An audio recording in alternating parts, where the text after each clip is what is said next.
Well, hello everybody. How's everybody doing? Hope you can hear me okay. Let me check my volume here. Right. Well, there we go. So, how's everybody doing this morning? Me, I'm up doing my usual thing of falling asleep early, waking up, and then not being able to go back to sleep. So, I am preparing a coffee. Yes, I am.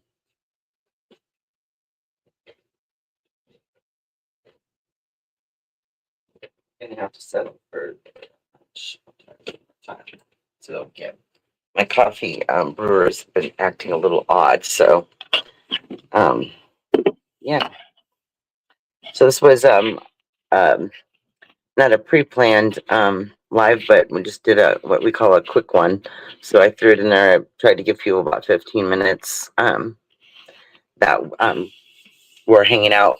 All of us were hanging out at Leanie's, and so I decided I'd go live and hang out with y'all some too. Yeah, so if y'all want to talk, come on in. Let's chit chat. Come up and visit with me on the panel, whatever you want to do. I'm just fighting a coffee machine right now. That's about that.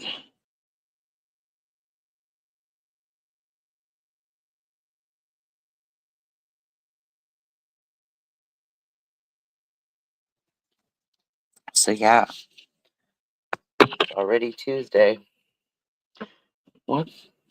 Trying to think, but we're going. I guess we are entering the third week of February already. February is such a short month, but it's definitely going just as fast as the last one. Everybody says it's a short month. I mean, it's short. Well, I guess it really is out of all of them, because if you think about it, other than leap year, you're always 1 to 2 days off of a full month. So yeah. Wow,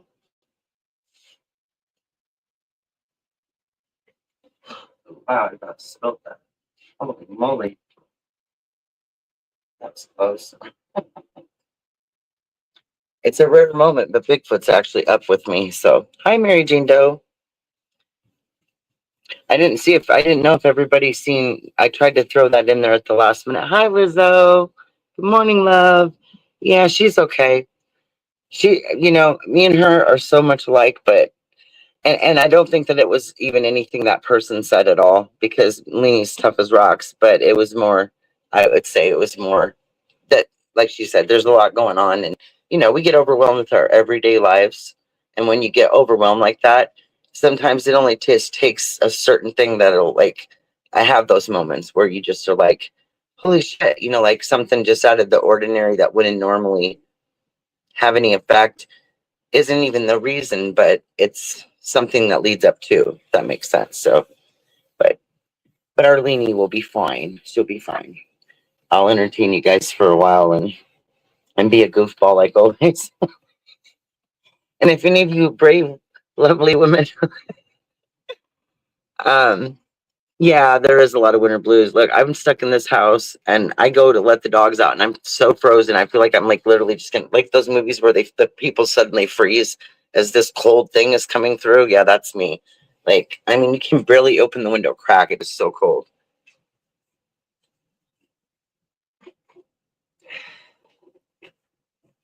And it's taken me a lot longer than it normally does to even be able to get this coffee brew. I overfilled it a little bit the other day, and ever since I did it, y'all, it's the thing is confused, and the thing keeps trying to tell it to shut off before it's done brewing. So I'm gonna have to like get into the mechanics of it and figure out what's going on. But there we go. I finally achieved a cup of coffee. Oh goodness gracious! When I was gonna make a video today, well, yesterday, today. I act like it's still Monday, but I got these. I don't know if you've ever seen them. Hold on, let me stop rinsing so you can hear me. Um, they're like they call them what do they call them, honey? Like, well, some of them are called a utility wagon. These would be called more like a, I don't even know, just like they're like a foldable wagon, and you can just like they have them for gardening. They have them for many different uses, but um. We have like a really big one we use when we travel to like tote our camping gear and or stuff to a motel. And then we got a smaller one as a giveaway at the casino, which is really tiny. I call it the dog's wagon because it's little for their stuff. But the other day the dogs were being naughty, so I stuck them in two of them in the bigger wagon and was moving them around the house. You know, I know that's crazy because it'd be more fun to do that outside, but they were just sitting in there and they were like fine. And my bigger dog, she was like walking along, like, wait a minute, what about me? Right. So I took one of the other dogs out, put her in. She was in there a whole 2 seconds and jumped out. So that was the reason why she hadn't been put in there to begin with. She said that. So it's a rare moment, like I was saying, that Bigfoot is awake to hang out with his wifey. We were sitting here when Leanie was talking about like Valentine's Day and the roses and or getting flowers and stuff like that. And I looked at him and I said, dude, I don't remember the last time you got me anything for Valentine's Day. I don't even know when it would have been. We're just like, I mean, you know, the way I look at it is like it's nice to get things, but you could get somebody something any day of the year and still remember that Bigfoot.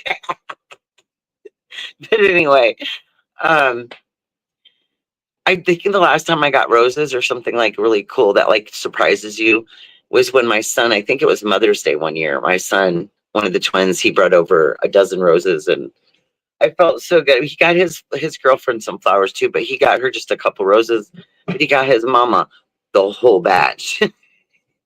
I felt so special that day. So it's all good, but yeah, I do love them though. I can't deny it. I do love flowers. They smell good. They're beautiful roses. They're so soft. I just love, you know, when you put your nose up to them. Oh, I don't know. I'm being silly, but they're nice.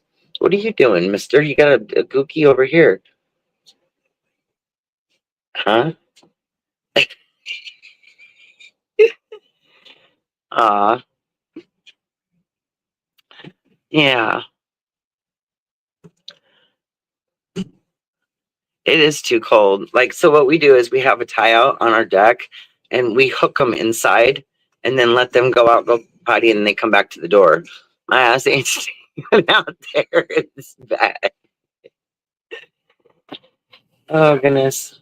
Yeah, I don't know if the gang heard me. I was trying to type when Leanie said that. I was like, oh, okay. Um I had quite a few days when I wasn't feeling well, and for some reason it always seems to happen when there's not a lot of our people on at night, like, or you know, everybody's busy doing stuff.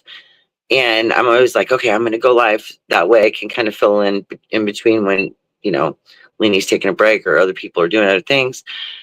And then that always seems to be when I get like hit with like some kind of fucked up stuff going on. But anyway, I had like a little stomach thing going on one day, but found out it was my medication, thought it was food that I had eaten. But then figured it out later that it wasn't. And then got through that ordeal, and then just haven't been feeling the best lately.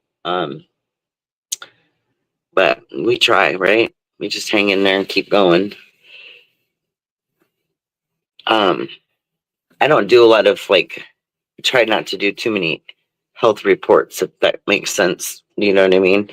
Or if I'm in between finding out different things that are going on, I'll kind of wait, because sometimes it's hard to describe things, that you can just slightly understand yourself. But I think I might have like talked to you guys, would have been last year, when I had to wear a heart monitor for 3 days because my heart rate was low when I went to the doctor. Well, so I did that. And then, of course, it takes forever for them to give you any information. Well, I hadn't seen my doctor again since I wore that. And so I didn't have any information. So my first appointment with the heart doctor was this past Thursday, day before Valentine's Day. And then the next day I went to my regular doctor for my regular appointment. And she was trying to describe to me that while the 3 days that I wore that, okay, you have your basic heart rate. I don't know. I'm sure if you've ever had an EKG or whatever, where they stick you all those little pads on you. Anyway, so your heart rhythm's supposed to go in a certain sequence. You know what I mean? It's supposed to be at a certain level where it's, regular. And she said it's normal at times for people to have like a jump in their heartbeat or whatever. But what they don't want to see is a consistency of that happening. Just explaining it the best I can. And so she said that, like, and I can't even remember the numbers that she said, however many beats per minute that one would normally have in a normal range, that mine was like crazy beyond that, like way beyond the amount what they want to see, that much activity like that. So it's like when I describe to them that it feels like my heart's dancing sometimes, well, that's the only way I could describe it, because I didn't know how else to describe it to them, and they understood what I meant, though, thank goodness. So that's what that is. That's why I feel that way sometimes. And so they've got me set up to go and do all these tests next month. Because, of course, they always try to scare you. And then they say, oh, but we can't, then it's weeks and weeks and weeks before you get in. So if anything's going to happen to you, you got to hope it don't happen before you get there, right? Anyway, but I'm sure I'm okay. So I've been just trying to take it easy and keep myself as calm as possible, because yeah, if I'm just sitting still and my heart's going like I'm running, then if I get too excited, that could probably make it worse. So, but then it was fine. Doctor said I had a heart murmurs. Yeah, my daughter Emily does. She was born with it, and never had any residual effects from it though. Like, she would get monitored every year. They'd check her out, but she never had any problems from it, which is good. But yeah, the difference, like a murmur, is like, so with hers, her murmur was caused because she had a narrowing of one of the valves that goes up in to the heart, and that's where they get the murmur. They can hear it. And so there's like all these different situations. I mean, your heart's supposed to it's not supposed to have anything or sound like anything or anything weird when they listen to it. It's just supposed to sound like a ticker. So I guess. So I don't know. But I mean, out of all these years, I've never had, my blood pressure is still really good and everything. So that's a good sign. But yeah, I'm not sure. You know what I mean? Like I was telling my doctor the other day, I said, well, if anything's wrong with my heart, it would have to be from stress, because I seriously believe that stuff can like really do you in. Okay. But then again, on that note, I should have been out of here a long time ago on that note. So I'm not sure. It's just crazy, right?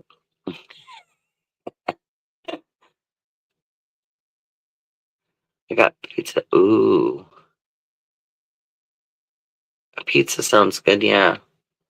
Yeah, we were eating the rest of our taco leftovers last night, and yeah. So my tummy was upset from the time that from dinner to when I fell asleep and woke back up. So I've been trying to deal with that ever since. Not like this coffee's going to help, but we'll see. I love tacos. The problem was, normally I make a big batch, 2 pounds of hamburger, and I never use a whole taco seasoning packet because they're too strong. I'll usually get the mild stuff, and then I'll use a partial package. But on a lot of meat, everything was goofed up the other day because I only was making 1 pound because it was just me and Bigfoot. So I'm like, well, but then I put a little bit of that packet in there, but it came with the kit with the taco shells. That was the problem because it's not the one I normally use. And I used more of it than I would have normally, especially with it only being a pound of hamburger. So it was really strong. He liked it, but it did my stomach in because I have to take it easy and go mild on stuff. And he likes hot stuff and the complete opposite. Oh my goodness.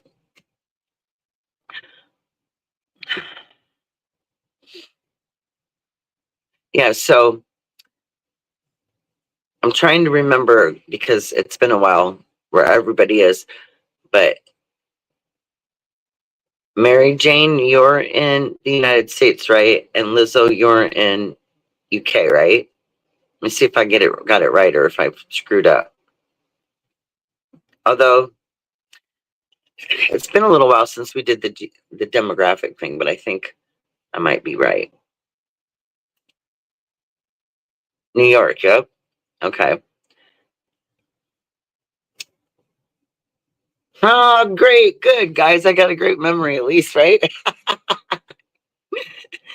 It gets sticky when I like try to remember every single person, but I'm pretty good about remembering like who said what, filing it. So okay, that's cool. Yeah, because I was trying to explain to hubby about um the time difference. So I was like, okay, so if it's almost 4 a.m. here, they're 6 hours ahead, so it's 10 a.m. in UK. And it is almost 5 in New York. Because I have a good friend who once lived in New York, now lives in Michigan, but same time zone. So that's a good thing because you know it's good to know what time you're on. Now, when we go to Vegas the first week of March, we're going to be 2 hours behind there. So like right now there it's like 2 a.m. So I'm going to have to be on. I'm going to be having to watch my times because when I go live, I'm going to have to remember that I'm 2 hours back that way. Melito, you found us.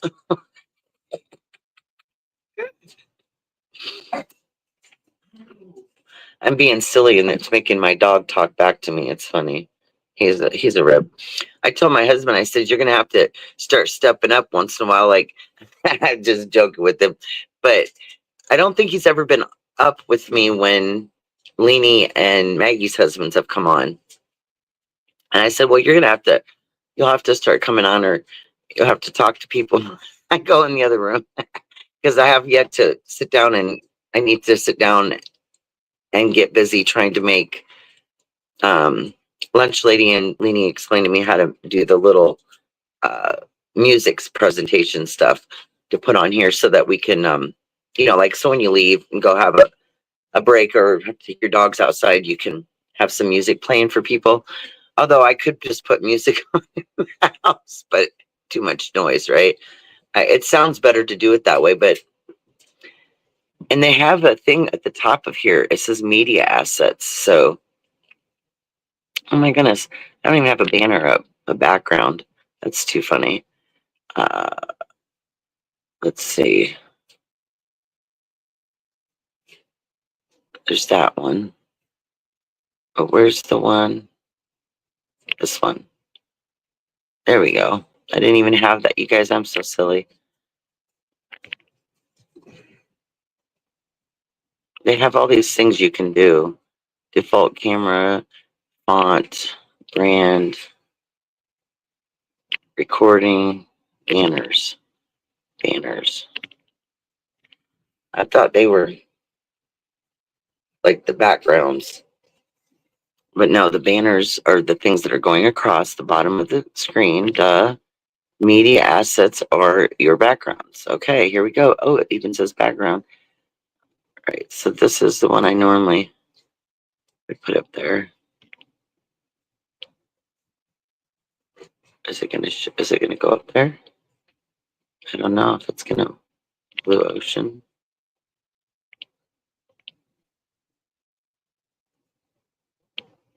Okay, well, I want to put it on there though. That's hilarious. Now, last time I was able to get it to do this, or did I already have to have it? Now, see it. And there's a thing right here. It says background music. Okay, let me look at this.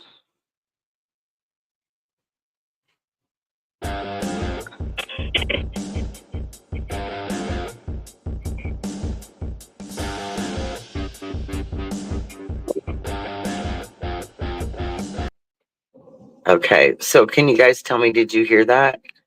This is really bizarre. So they do have like, okay, and then they have a place where you can add music. Okay, that's interesting.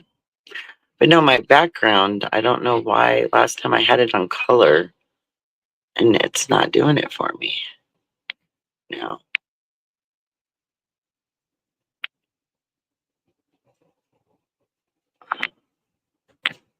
Why won't it put it up behind me? That's wild. It's so funny how 1 minute something will work on here and then other times it won't. But I don't, yeah. Like, so the background is that this. Hmm. I don't want to delete it. I want to put it up there. Oh my goodness, you have to love it, right? Settings, layouts. Okay, that's the layouts. General landscape portrait, light, dark. Wow, there's so many different things on here, y'all. I just literally stuck that on there. You can crop solo layout and settings. I don't want to do that though. This is just my backgrounds that I have already downloaded on here. So how do I get them to go up on the screen though? That's wild. Usually when you highlight something, it'll go up there.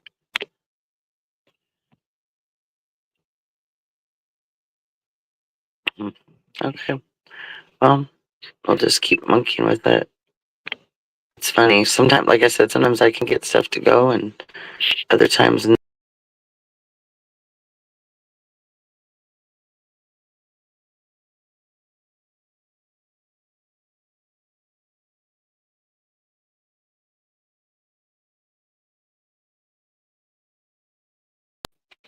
I wonder if it'll fix it now.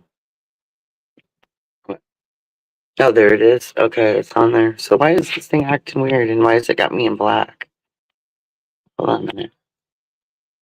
I know, hold on, honey. I'm losing my mind. It's a show. It's not even showing me up here. So what have I done with myself?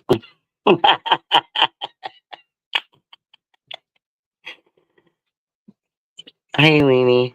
Yeah, I know. I got it in the media, but I've got myself off here now too, and I don't know what I did. I am so silly. Okay. Wow. Okay, I got the bottom on. Media. Let's go down here. How come my emoji, my thing's not on there? I didn't remove myself from stage, but I can't see myself. It's like a black background.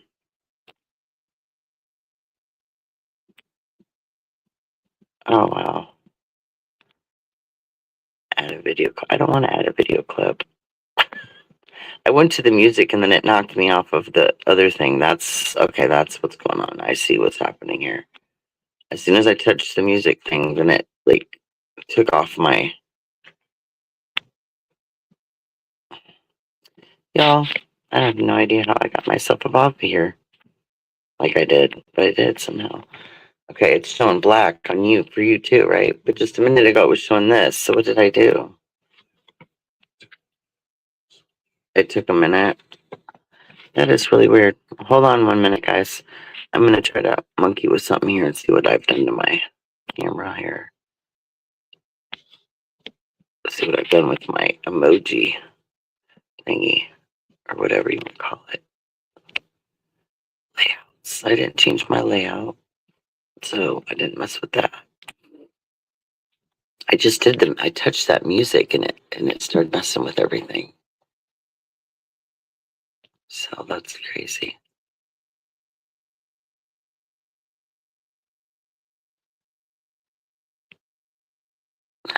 Display, show display names. Yes, rounded corners.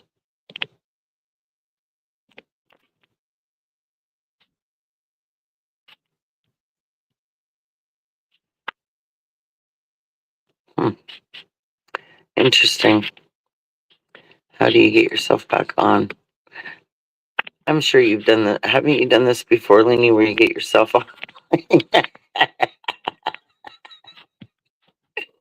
I literally started messing with the music and then it took my my thing off. So I don't know like if that had something to do with it, but I feel like it did, because that's when I hit the music thing. That's when it, yeah, that's when it like took my, I don't know, exit solo layout.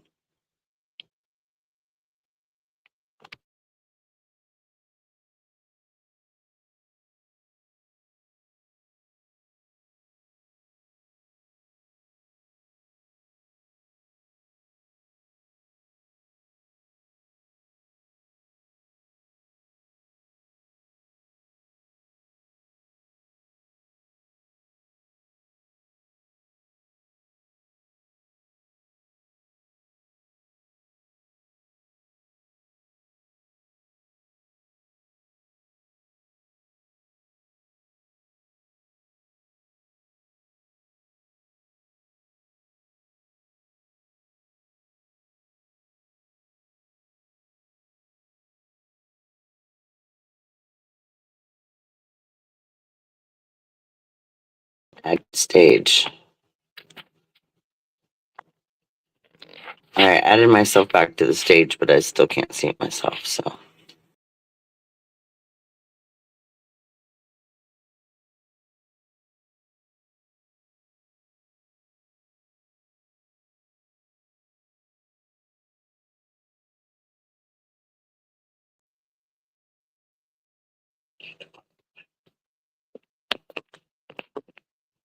oh, y'all, don't mind me. Okay, obviously I'm losing my mind. I had my camera unmuted and my camera's facing back because the last time I was live, I was showing something outside. Good God Almighty. Okay, ignore that completely. I got it solved. You know, you eventually solve things if you sit there and spend enough time kicking yourself in your own ass, right? Okay, so hello, Rose Petal. Hello, Leanie, and everybody that's come in while I've been at silly butt looking for shit. Don't mind. Oh my gosh, it was like the most evident button, right? So how do you? Okay, there we go. So that's how that works. I'm trying to get my background on here, and I'm being silly, and it's trying to stick it up as an overlay. It should be able to be the background and me on there at the same time, but I don't know. I had it on there like that last time. You know, it's one of those things where sometimes things work and sometimes they don't. So if I uncam, then it doesn't, then it's backwards. Okay. I see what the problem is. And obviously it was because I had my camera backwards, you guys. I'm so silly. Okay. All right. I need to work the comments. There we go. Now I can see everybody. Hello, Lulu. Hello, everybody. I had a moment. Now I'm going to drink some coffee as I get my head straight. Oh, Duddy, you too, Leanie.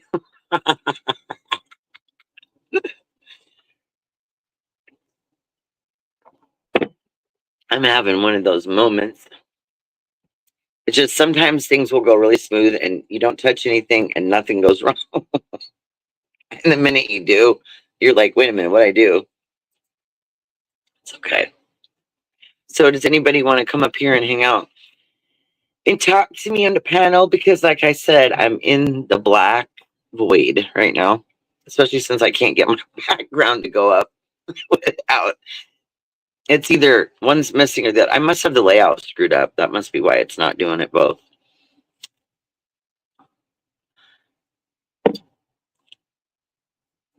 I will take care of each other in here. We are loving, kind people, and protected species. Well, yeah, for sure. I I remember telling my mom just recently. I said, um, 10, 20 years ago, would any of us have ever believed in a million years that we would ever be able to actually talk to somebody in another country or actually hang out with other people and be friends and get to know about other people's cultures and stuff? I never would have imagined it. I mean, we'd see each other on TV and watch each other's movies, and some people, would travel and go visit. But when you can't go somewhere and you can't get there, it's still nice to be able to have friends abroad and be able to share all the different interesting things that are different in our different areas. Like our different countries and stuff. I feel like it's amazing, and I think we've all really enjoyed the very beginning when everybody was figuring out what different words meant. I'll never forget like Similini's first lives when we were doing that. And oh God, we just laughed and laughed and laughed. It was just so funny for us to have each other like speak certain words. It was very entertaining. Here you go, honey. I've done let that go out. My husband's sitting there looking at me like he wants to kick my ass because he's trying to smoke with me, and I let it go out while I was trying to figure out the phone. We're we're almost 4:20 in it. We're 6 minutes early.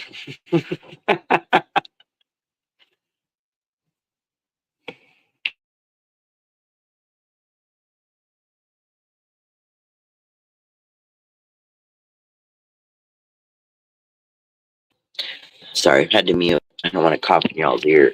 That's got to be, because that would be loud. Ooh, and I need to turn my volume down because it's really up there. There we go. Sound check, right? The next time I do a live, we're gonna try it before we go live. But I got these external microphones that were recommended to use if you're like, say, you're live and you're somewhere where there's music or something, right? Well, the time that I tried to do a live at a concert, the sound was not great for the people, watching. And the way to cure that is obviously external microphones, and so they have the ones they're cute. They clip right on your shirt, so it's close by, but it also can catch the sound better than your phone can or whatever you're using. And so I want to use those because when we're going to be in Vegas, there's going to be a lot of stuff I want to show you guys and want you to hear properly. And so I think that'll be exciting. And I bought the doggone things, and what it is like, so the little piece plugs into the bottom of your phone where it charges, like your C port. And I don't even think you have to Bluetooth it, and it automatically takes over the microphone part of your phone and makes it, and uses those instead. And so, like, if you have somebody with you and you're talking with them and you're doing a live, then there's two microphones. So that's really nice. So we're going to try them out. We'll have to try them out before we leave so we can make sure they work. And then we need to get a gimbal or something really good that has a nice strong hold on the phone so that we can get good shots for you guys when we're out there. I have to say, by far, I was sold on that product when I observed JLR jogging down the road while he was doing a live, and he's holding, and it took me a minute to realize what was going on, but he had to have that on a gimbal because he was jogging and he was looking at his phone. It was almost like somebody was alongside him, right? And he was just, it was amazing. And the only thing that was moving was him, like moving, I see, he was jogging, right? But the camera wasn't moving. Just he was. It was really interesting. I have to say that was one of those moments when I was like, what on earth? How's he doing that, right? So that had to have been what he had it on, because it was definitely very stable he was the only thing moving was the object, which was the person moving, which was, really interesting. So it's pretty good equipment because, I mean, I don't know if any of you ever have seen people when they're filming something and you're like, how are they doing that? You know what I mean? It always amazes me. Um, and what it's also really amazing is how much technology they keep putting into the phones, to the point where you almost don't even. I remember back in the day when we had digital cameras. Remember when they came out from the old fashioned film ones where you had to click them and take the film in and develop it, and then it went to the digital ones, and then you had your little memory card that you could use, and then you could print those digital photographs. Well, um, it's just amazing to me, like when the cell phones kept getting more and more advanced, it was like what they were really put a lot of time and effort into is the cameras on them. I mean, some of the photos that you take now, I mean, if I look at them now compared to like 5 phones ago, it's amazing. Really, really, really good photos that they take. And so you don't even, it basically, it eliminates the factor of having to have a camera, and unless you still, obviously you still could use a camera if you wanted to. The digital cameras were great when they came out, but I feel like these phones, especially as expensive as they are, it's like you have a phone, a camera, a video recorder, and a computer right in your hand. I think that's the more of the reason why they're so expensive, because it's kind of an all-in-one, if that makes sense. Bigfoot, do you want to chat for a minute? I gotta go in the other room and take a quick break. He's laughing over there. He's like, I don't know, what do I say? Oh, hold down the fort for me, girls. I'll be right back.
Sorry about that, guys.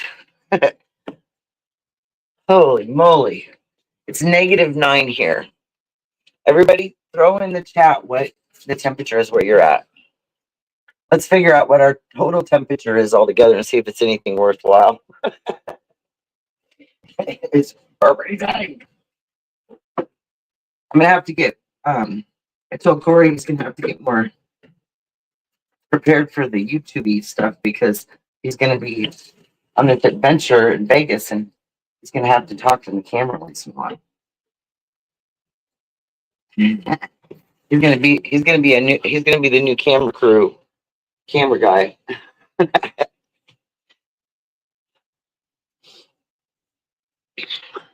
Well, the thing that's nice about him, he's like his own selfie stick.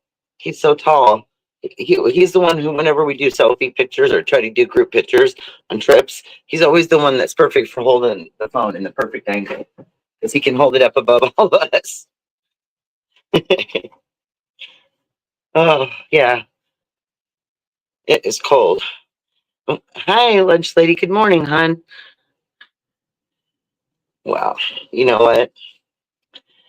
Listening and being in people's thoughts, all of it all matters, doesn't it? It's the knowing. The knowing. Sometimes I wish I wasn't short. I mean, I had this goal. I wanted to be 5'7". I know we don't get to choose, but I mean, good Lord, 3 more inches. Come on. Yeah. So that, like, because they design clothes for people that are in an average height. Nowadays, they obviously have different lengths. They have long length, medium length, short length, petite length. But you can't just go out and get basic clothes and they fit somebody that's shorter. You literally have to go and buy the petite length clothing to get something that, like I tell people, if it fits my ankle, it's probably rolled up at my waist.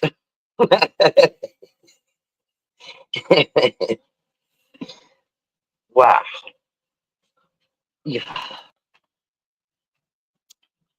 Lizzo, it's beautiful. Aw. So 10 degrees in New York.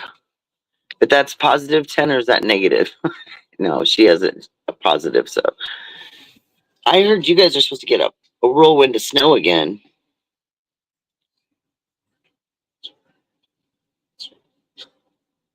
What is that?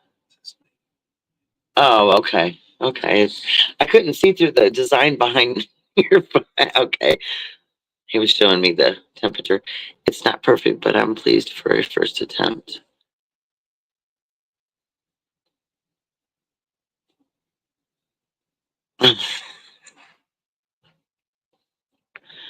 Right? We have to give ourselves credit. Oh, okay. It feels like -3. So are you sure that's not the feels like temperature? That's our actual temperature. Okay. Okay. It is negative then. Wow. That's crazy. That is crazy. I mean, I love those days in the winter when it's like, at least if we can get up between 30 and 40, I can manage.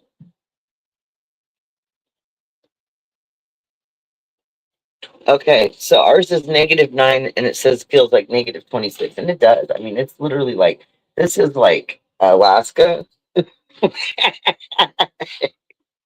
All right, I'm putting my other shirt back on. We are just talking about the shawl I crocheted for my mom. Oh, that sounds amazing. So you crochet, my mom knits. She did show me when I was younger, but I never really, I guess I'm a little bit too hyper of a person. And it was hard for me to sit still and do something like that. So I've always been more like in the crafty stuff, more into the designing, decorating, painting, that kind of stuff. But absolutely, I'm amazed by the beautiful stuff that people design. My mom's knitted some beautiful blankets, baby clothes, sweaters, things for everybody in the family. She does like hat sets where we'll have a matching scarf, sometimes the hand warmers. Um, I told her I could sell her some of that stuff if she put it on Marketplace, like online, because she's so talented. And when you're retired, you get bored out of your mind. So it'd be something for her to do, keep her mind busy. And she does such a good job of it. We should do that sometime. Is bring do a live, and then like everybody can show different stuff that either they craft themselves, or stuff that maybe their mother or grandmother, somebody in the family, whatever, is like a tradition. A lot of people have a family tradition where people are knitters, crocheters, everybody's got their talent. So but that would be kind of fun.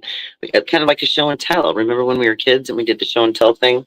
Remember how excited you get when it was your turn at school? Or you'd be stressed out because you'd be like, oh my God, what am I going to do? But we could do the adult version of that. That would be fun. That way everybody can show their artwork and their handwork, whatever you want to call it. But yeah, that'd be great. I'm trying to think. I mean, kind of like what I did, when I did the house tour. I was showing you guys some of like the work kinds of work that I do.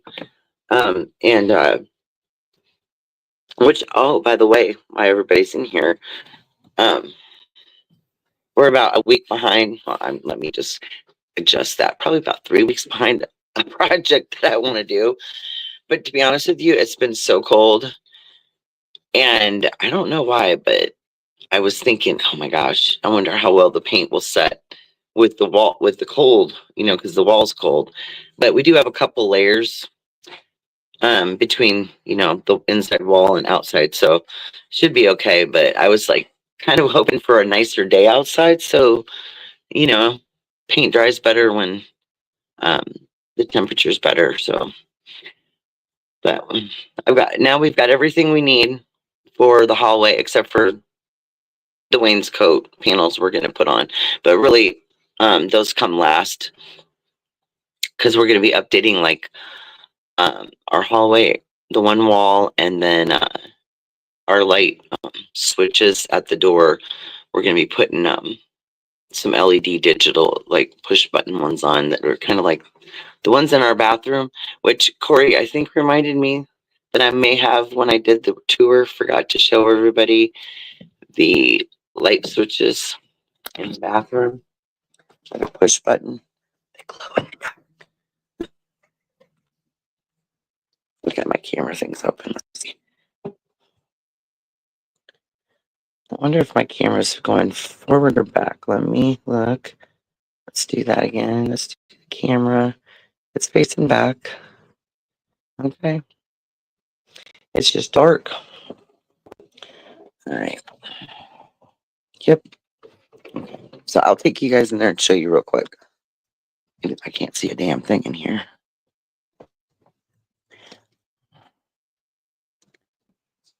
It's dark, guys.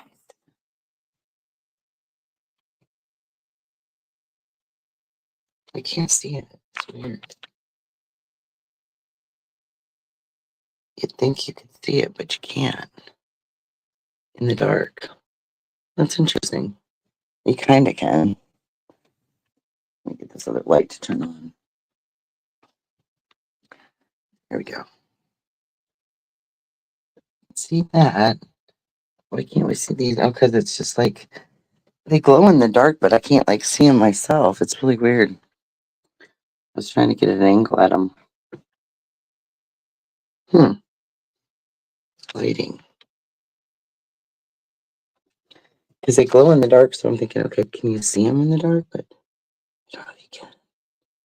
I don't know. Probably not.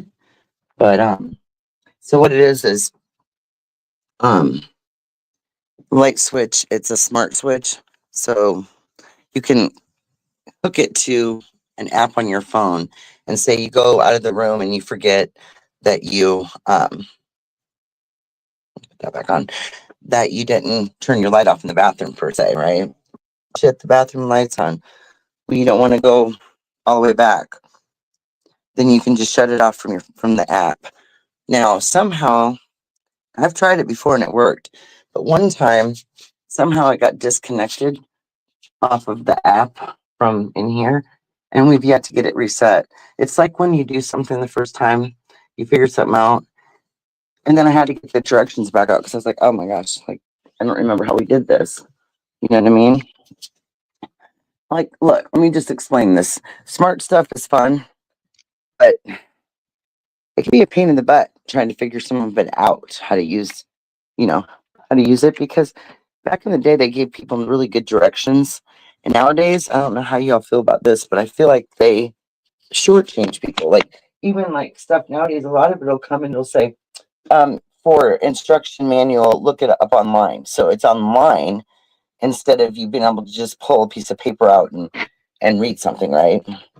I've gotten a lot of things lately that are like that, and I'm like, what is this? Like what are they doing? Anyway, so yeah, I'm surprised that you couldn't see that better, but I couldn't see it.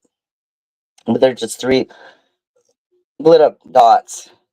And what we did was we have a light above the toilet part, a light in over by where the shower is, and then a light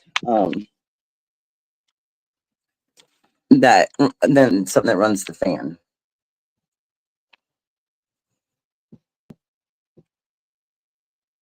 God, that's blinding. Okay. Yeah. So here, there's an example because it's got the I'll turn the light on. So then turn that off. So they all three run something different in the bathroom. We wanted them on different current things because you know how like some people you go in, you turn your bathroom light on, and the fan, if they've connected the fan to it, then you've got the fan running. Well, not everybody wants to hear the annoying bathroom fans when they're in the bathroom. I mean, if you're in there and you're not using the restroom and you don't need the fan on, why not just have the light on, right? And then I'll turn this on too because this is kind of cool at night.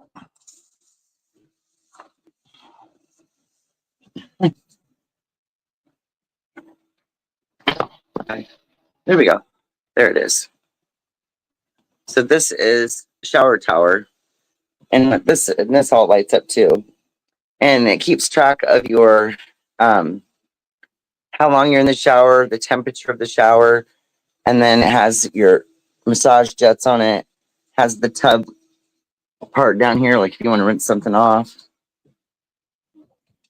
But when we did the big remodel job, I was looking for what I wanted to use for, like our hardware, for the shower and the faucet stuff. And I mean, it's expensive just to get the regular ones with the combo where it's got the handheld and then your big rain shower head, whatever. And I discovered these sets, these towers, and every single thing is in the one unit. You guys, it is the best thing they've ever made and really great for remodeling because when you go and you're putting that together, you only have your hot water and cold water coming into that. So it looks like a lot, but everything's internally into that tower. So it still just hooks up like a regular set would. So that's pretty cool, huh? Here's my little miniature sink. It's on a sensor. So when you move your hands in front of it, it will. And so then it shuts off by itself as well. So it's a nice way just to save on energy, having lights that come on and off automatically on sensors. We have them in the hallway too. But yeah, I'm cleaning this off a little bit.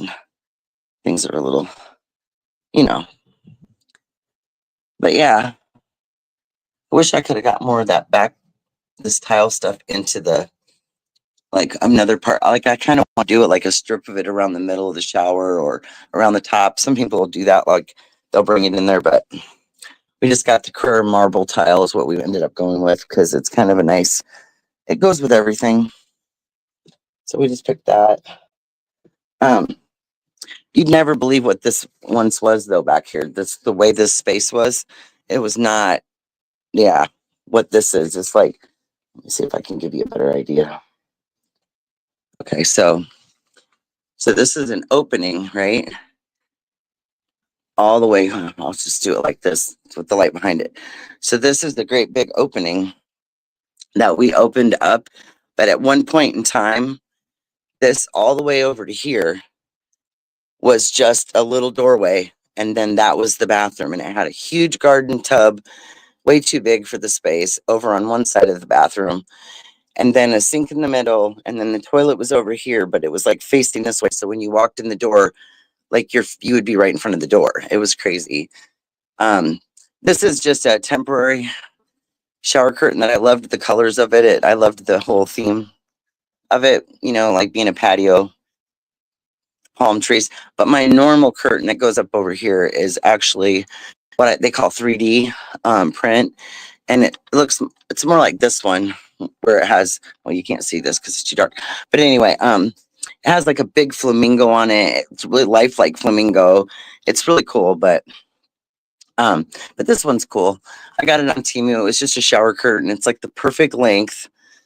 And it's nice to be able to pull it back and forth, to go in and out. So, but yeah, so there's that. So, all right, we'll go back out here. But I just wanted to show you those lights. So basically what I'm going to be doing is that same 3 light set there. We're going to upgrade our light fixture out here in the, by the front door that runs like the hallway light, one of the outlets, and the porch light. So doing some upgrading. Oh, Bigfoot's over there trying to fall asleep on me. Get out of that chair, big boy.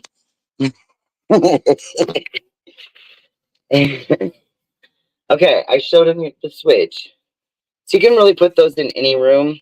They're kind of nice. A lot of them are wired to work with Alexa, or like a smart app. So where it's like a smart, I don't even know what mine's called, but it's like Smart Light or something, and it's an app, and any of your like light switches, light bulbs, anything that's connected to anything that can be used by voice command or whatever, you just attach that, you hook them up to that, and you can control like all sorts of stuff in your house from just an app on your phone. It's kind of cool. But yeah, so, but the hallway, what I think we're going to end up doing to make this all work out good is we're going to do, I'll do live, and then we'll have a couple parts to it. We'll have like a part 1 and part 2. We'll probably do them 2 days in a row.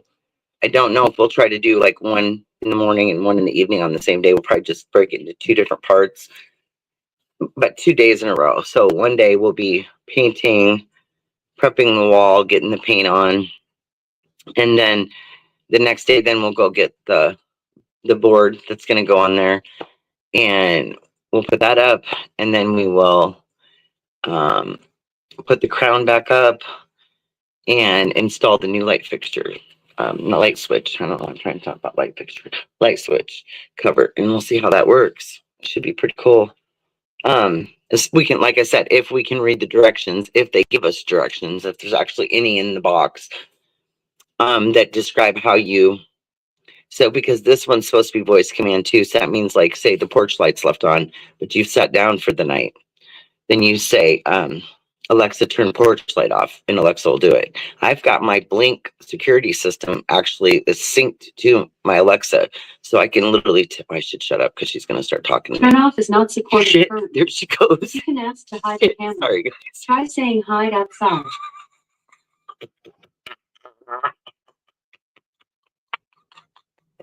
This bitch should always be listening to my conversations. But anyway, you tell her, can you bring up so and so camera or whatever, and so then it'll do it. Like it'll like tell you, but I had it set up one time, and it kept giving me notifications. There's activity at your front camera, and I kept getting annoyed. So, but you can sync them and have them run together. So that's interesting. But and I mean, basically, if you like, say you want your TV set up like that too, you know, because a lot of people forget to turn their TVs off. You just get a smart plug and you plug your TV into that smart plug, and then that will connect you the same way through one of your programs. Why are you over there trying to go to sleep? You're supposed to be visiting. You're supposed to be hanging out with the folks, man.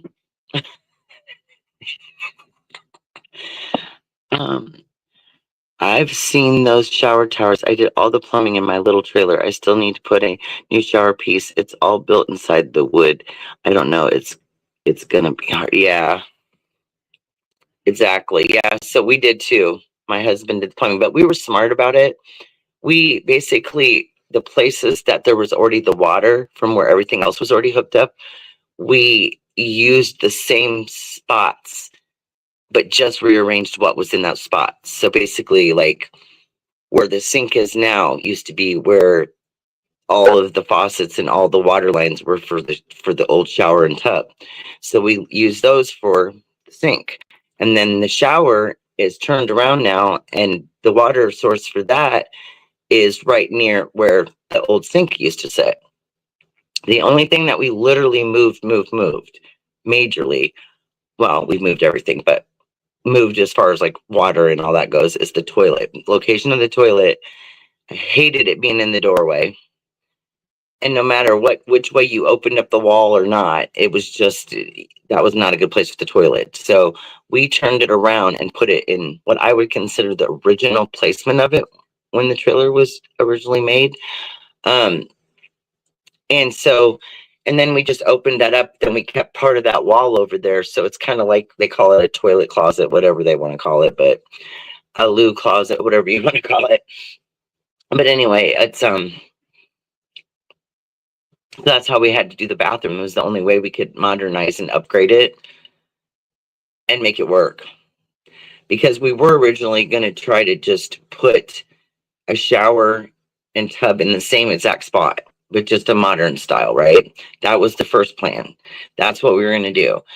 And then we kept thinking about it, and we are like, oh my gosh, you know, how are we going to like get this to work? Like, how are we going to get something that's a decent size in there, but also like break the bathroom up a little bit? So I ended up doing it this way, but I don't know. I'm kind of like, sometimes I wonder, should we have done it that way? But we wouldn't have been able to open the wall up like that if we would have kept the tub and shower in the original place it was at, because it would have had to have stayed where it was. And I think that we did like the best we could with the space we had. And so the idea was, because it's a small space, by opening up the wall, it basically allows the bathroom to have a little more space. So when you get out of the shower, it's not like you're standing in there and there's a wall in front of you and you're like, you got 2 inches to move, right? It's a nice big opening. You can walk right out in there, you know, and dry off, and you're right there, right? So I think it's nice. I think we did good. We picked well. My husband did have to, like, you know, move the plumbing, but nothing too far from where it was, just basically on another side. So that it went, if you can do it yourself, it's so much cheaper. I mean, if you have to hire people to come out and plumb and all, do all, oh my goodness, costs a fortune. So it is cheaper if you can figure out how and teach yourself how to do the plumbing and the electrical and all of it, like roofing and siding and deck building and shed building and all of it. It's like so expensive, but not as bad if you do it yourself. Like, you know what I mean? Most jobs, half the price is the labor, not, you know, and sometimes it exceeds the materials. It's wild. Night, Millie Joe. Sorry, I'm just rambling on, you guys. Oh, good night, Rose Petal. Okay, so I know by the times that our sleep schedules are, it's amazing that we all kind of could still get in and see each other along the way, because everybody's kind of on a different schedule, but I think we all have sleep issues. That's how we run into each other's parallels. It scares me though, yeah. Well, we haven't been to New York in a while, but you said you live in a mobile home as well, hon? I remember when we were in 7th grade and we were in home, I don't remember what the class was called, but it was like a shop class. And they made us, they had like this framed area, and it was where there was light switches and outlets, and they were showing us, teaching us how to wire those. And I thought that was so bizarre, because I was thinking about it one day. I was like, so weird that they were teaching us that. I mean, it was interesting. Don't get me wrong, but it was just it was kind of an interesting thing to class to have in the 7th grade. I would have thought it would have been more like a high school class. I don't know, but yeah, it was interesting. So I remember that was done. Oh my gosh, y'all, listen to that, honey. Is that a military copter? Yeah. Oh wow, y'all, we got a major chopper going overhead.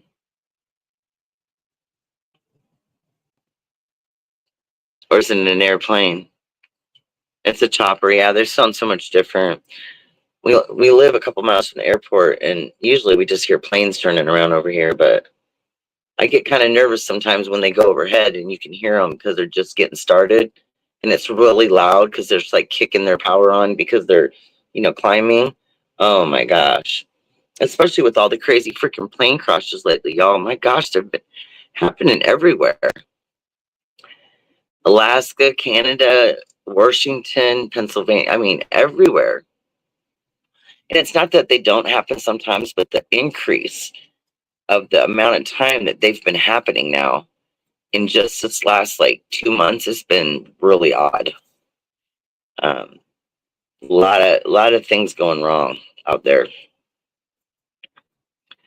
Some scary stuff. And then the one yesterday that happened in Canada. Oh my gosh, the plane was landing and must have got caught, like a wind caught it, flipped it all the way over on its top, and somehow, thank God they were there right away to put, because one of the engines that was still attached was a little bit on fire, but they put it out right away. But people, can you imagine being in your seatbelt about to land, and all of a sudden you're going down on the runway and it flips over upside down, and you're upside down like on a roller coaster, hanging in a seatbelt upside down.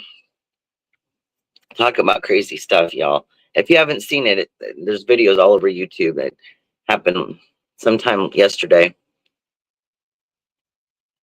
Weird, because there's been so many sky accidents. There really has been. And then um yeah, I don't know. Yeah, they did. They literally flipped. I mean, it was like literally on YouTube. I don't remember what time, probably like 11, 12 yesterday that I saw it. And I was like, again, it's like, wow, these incidences are increasing. But thank goodness nobody was killed. Um uh I think they said 8 people got injured pretty badly. Probably people that fell out of their seatbelts when they were hung upside down. I just can't even imagine. But they had a pilot that they, another pilot that they interviewed, and he said that the angle that they were coming in to land at, there's a certain airspeed per your height that you're at that has to coincide until you hit the runway, and they were under speed by 40 knots at least. That they should have been going faster, and that could have been, he thought, maybe with it going slower, that would have let the wind catch it just right, may have flipped it over, but you never know. I'm just glad nobody was killed, because he said the fact that plane flipped over like that and didn't burst into flames, the whole thing all at once, was a miracle in itself. And I agree with that, because normally that is what will happen, because the engines, when they hit something, they implode, and that then implodes the plane. So it's just a miracle, and those people were running, escaping from there. Somebody was filming it, because you could see there was one person that had just a little tiny video clip, a short that they've already posted, that shows them climbing out of the plane and them helping people out. And it's completely upside down. Everything's upside down almost every day. Yeah, it's been real close. There's been a lot of incidences happening, and I just think it's weird. I really do.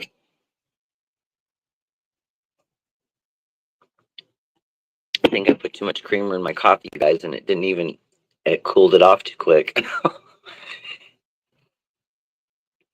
I've been hooked on this new creamer. It's I believe it's by Coffee Mate. Look. Let me see.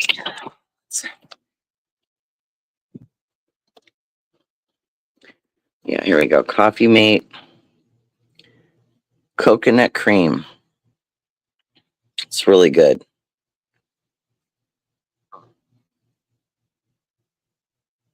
Two times richer than milk and better for you. Non-dairy. So that's a good thing. I know you wouldn't think a plane would flip over exactly, but I'm going to tell you right now, the way that pilot described it made perfect sense as to why it did. There's just been some really rare freak accidents. And here's the crazy thing about it, right? It's been when they're getting ready to land or real close to the airport. On majority of these, it's been that exact same situation.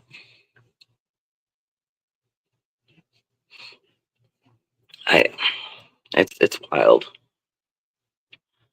And we're getting ready to go on a plane, y'all. But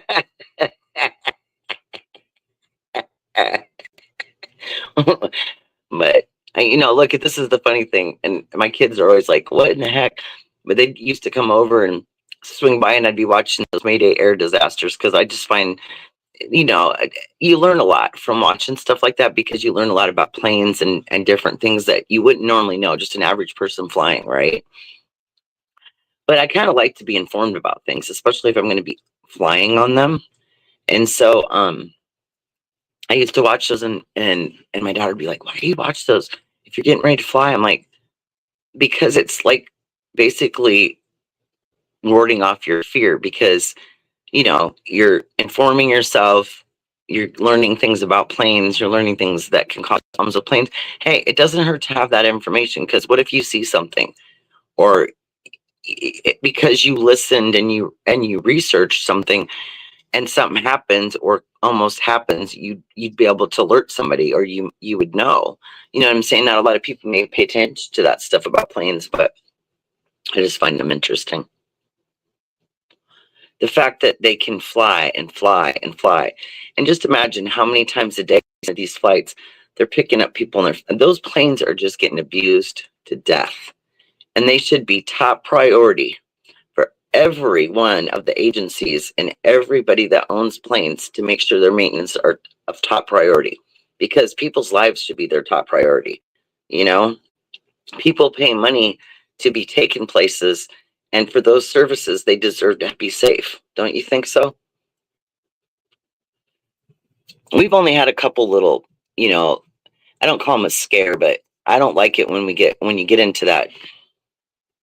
What is it called, honey? When you get the plane gets going a bit. What do they call that when it's turbulence. Gosh, I don't know what's wrong with me today. The turbulence. That bugs me. When it starts doing that, I don't really care for it. I immediately wish I was the one up there going, okay, we need to go up a little bit. We need to get above the turbulence because I don't like the feeling of that. I hate it. I do, but we had one of our landings in Arizona once that was a little rough. We had to go around a couple times because there was like crosswind that was awkward, and there's a certain crosswind that they can't have to land because it's too dangerous. So they'll go around, or sometimes they'll go to another airport. Well, we went around a couple times, and we came in, and he had to kind of do a maneuver where he was, like he came in a really weird kind of angle and then straightened out, and it was basically to obscure the crosswind. But when we hit, it was one of the times that I think we brought the twins with us, and they got the seats in the very back, closest to the bathroom where there was no windows.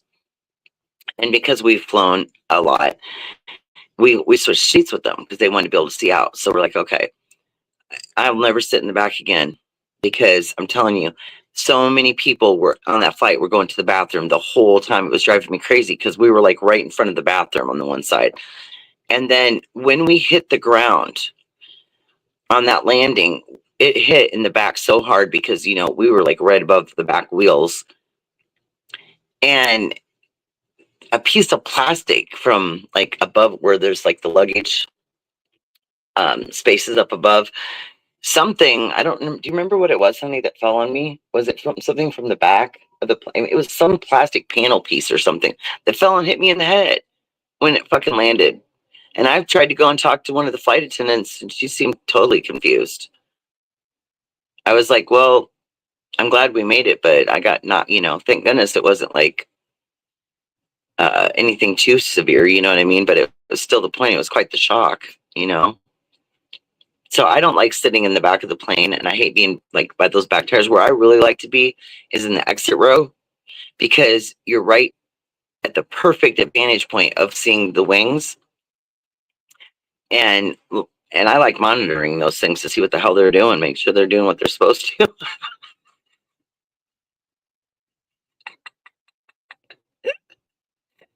But that was probably the only scary, bizarre thing that ever happened to me on a plane. You guys have any scary plane stories or any bizarre trips that you took where a plane was where you got just a little bit nervous about it?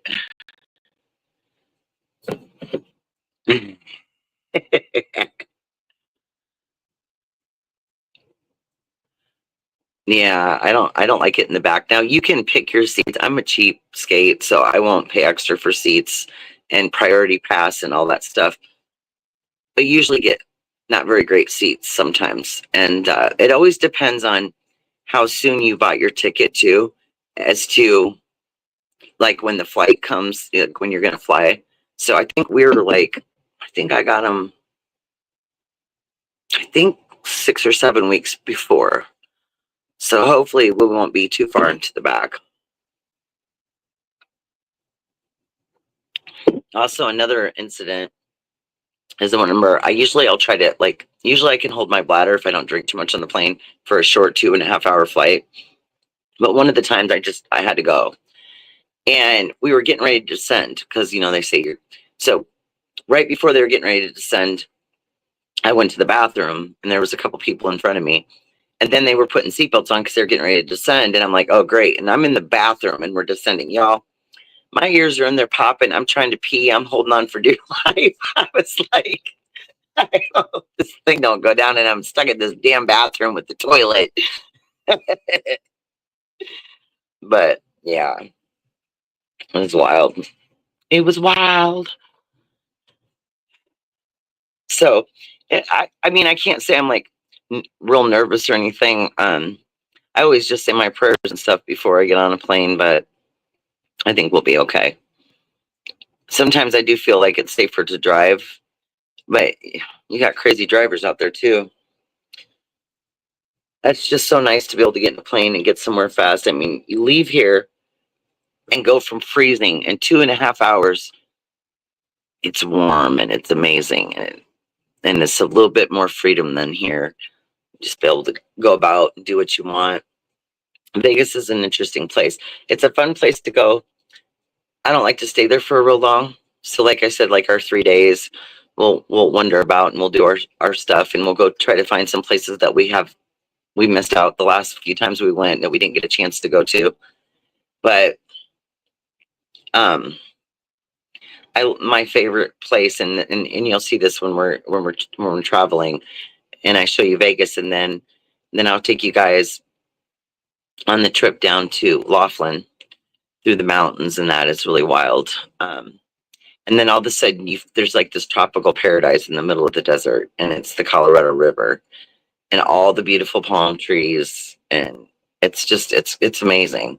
And there's a lot of places like that out in Arizona and Nevada. That's what's interesting about it, is that you're in a desert area, but there's these places that you can find in the middle of nowhere that have clear water, absolutely beautiful weather, and it's just serene. It's serene. The mountains everywhere, and it really is. It is. And I mean, like waking up in the morning, my shirt's inside out. Not that it matters. And looking around, and you're like, okay, yesterday when I looked out my window, all I could see was somebody's house.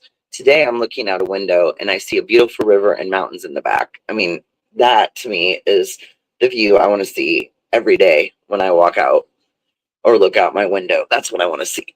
And I always tell people, find the place you'll be the happiest in your, and whatever, live out your life, is the place you go that you can just stand there and have complete peace in your soul. There's complete peace and serenity and just feel at peace, which is a very hard thing to do in this world. It really is.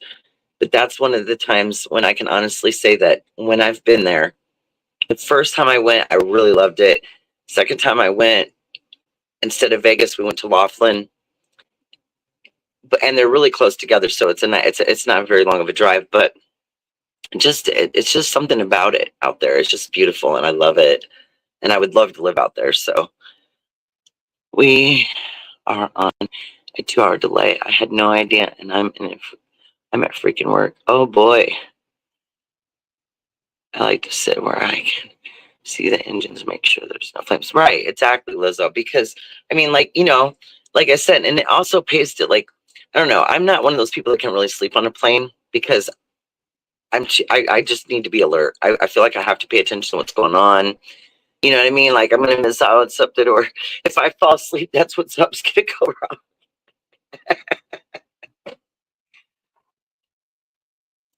Oh wow. Well, you can stay on here with this lunch lady. We'll protect you, honey.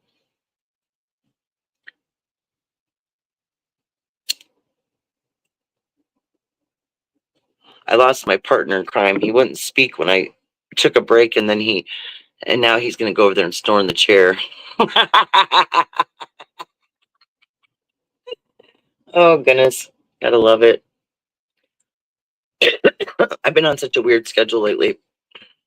I know one night I made myself like stay up and then go back to bed because I like laid down early, not meaning to fall asleep, fell asleep in the chair with the dogs all over me. So I woke up and I was like, oh my gosh, like I was so warm. I had this blanket on, I had 2 shirts on. I was just like, oh my God, you know how you get and you're like, oh gosh, I gotta get all this off me. I gotta like I feel suffocated.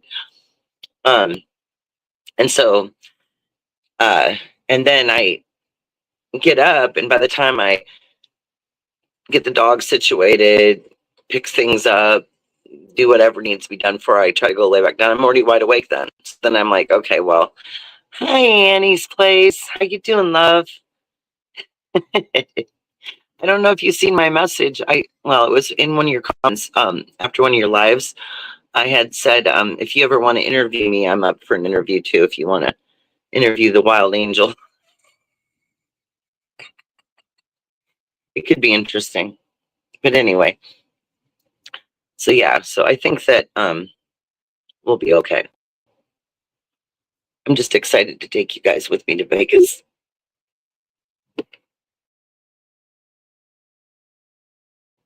Oh, so then it's on my end because I didn't look. So you answered back on there. Okay, I'll have to go under there and look.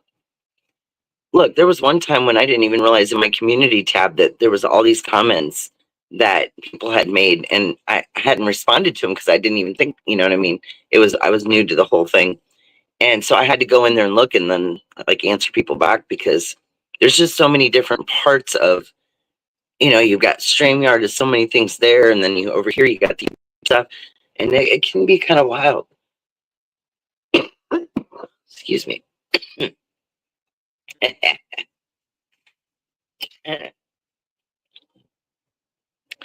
Lovely people. Yes, we have some lovely people, don't we? Everybody's lovely. And the people that aren't lovely, well, they ought to try to be more lovely.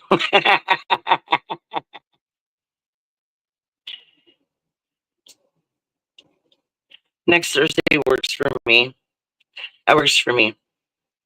Sometimes it's harder to reach out on here. So some of the ladies on here, I don't have a whole lot of people on my messenger because I don't have I'm not real super active on there. I am, but I'm not, you know what I'm saying? Like, it's how I keep like up with all my friends that I haven't seen in a long time. My adult kids that I don't, everybody's lives are so busy, so that I'll go in there and, but I think I might have tried to look you up on Facebook, and I don't know if I couldn't find you, or sometimes it's hard to find people on there because some people on YouTube will go with their YouTube name on Facebook, and some people use their actual name. And so that's when it's kind of hard. But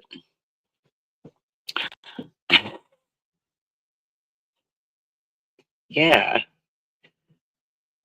I remember the time that I don't know if any of you remember this when DJ was on there and from Australia, and he was he would interview people that would come on Delaney's panel. He would just suddenly start asking us questions, and that was like the most fun interview I ever had because he was so funny. This is the way that these questions, and I remember I was all because I think I must have had several coffees that night, and I was talking really fast, and I was all excited when he came on, and she goes, "Whoa, whoa, whoa, slow down!" It was hilarious. Oh, I'm telling you, we've had some interesting situations. Right? Would any of you lovely ladies like to come up here and join me? Yeah, I understand that Annie's place, and I did too for a long time. Like I said, I only have a few people that I'm, like friends with on there as well. Um, but I totally understand that because, we have to keep certain things certain ways, protect ourselves. Um, but I can reach out to you on your channel stuff, on your community or whatever. That's fine. It will work. And then I'll put it in my calendar as a reminder. What time were you thinking? Time doesn't really matter on my end because I'm all over the place. I'm a clock that never stops going round and round. Oh goodness. I thought it would have been a wild and exciting experience because we don't have like a lot of couple like friends that are like another married couple, like that, how you do if you have neighbors and people anyway. Um I have to take my son somewhere soon, otherwise I would. Oh no, you're fine, Lizzo. Thank you. Um so I threw that out there to her. I said, you and your husband are more than welcome to join us. Like I said, anybody that wanted to come out and hang out, we got this sweet thing going on for I think it's 3 days, 3 of the nights that we're there. Um and then as well as the other place that we're gonna go. But I just thought that would have been wouldn't that have been fun? Me and Leanie were both crazy as hell. And then our husbands, Beefcake and Bigfoot. It'd have been interesting. But I mean, the invitation was open because basically, flights to Vegas are super cheap, pretty much from anywhere in the United States. And then also, what was the other part of that? The lodging's already paid for as well, so that makes it easier. You just got to go out there and have spending money. I mean, I remember sometimes when we used to get the charter flights, and basically it was like $70, $35 a person, and it was because it was based off your play at the casino, and that was back years ago when I used to play a lot more. And so basically, that's all it costs us to go on that trip. That's the private charter plane, your hotel and lodging while you're there. It's 5 days, 4 nights, and all you had to have was your spending money and money to eat some food, right? So there was times though that we were like almost on just barely getting there, but it was a way to still be able to go on a trip. And the way we looked at it is we were just thankful to be able to go.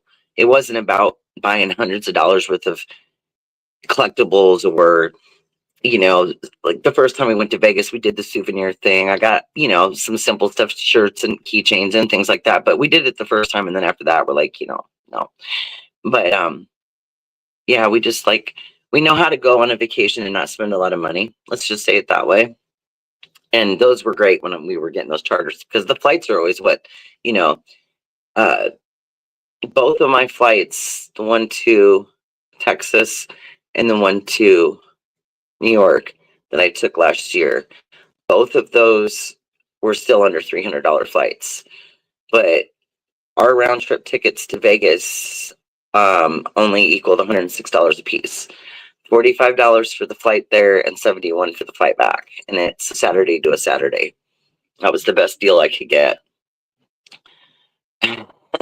I paid more in the tax and resort fees because even though this is like an already paid for room, it's like a suite. It's like something real expensive normally. So you still in Vegas always pay your resort fees and taxes and they're expensive out there, trust me. So I think that those all together that came up to more, it did more than our ticket. But I would still say that all in all, with that, and then like I'll do 3 nights in Laughlin, and since I'm a member, I get comped rooms, but their resort fees are cheaper there because it's not Vegas. So it's like, I think, was it $63 for 3 nights there? So that's really cheap. So, and I bundled it, like I put both of the hotel like taxes and all that together with the plane tickets together, and it's still under $500. And if you think about it, you don't purchase all that at once either. Like I paid for the taxes and resort fees to do the reservation through this company that I'd already bought these trips through years ago, and we were supposed to use them up by February of this year, but we weren't able to because I injured both my knees 2 years in a row and we didn't travel much. So we had to pay an extra $100 to extend that for another year. But to me, that $100 was worth it because one of the other trips that out of the 3 trips that I paid for is an all-inclusive. And that means we can go anywhere in the US, even internationally, and it's all-inclusive. You just got to get yourself there. And we both, on my bucket list and my husband's, is Cancun. And they have like 5 resorts to pick from down there. We were going to do it last year in November for our anniversary, but we didn't get that done because September I went on the cruise, October we went to Michigan, and I don't even remember what was going on, but we weren't going to get our passports in time. That's what it was. So as soon as we get taxes, then we're going to go get our passports so that we already have them, even if, and our decision is we either have to take that trip in May or August because it needs to be before or after the kids are here because we have kids all summer long. So that's where we're at with that one. But it was worth it. I mean, because think about it. Can you imagine what normally it would cost to go to a resort for 5 days, 4 nights, all inclusive in Cancun?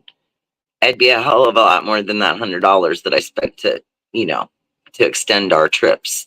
So the original deal was buy one, get one. And they're a timeshare trip. So they put you up in the fanciest places and they want to show you what you would have if you bought a timeshare. And they treat you well. They do a little presentation. They feed you good. It's a couple hours out of your day. And they're giving you the lodging, right? And I think I paid 4 years ago $350. Now they wanted to do buy one, get one. I said I wasn't willing to go for that. I don't remember. I just got off a trip or something. So they put somebody else on the phone. And this manager gets on there and he goes, well, I'll tell you what, I'll offer you 2 for the price of 1. And so when it was all said and done and we bartered back and forth, it was $350 for 3 trips, 2 domestic, 1 international, international or all inclusive. So it's really good. That's cheap. And because, like I said, because of timing and shit that's happened, we didn't get those taken in time. So we're taking, this one will be our second one. And then, like I said, we'll do the Cancun sometime this year. So I'm really looking forward to that. But I also want things to kind of stabilize around the US and Mexico and things to kind of calm down a little bit before I try to go anywhere like that right now. So I'm paying attention, but yeah, because like I've said before, I have the damnedest things happen to me. So if something bizarre is going to happen, it's probably going to happen to me when I go somewhere. It always does. So I'm just like, okay.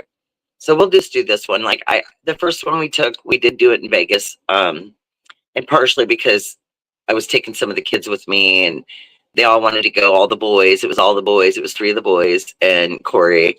And I was outnumbered by, the dudes. But anyway,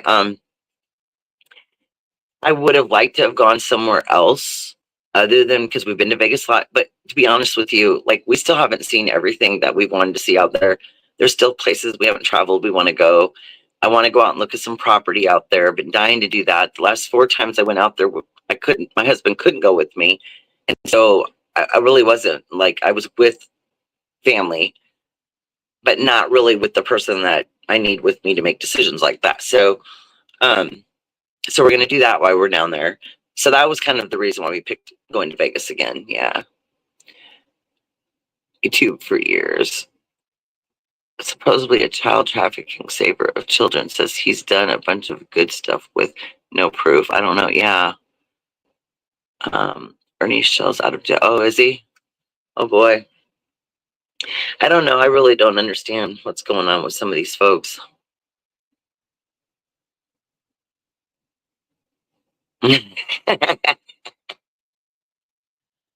That's no cap. Drop the link. Welcome, God Israel.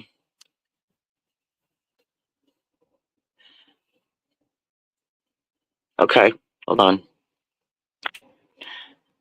I had it in there, but it was way back in the beginning, so we will put it back in.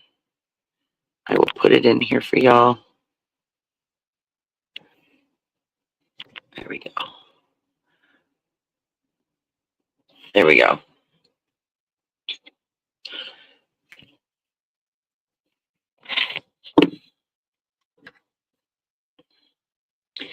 So I think we've got somebody that's going to come up and join me on panel. I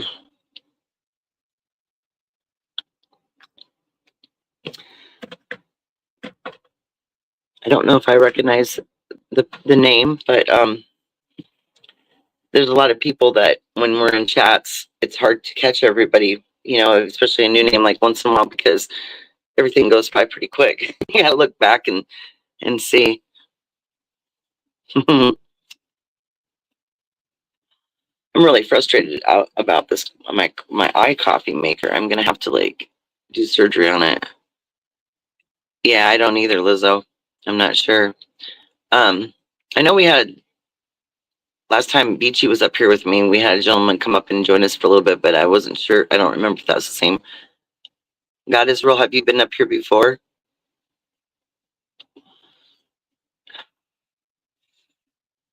Oh boy. That's one of the reasons why I said to Bigfoot, I said, well, sometimes you'll have to join me on panel. That way, you know, it might feel more inviting for gentlemen to come in, or if our seer raiders in here, they might, you know, want to chat with a dude. I'm so disappointed about my coffee being cold. You know, I reckon I should just warm it up because I'm just going to not be very happy about it. You never know the right amount of cream. I always put a little bit too much in, and then it cools my coffee down really quick. So we're just going to, oh, we got a guest. Here we go. Welcome. Hello. How are you? Hi, how are you? Great. Where are What you at? is, where am I at? In this great United States of America, freezing to death. Are you somewhere warm? Well, I'm in Los Angeles and the fires are burning us down. Oh no. Are those are still going, aren't they, a little bit? They haven't gone completely out, Just a right? few. Yeah, just a few in the Palisades and Kenneth area. It's absolutely awful that all that was going on. Really.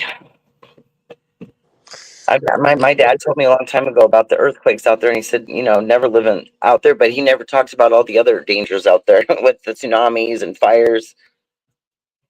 It's pretty wild, It's California, right? right? My brother lives in California, but up in the northern part more. Up, The I don't know, northern like part's colder San though. Francisco, maybe. Hmm. It's cooler. It's cooler up there. It is, and I was not. See, and I'm used to when you think of California, Nevada, and Arizona, you think of warm, right? Yeah, go to the northern part. It changes. It sure does. Very I true. found out. I think I went there in December too, and so it was really chilly there. It rained a lot up north there, quite a bit. Very chilly. Do you think the natural occurrence of the weather is like, do you think it's like normal, or do you think there's human technology behind it? I've always thought human technology was behind it because of the 20-year change in the weather that I've been tracking. It's gone completely off the charts. And there's proof out there, here and there, that they've done some stuff. Right. Just checking to make sure I don't burn my mouth. You know, you heat your coffee up and you may just heat it up a little too much. And then you're trying to drink it out of a little tiny spout, hoping you don't burn your mouth. What happens when you heat it too much? Very uncomfortable burning. Oh my goodness. Does Yeah, it smell bad? what was that? Does the smell go bad? No, still smells like coffee. So how do you know it's burned? Well, burning, I mean, like if you get it too warm in the microwave and then you take a drink and not cautiously, you know. I mean, I once was taking an aspirin and I used my coffee, not thinking about the fact that that might just be too hot to be drinking. Yeah, I never did that again. It was a one and done. Holy shit. So out in Cali, then it's what, 3:30 in the morning? Yeah. Well, yeah, Well, 326. Pretty close. I've got pretty much. I'm more on that like time frame, which is the reason why I think I've been screwed up on my schedule for years because of how much time I used to spend out west. I was always in Nevada and Arizona, so I was just like used to that time, you know. And then I'd come home and I'd be like, not really lost because it's just 2 hours. I mean, if it was like 6 hours, I think that would really screw me up. But I don't sleep a whole lot at one time anyway, so Sleep is overrated. What do they say? Sleep is the cousin of death? yeah. Well, I know a lot. I've known people over the years that sleep so much that it's almost ridiculous. I mean, like a small child I've ever even seen sleep so much, and I think to myself, what is that? Like, really, like, what is that? I mean, I don't know. I guess just some humans they need more rest than others. I don't know what it is, Right. but Yeah, there's I think definitely some people that can just survive off of like minimal sleep. yeah, I've always been that way though. I think it's kind of like a learned behavior. Like it's something that you just if that's the way that your life is kind of been, it's going to kind of probably stay that way. Like you get that kind of sleep.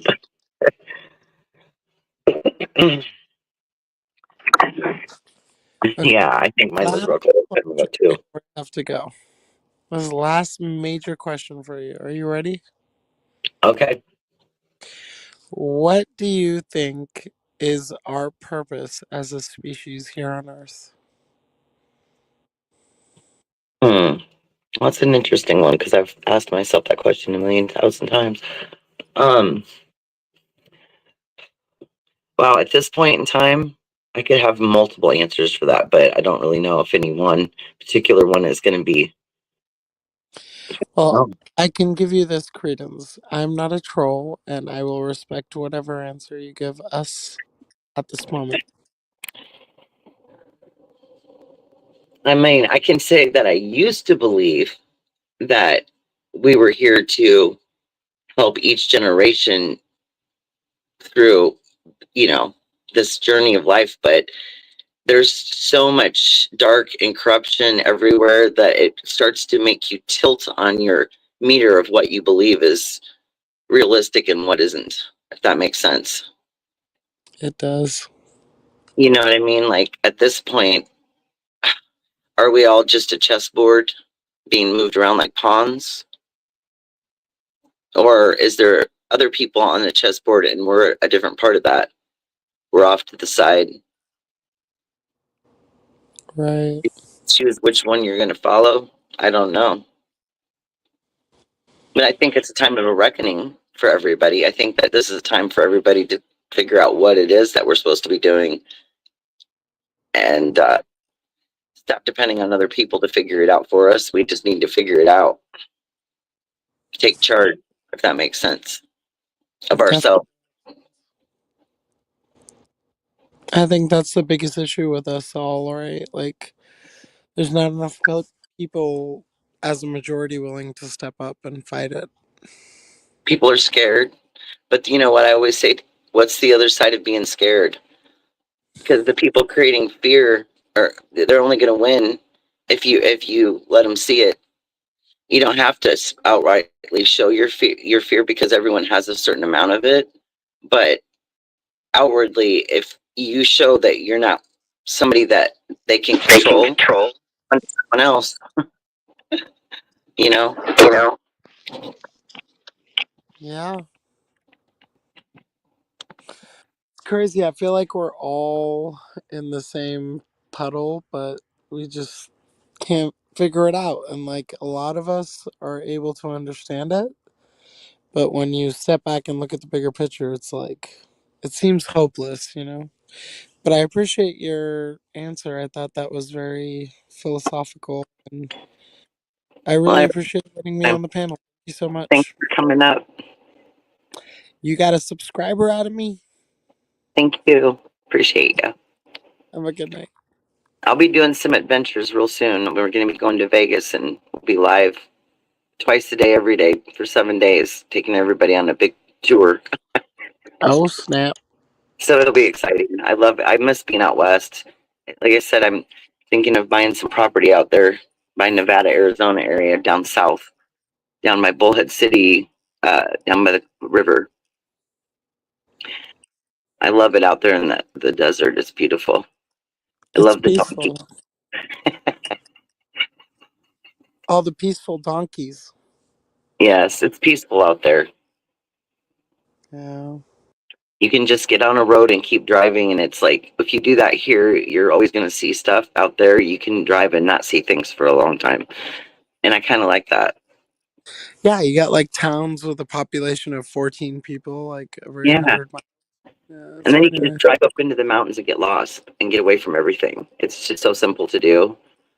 And Yeah, here in the city, you can't do that. There's no way to get away from anything. Like for I said, sure. we were close to the airport, and I'm tired of hearing planes, and then now everybody's hear it.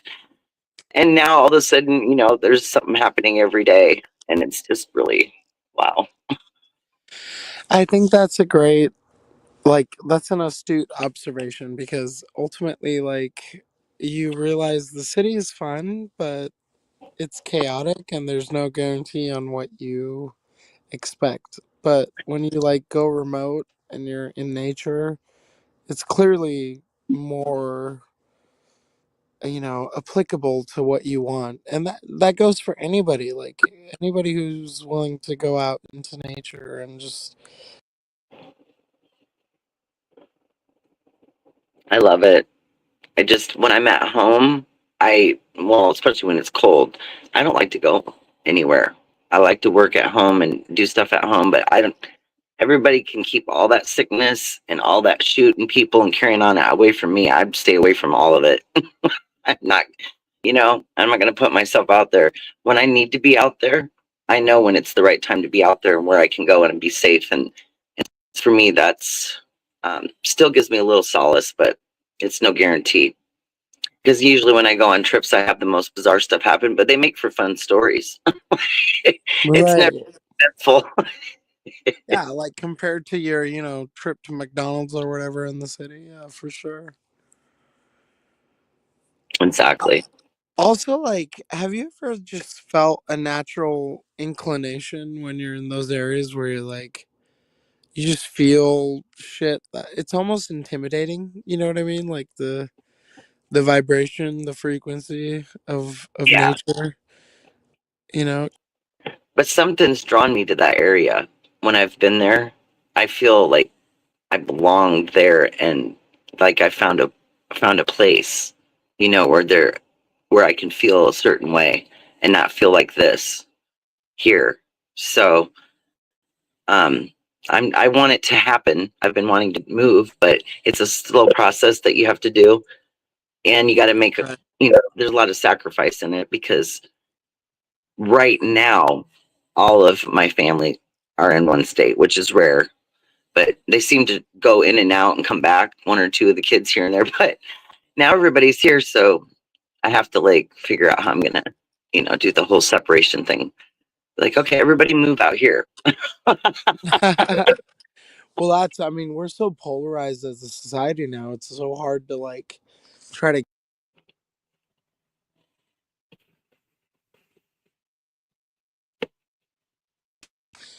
it's so hard to get your message across to people. Like, you can't expect them to understand what you're saying, even if it's family or friends or strangers or whatever. But I Right. do think there might be a genetic connection with like that area for you. I don't know if it's like genetic or spiritual or what, but clearly I don't know, but you I want to know go that when I back walk there off for a the reason. plane, I feel this certain amount of like weight lifted off my shoulders, and then it's almost like I'm stepping into another body, and then I'm leaving, and I'm the real me, or like who I feel like I am, and the other person is back freezing somewhere, right? Right. It's just kind of, but I'll say I'm home when I get off the plane and I land there. That's what I always say, and it's weird that I say that. I don't even know when and why. It just came out of my mouth one time when I was there, and I was like, okay. It's destiny. It's destiny because a lot of people like are they feel at home in the cold, right? So I think we're all attracted to where we should be at the end of the day. Right. Totally.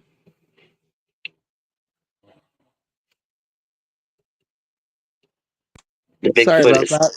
My no, mic you're got cut off, but I'll be back on soon, I promise. And I've really overstayed my visit. no, you're totally fine. I've sat on here before for hours with different people, and it's cool. I mean, I'd rather be talking to people than just sitting here by myself watching the news. I do a lot of research when I'm awake.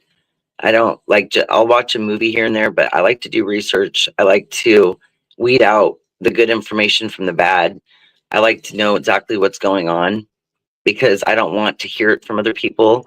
I want to find the information myself and decide who it is that I believe is honest, because you can tell if you know really how to understand people, you can tell who's telling you the truth. Right. And so for with everything going on, stuff I didn't used to care about. Well, I cared about it, but I didn't pay attention to it. I've been paying attention to it for a year straight now. Every single day for a year, I've been paying attention. That's So, good. I no, gotta say, like, that says a lot about you because so many people who are in the best part of the world, living their, luxurious, spoiled lives, they have their first world problems. But, like, to be in this atmosphere and environment and to be able to see what things are is special. And I think that's something that says a lot about your character. And anytime I see you live again, I'll definitely jump back on. I just have to get to bed. But I do think that all of us who attract each other on the internet or in real life, it's for a reason and it's happening now at such a intense level because I don't have the answers, but I think well, we need each other because, I mean, we need each other because we can't unite the countries because they refuse to act right. So we have to be united ourselves so that we don't get taken down with what everything else is going on out there. And the only way we'll make it is if we're united, at least in ourselves. right. And shout out to chat too before I head out. Like that's real. A lot of us are here and we're trying to fit in or people are other places and they're trying to fit in.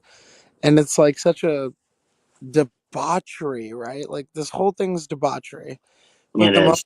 the moment we all wake up and realize what's going on, it's quite easy to understand that we're all just struggling against the same people. Yeah.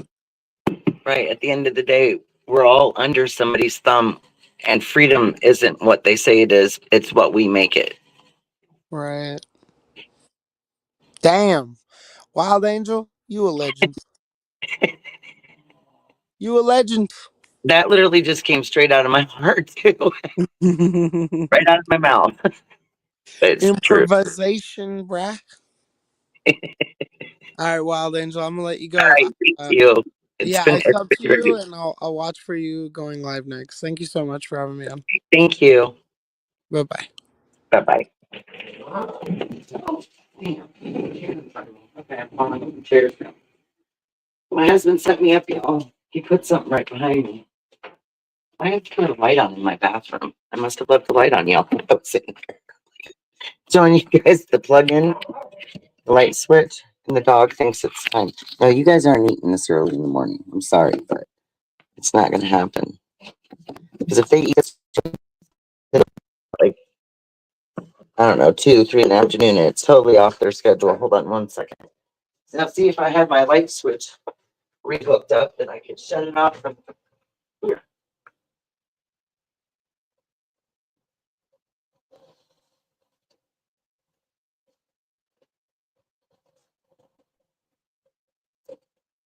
All right. All right, I got it. Shut off now. That was really nice. God is real. Thank you for coming up. It was really nice chatting with you. We'll see you again soon. Sleep well.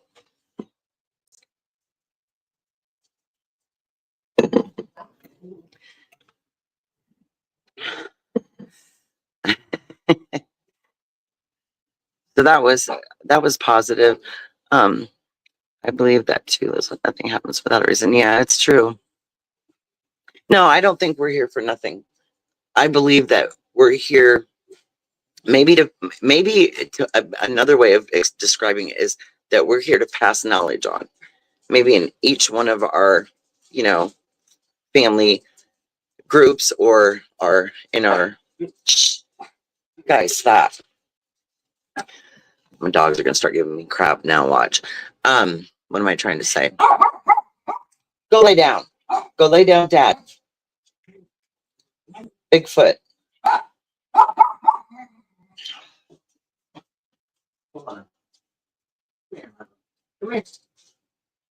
Come here. Milo. Come here. I gave you a boost. Come here.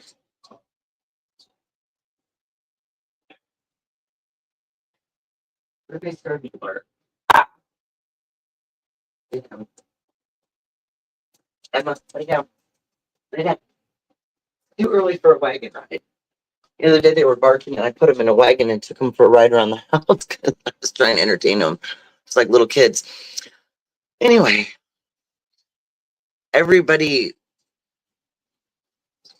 natural ancestry in their families, right? We all come from many different, you know, bloodlines. And so I'm having a hard time. The dog's got me all off track. And I believe that we're supposed to pass knowledge on. I believe that every single human being has special gifts and talents and knowledge that they can offer to spread information. But so we do. There is a reason and a purpose. But what makes people start to wonder and doubt that is because of how much chaos and evil and darkness is out there amongst everything. It makes it really hard. It's kind of like a cloudy day. When all the clouds are there, we can't see the sunshine. The sunshine gives us a certain feeling of euphoria inside. You get a certain feeling from it, right? Because we're connected to that energy. And so when you're dealing with a cloudy day, you don't have that sunshine. It's like you're suppressed under the cloud almost, right? So if you think about how chaotic the world is and it's like a suppression to us, that is where you get depressed, sad people that just give up, right? Because we need to be able to see that sunshine even when that cloud is there. And that's kind of the only way I can explain it, y'all. I hope that wasn't too bad. The dogs got me all off track. And I was like trying to get my words straightened out, but that's the only way I can really describe it, right? I used a little weather analogy there.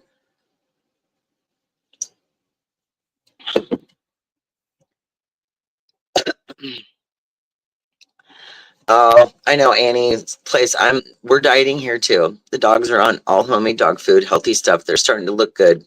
I'm trying to get my husband to quit drinking fountain pops all the time and drink more water.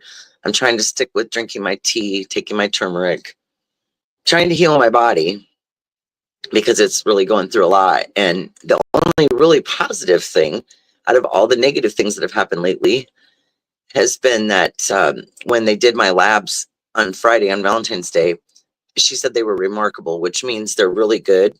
Now, last couple times I went, they were fine, but not remarkable.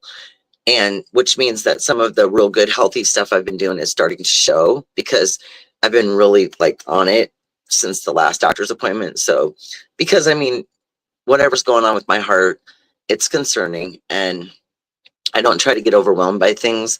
I just try to fix them. If something's broken or something it needs a little repair because it's a little bit damaged, I want to fix it, you know. And so I'm gonna do the best I can. I do research on what you know.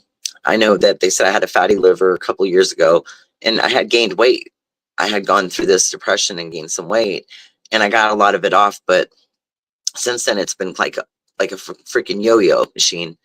And if I get on a good track and I stick to all my like supplements and make sure I'm eating healthy and I stay away from anything fattening, which is like, you know, I mean, I'm talking about eating healthy, like doing like smoothies, salads, not a whole lot of red meats, just taking it easy on your body, basically. And that is when I'll like lose weight. And so because my weight fluctuates crazy, that's why my doctor was checking, you know, like labs to see if your thyroid can do that.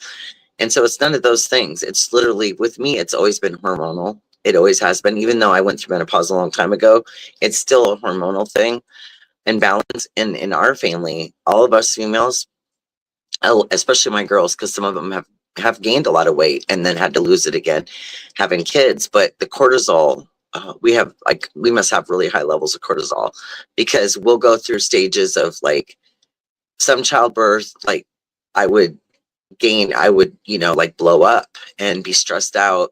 And then I'd have another pregnancy where I wasn't like that at all.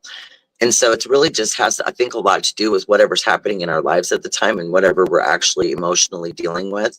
Because those emotions we deal with, they affect our body in every way. Like I said, like my heart, you know, 4 years ago when I was going through some really tough times with my Bigfoot and some other things with family stuff, it was just a struggle and it overpowered me for a little bit because, and I started to kind of take it out on myself, but I knew that that I was stressed because I would feel like I used to be able to get upset. And, you know, your chest gets tight. You know how you feel when you're upset and you get mad at someone, you calm down, everything's fine.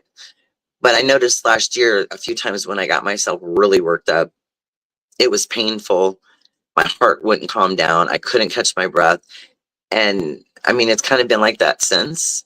But not like I just haven't been letting myself get that upset because I don't even actually think physically I could because the last time I did, it almost did me in. So it's just something to realize that stress is like a really serious thing and it can really, really mess you up. Like it has literally like been my biggest enemy my whole damn life. And one of the things I'm going to do one of these times here for y'all is, and I'll probably do it like a daytime live and afternoon live where people are kind of a little bit more awake and not real busy. Um, but I have some like really amazing things that I was a writer in college. I did kind of rediscovered my writing skills from when I was younger that I had kind of like forgot all about. And Tina had asked me one time, she says, you know, you should read those. You really should. And um, here goes the dogs. And so I said that I would do that sometime. So I'll have to do that. Hold on, I'm going to mute and feed them so that they will stop. Hold on.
All right, there we go. They like to come over and like bark and bark at me. Now they didn't used to bark at me. This is a true story. When they were on the dry dog food, right? I had the dog food container over there, and I'd scoop it out and feed them. No barking, nothing, right?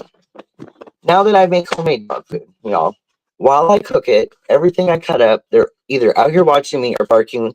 And then when it's time to feed them, they go insane. And I made them all sit down before I put their scoop in their bowl because I'm not going to be demanded like that by dogs. I mean, that's just crazy. They're so silly. They're like little demanding children. I want pizza. I want ice cream. I'm just kidding. But anyway, that's kind of what that was. I'm like, no, you got to sit down and not bark at me if you want me to put your scoop in your bowl. Crazy little boy girls. And this week we did turkey, brown rice, sweet potatoes, sweet peas, green beans, pumpkin. And I would do the coconut oil when I cook the meat, and then some turmeric. So that's what this week was. Kind of alternated. So 1 week I'll do turkey, 1 week I'll do ground beef, 1 week I'll do fresh chicken. The one thing I couldn't remember what it was that I wanted this ingredient that I had watched on another this guy that was making dog food, and I couldn't remember what this fresh. I knew it was liver of something, but they're called liver patties. And he takes and he uses one of those Instapots. I need to get one. I really do. And he puts all the meat in there and the liver patties and cooks that all up. And then he takes that out. And then he puts the rice and the veggies in and does it and mixes it all together. And it was the liver patties that are super, super good for them. And I couldn't remember what it was. And so I caught that show the other day and I was like, oh, great. Now I remember. But I don't know. It was kind of funny because he was like, yeah, well, it's easy to do it. And this, you just put it all in there, push 25 minutes and then go, right? Well, I'm doing it in my Copperware, and I do the rice, the veggies, put it aside, and then I do the meat and then I mix it all together. It was one pan that goes into 2 bowls. And he goes, well, he was talking about how the Instapot, you don't have that many dishes with it because it's the one thing. But all of the different, this is because it was a gentleman as well, I'm sure. He had all these, and he was showing his sink. He said, oh, my wife's going to kick my butt. But he had all these dishes in there from all this prep he'd been doing. And I literally, yeah, I did it with the 1 and 1 too. And he had to do it in 2 sessions too because of how much it was. Now, I've seen this other gal, when she did it once, when I first saw the homemade dog food recipe being made, she did it in Instapot too, but she put all of her ingredients in together and set it. So she must have had a little bit bigger one, whatever, and then was able to just do it in one and done. But so I think an Instapot is probably on my agenda. I think the only reason why I haven't put this one yet is because literally we haven't remodeled the kitchen the rest of the way, and I just don't have a lot of space to put anything, and they're pretty doggone big. I literally took up the majority of the stuff for our kitchen that we can't use until we remodel it out. And we went and put it in storage because it just was in our way. And I needed to take some of the shelves out to put the under the sink sliding trash can under, because I absolutely hate a trash can in the middle of my kitchen. And it's just easy to have it here right by the sink and countertop where I cut stuff, and then you just push it right into the perfect. So I had bought one on Marketplace years ago for like 10 or 15 bucks for the can, and then it's just like a metal thing, slides out.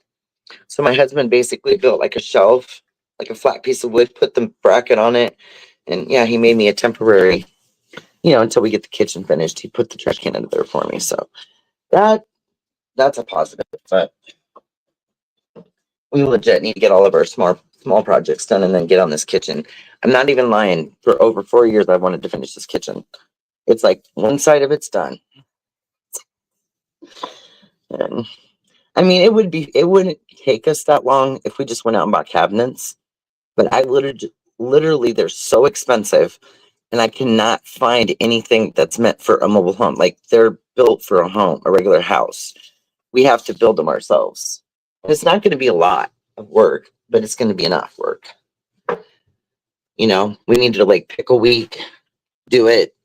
We won't be able to use the kitchen much, but that ain't no biggie. So we got to kind of move everything well, mostly the refrigerator and everything over to one side of the kitchen, but I've got it all figured out. So we have space to work, but that one's going to be an interesting project because I don't know how I'm going to exactly start it. I think what I'll do is probably start, doing like the series. Um, we literally start building and as we go, you know, and then we'll show the work. Some people do this thing on their videos where they do the time lapse and it goes really fast. I don't care to do that. I prefer to just like show y'all what I'm working on and then do something else the rest of the live. And then the next day, when that piece is done being stained, then when Corey's putting it, installing it or whatever, then we'll go and we'll show that part. But I don't like that time lapse thing. I understand why they do it in some videos because they're building a whole ass thing. But since we're doing a kitchen, we can do it like just do a daily live to follow through. So I think that'll work out. All right. Well, they've licked every inch of their bowls. Come here. Let's wash your guys' face. Because my one dog, she'll go over to her dog bed or wherever she's at. As soon as she eats and start rubbing her face, there you are. See, I'm talking about you. You're already doing it. And she'll rub her face on her dog bed. I'm like, why can't you just lick your own shit? I mean, really. You can. Lick your own chin, girl. Come over here and clean your bowls out. You guys ate super early this morning, so that means you guys are going to be trying to get dinner at 3 o'clock. I already know. But, yeah. And what I'll probably do tonight, sometimes I'll feed them this just one of the meals a day. And the other meal, I'll cut up like some fresh fruits or veggies and put them in and let them eat those. Something that they have to chew. They can't eat it so fast. I actually froze it. Kind of something I saw online. Freeze a banana and then take it out and cut it up as a snack. And so I might just give them some cucumber and fresh carrots, or I usually go with 2 veggies or 2 fruits if I'm giving them that as a replacement for a regular meal. But trying to make sure that I cover all the bases. I've got to order them some, it's like this 10-in-1 supplement, but it's got all the goodies in it, whatever. I guess my mom's vet told her the other day, well, regular dog food has, all that has other stuff in it. Or if you make it homemade, it doesn't. Well, what do they think's in the food that you're making the homemade dog food? But there's nutrients and vitamins in those. But so I thought, well, I guess it wouldn't hurt. I mean, I do, use turmeric, but it wouldn't hurt to do like the one I saw. It had it was probiotic and it had different stuff in it for them, additives, whatever. I could do that and sprinkle it on their food or whatever. So I guess I might decide to add that in just to make sure that, they are getting everything. But I'm trying to give them a variety of everything that they need. And I always make sure that I do check before I try anything I haven't tried before. But the other day I was like, I wonder if they can have blueberries, right? And they can. They're good in antioxidant, but not like a whole bunch. Like, so a bigger dog could have like a lot more blueberries, and like ours are smaller dogs. So I gave them like maybe 3 a piece with their apples. So I'm sure Miss Tannum could, she would open the pocket. Right? Dogs are funny. Dogs can have that spice. Yeah, they can. So what you do is like you can either, if you use dry dog food, you can sprinkle it on the dry dog food. Or when I'm cooking it, what that one guy did was he put when he was all done mixing it, he sprinkled it on and then mixed it in. I've done it that way. I've done it when I cook the meat. But with turmeric, like in a human's body, for us, our body to absorb it properly, it has to be with a fat or black pepper for some reason. I don't know why, but that's crazy.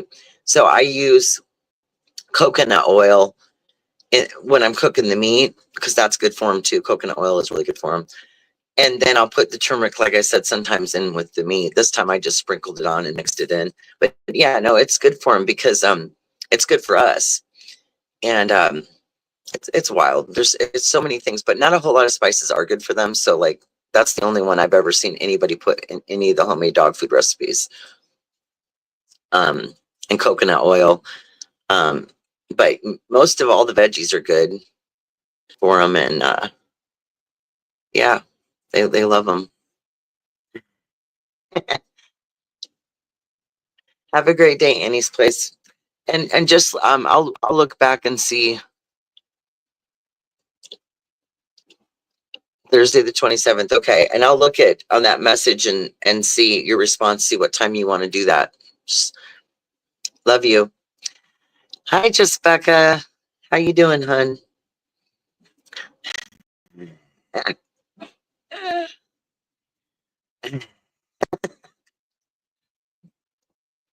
Bigfoot fell asleep on me, Becca. So 5, 4, 3, 2, 1. BG. Sorry, I'm having a moment, guys. 5 p.m. Yeah. Oh wow. So you're in not Australia, you New Zealand? I'm pretty sure that we've talked about it on Leanies, but I've probably forgotten because I was just trying to memorize other people earlier where they're from, trying, remember my map. Were you listening to him when he came up on panel, Becca? Everybody was a little nervous at first, but I love it when people come up and the best way to really find out what someone's doing or who they are is to come up and hang out, right?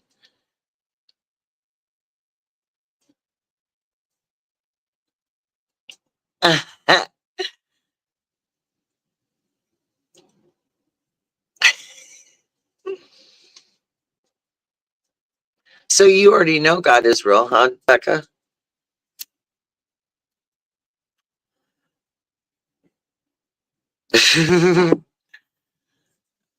All right, I gotta go let a dog out. I need a secretary. No, I'm just kidding. I got a husband, but he fell asleep on me all the time. Oh, man, you guys. You didn't give me a break, are you? Not one single bit. Oh my goodness. Like, you didn't done that. Good. Wow.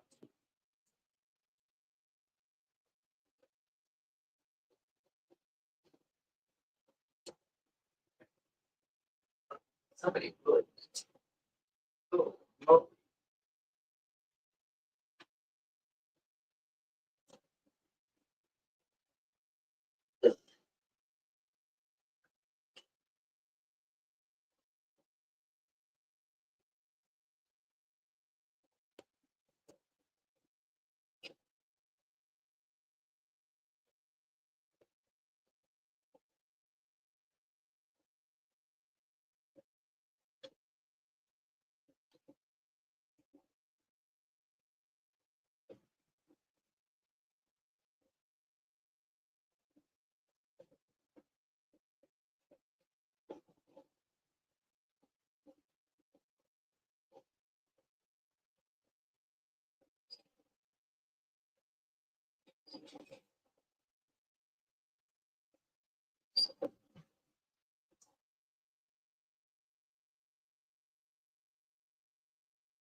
He's gonna go back.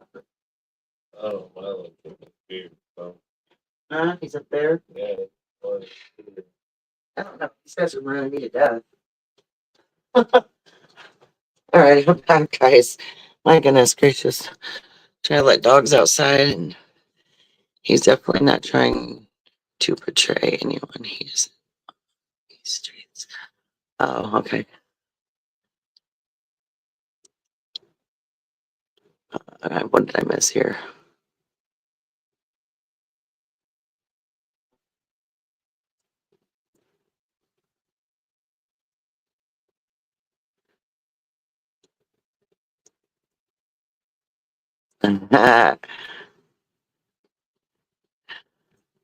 All righty. Hey, Becca, are you up for a minute? Are you're not going back to sleep, are you? No, you have to get up. You're up to be up. I didn't know if you wanted to come up and say hi for a minute, or if you just want to be in the bushes, girl.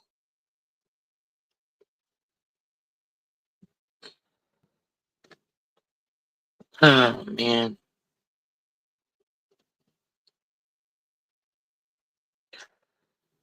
Well, that's a good thing. You should be who you are and not anyone else, right? Otherwise, who are you really? I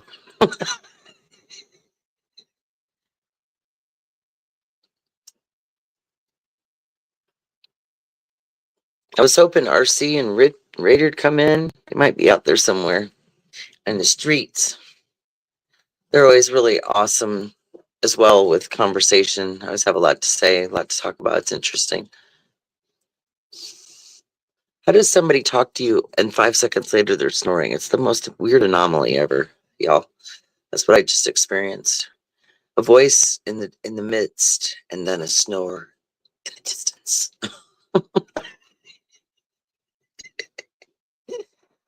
Oh goodness gracious.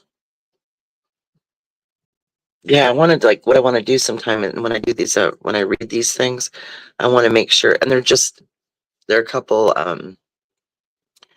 Well, I mean, in college we call them essays, and they are, and then one of them that's a little bit longer, which I would do that one separately. When I'm talking about longer, I'm not talking like a whole book. I'm talking about like an autobiography, like a summarized version of an event in your life. But I wrote this really neat one in college called Stress, and it's really amazing. But I want to make sure that I do it like in a daytime live.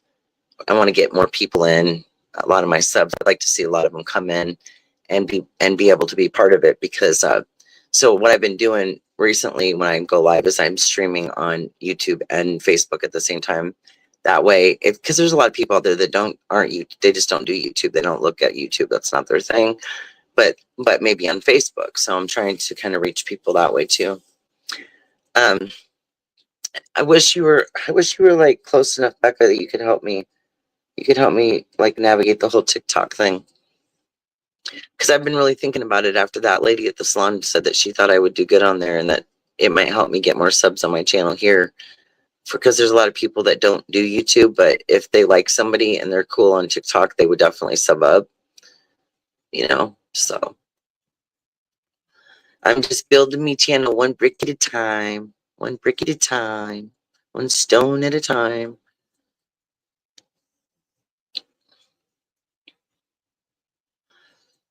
The only time I'm into numbers is when it has to do with finances. But when it comes to I remember when I was getting anxious because you had to have 50 subs on YouTube to go live, and it was that pressure to get there so you could finally go live.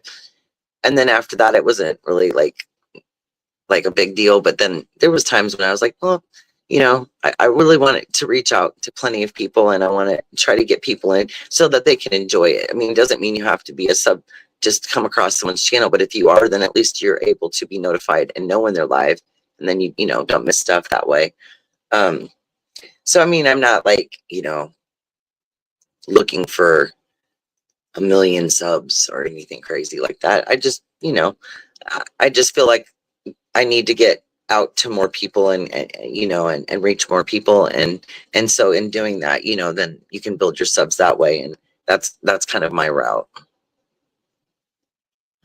And when I went on the cruise, like I said, I got probably at least 25 just on the cruise, just just talking to people and them enjoying our conversation, and then me just saying, I got a YouTube channel, and if you'd like to know more about me or get to know me better, there's lots of content there. I started the channel that way. I started with just content only to kind of introduce what my channel was going to be about to people, to kind of prepare them. And like I said, yeah, drama and craziness gets views, but you know what? There's a lot of good people out there that'll give you views just for being a good person too, and keeping things real. And that's me. I'm not about any of the other stuff. I always tell people there's enough drama in our own private lives that if you're actually somewhere for entertainment purposes or for company or for knowledge or for whatever it is, connection, you're there for a positive effect, not a negative effect. So there would be no way that I could even conjure up any kind of way to be that way, because that's not who I am. But I mean, and if that gets people subs, more power to them. I wouldn't want to be part of that sub count. That's all I'm going to say.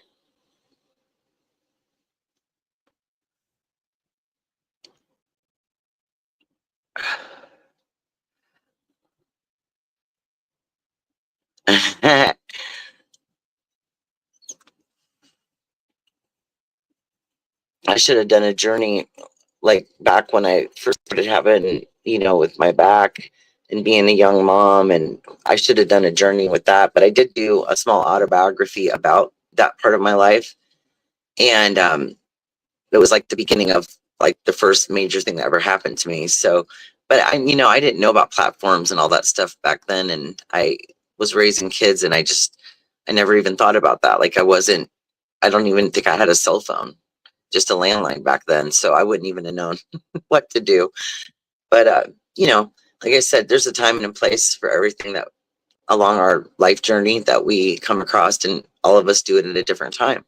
That's what makes us different. And sometimes some of us have already been down a certain journey or certain road, certain path, and we can offer knowledge and good advice to others to help them.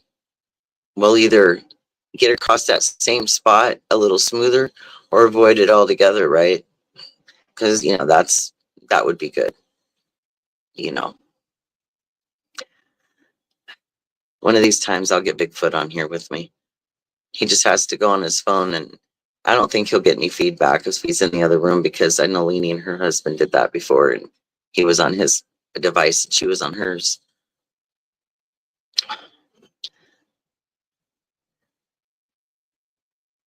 Yeah, I've just been, it's not that I don't like necessarily feel good, but I don't feel good when I'm here because, well, it's freezing outside and it hurts every part of my body, like beyond belief.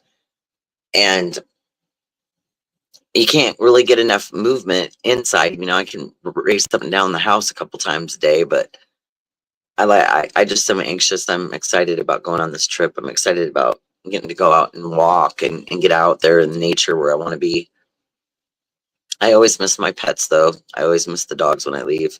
I have a really good friend that's going to come stay here with them for that week that we're gone. Because I really don't like putting them in a kennel, and then it's real expensive. And so my friend really can use the help, and so I'm going to give him some money to stay here with them. And that way I've got, somebody here that can just stay with them the whole time, and they don't have to be alone, because it's hard on them when you're gone.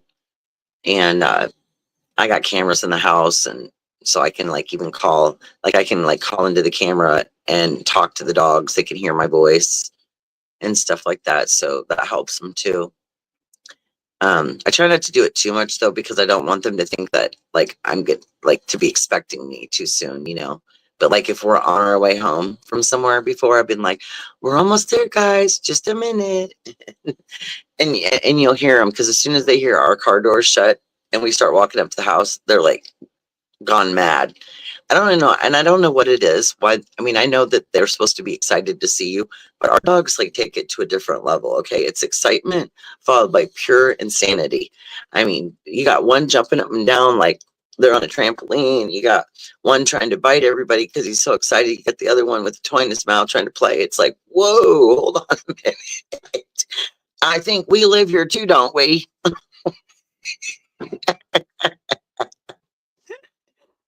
Goodness gracious.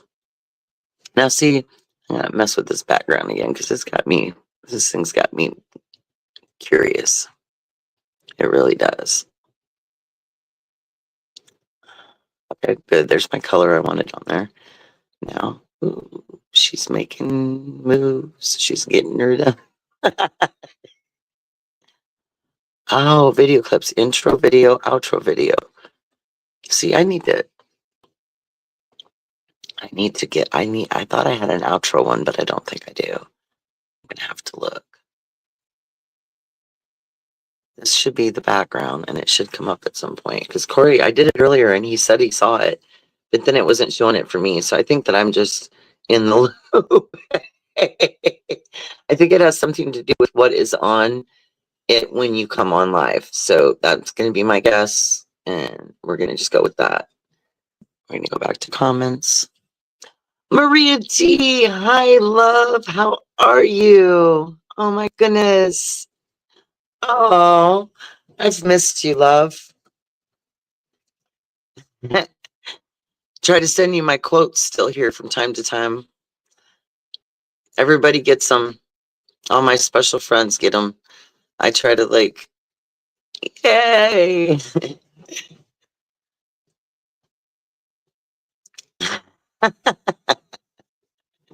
That was a pleasant surprise. I was messing with, look, I know, look, she knew I was messing with something on the background thing. And she popped in, be like, oh no, what's she gonna do now?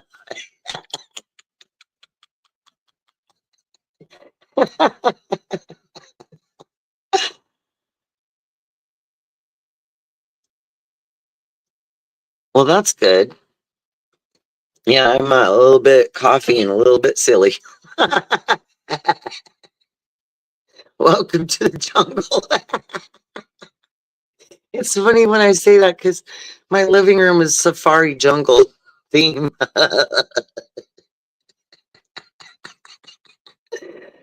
Oh goodness, here we go with the silly.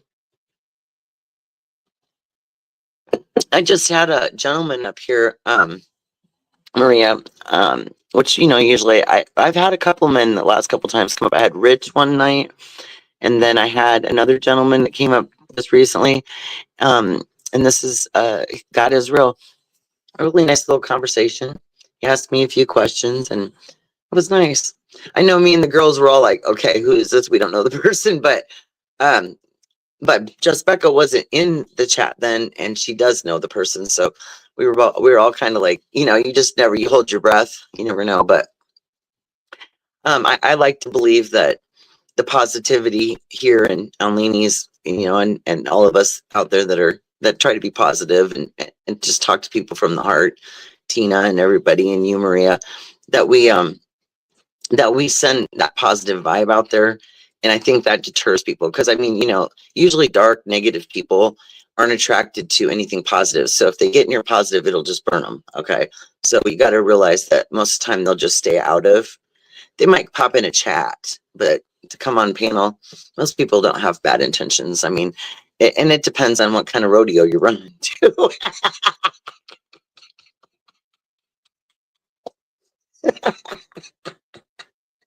Oh, you guys. Oh, my word. Oh, I'm so silly. Oh, time to stretch. I always used to say, when you stretch, I wish you could just grow an inch. Grow a little bit when you stretch. But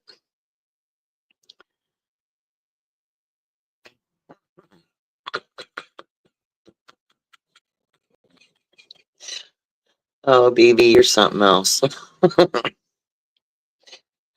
Corey Bigfoot had I think it was I called it a Beachy moment last night. He is, whatever it was something, it just reminded me of Beachy. It was so funny.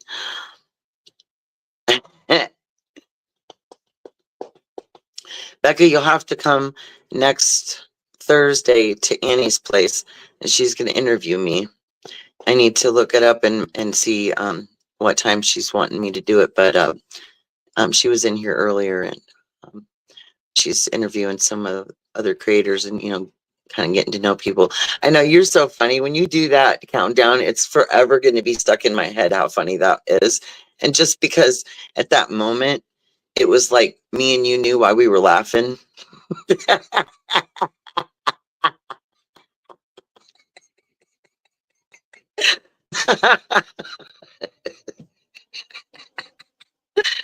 I know. I want you to come, hun. That would be so freaking amazing. And you know what?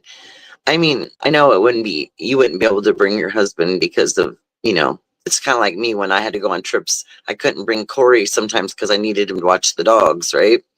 But I, I was thinking that would be great. It would be nice if you both could come, but I mean, I'll take you for sure. Um, that would be awesome. Is Grandpa willing to do childcare? You'd have a great time, though. You really would. I'm telling you. It would be the most peace and serenity you've had ever. I promise you. I'll take you out to Oatman. We could go see the donkeys. We could go look at land together. Oh, girl. I love your dad. I do. He's really, really wonderful. I'll never forget, you guys, this is something really cool.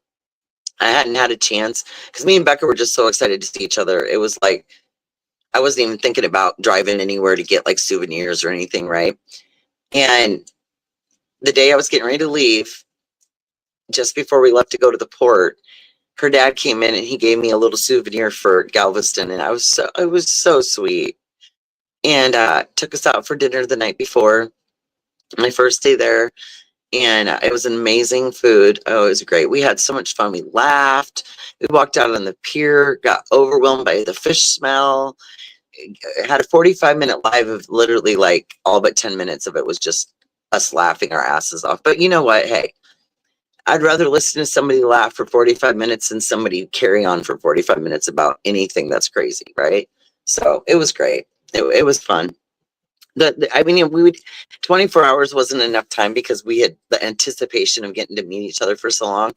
But I took it. I mean, it was great. It's like those moments that you want to just freeze and you don't want them to like end. So we were in that like state of mind. And I wanted nothing more than to put her in the suitcase and take her right on that ship with me, so I wouldn't have to be alone on that cruise. We would have had the time of our lives together. But I'm holding out for getting to get the girls to like get out of their homes and actually go on like an actual trip with me as well. I've been looking forward to that. It's great. Like one of the things I did was when I realized how much I liked a certain area of the United States where I found it to be peaceful and just a really just wow moment, right? I had to take a lot of my family there to show them. And I did. I took every single one of them that I could out there on that same trip and showed them. And everybody had the same feeling about it. Nobody wanted to go home. Everybody loved it there. So that really was, saying that was promising, means that my family could be moved. I mean, they're all old enough to do what they want to do, but I would really miss them if we were that far apart. But also at the same time, they can come visit, they can come out there and on vacation, but we wouldn't be moving out there like all at once. We'd be doing it slowly. It would be like a process. It would be a couple winters, and we're finishing this house still, before we'd actually move where that was our permanent location. So it's in the future, but we're not getting any younger, and that's what I told Corey. I've been ready to do this for like 4 or 5 years. I almost didn't want to get on the airplane the last time I was like, just leave me. Another thing I do that I was thinking about earlier when we were talking about planes and stuff is whenever I get on a plane, when you walk in, you have the pilots on your left and then your stewardess are in front of you. Well, I always try to say hi to the pilots. I always try to wish them a safe flight. I always try to like examine them too to see if they look like they're all right. You got your ducks in a row, brother.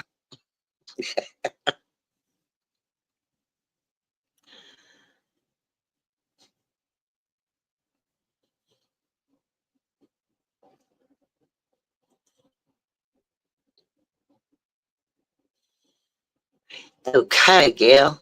That sounds great. Frankie. Okay, so when I get tired, but I'm not tired, but when I get either tired or delirious, I'll start talking in different languages, in tongues, all sorts of weird shit. Y'all, I don't know why. And usually it happens when I just do it to the dogs or my husband, and he just looks at me like, okay. I don't know. It's when my goofy comes out.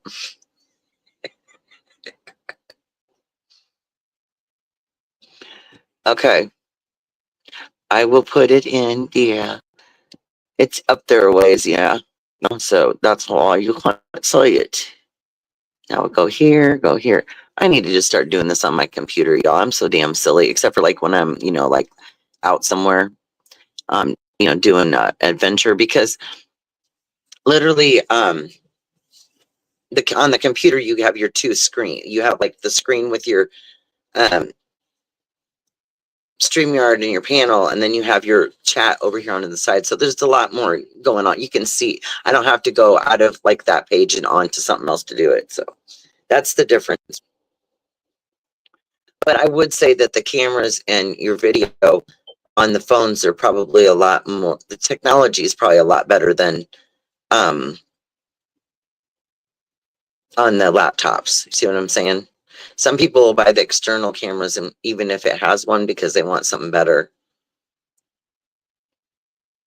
Oh, I'm hoping my friend, one of my friends from the city I used to live in a long time ago, he's a really good friend, Todd Bean. I'm hoping he's seeing me streaming on Facebook so he can come in here and say, hey. I don't know if he knows how to, but I'm gonna have to get him on here at some point so that while I'm on vacation, he can see what's going on. Oh goodness. I have this song stuck in my head, y'all, and it's driving me crazy. It's kind of like it's playing in the background, but it's not, but it's in your head. I've always found it to be odd, but yeah. This is what the color you see along the bottom of the screen is teal. I like it that you can change the colors and stuff. That's neat. Next time I'll go with orange. They have one. Oh man, what a day, what a day.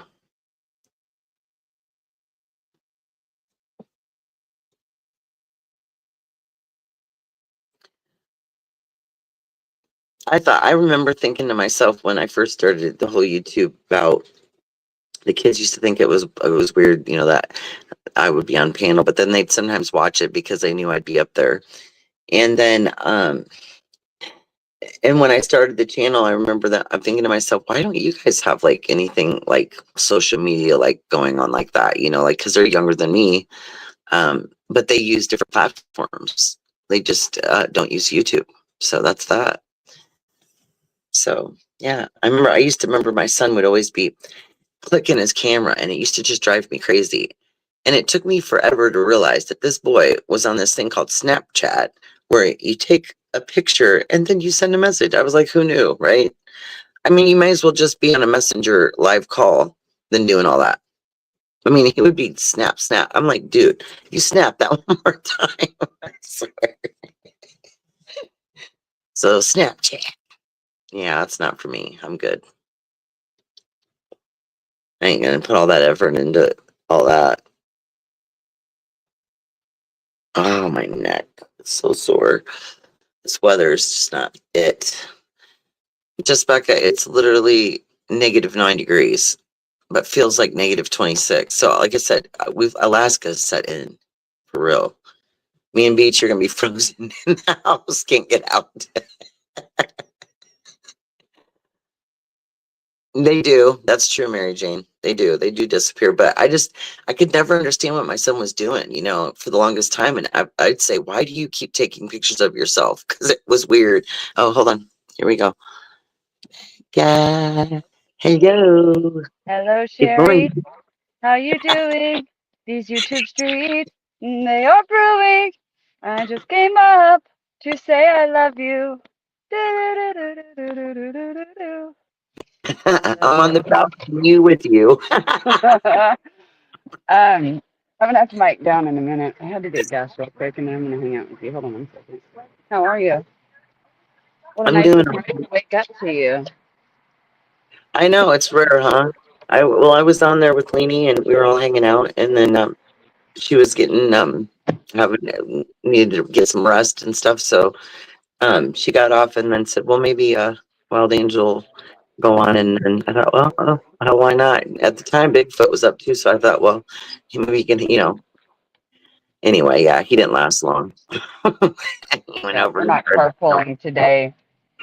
My husband's like, you just want to stay here? I was like, yeah, I'll stay here. I was like, we got the other card in case I really want to go anywhere. So yeah, you can just go. right. See you later, Mess up my alligator. daily routine, however, but that's okay because my daughter's at home today. They had like a teacher in service I day know I today. have like literally spent so much time in the car driving through Texas, and I don't even live there. I know you could get all over DFW, all the back roads, all the highways. You know it all. It's Anyway, funny. I love your dad, because I was just saying earlier, but because like when the cruise was going, he was like, "Oh, you should go," and then now he's like, "You should go." I like it that he's got that, like, even though he's older, I like my mom's the same way. She has like that energy about her that, like, like you should yeah, do it. he's going to Peru next. I don't know if it's next month or the following month. Which he goes almost every year with his best friend Jorge. Like he was born and raised in Peru, and so like Is it far he knows away? people. And so they're gonna go check out the Amazon, and I don't know. Oh He was boy. telling me I was like Well, I hope you halfway don't go through. get lost in the Amazon. We have to go find him. Well, it's better him go to Peru because what he had done was booked with his friend from Spain, Sally Ann. He had booked like this cruise.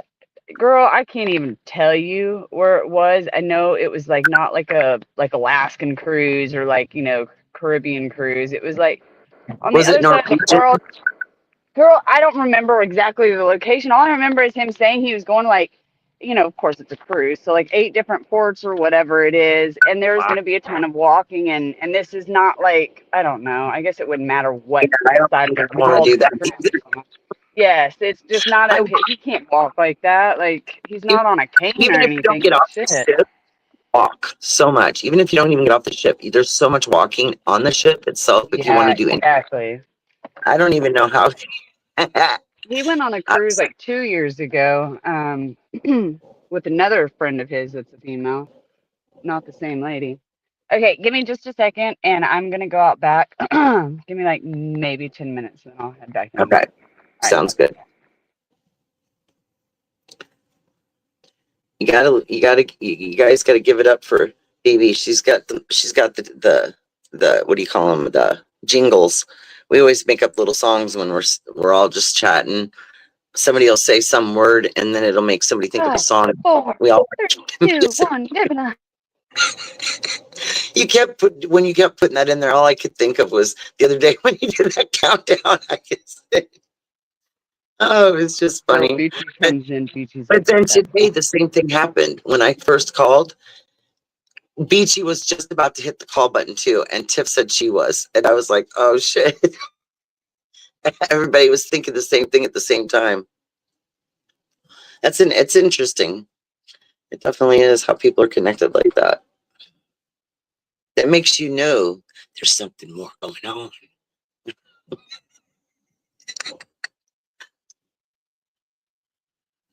Yeah, see, so what it is it's whenever a screen changes, then whatever you changed it to, it'll pop up. I've got it. I knew that's what was going on after I figured it out first time.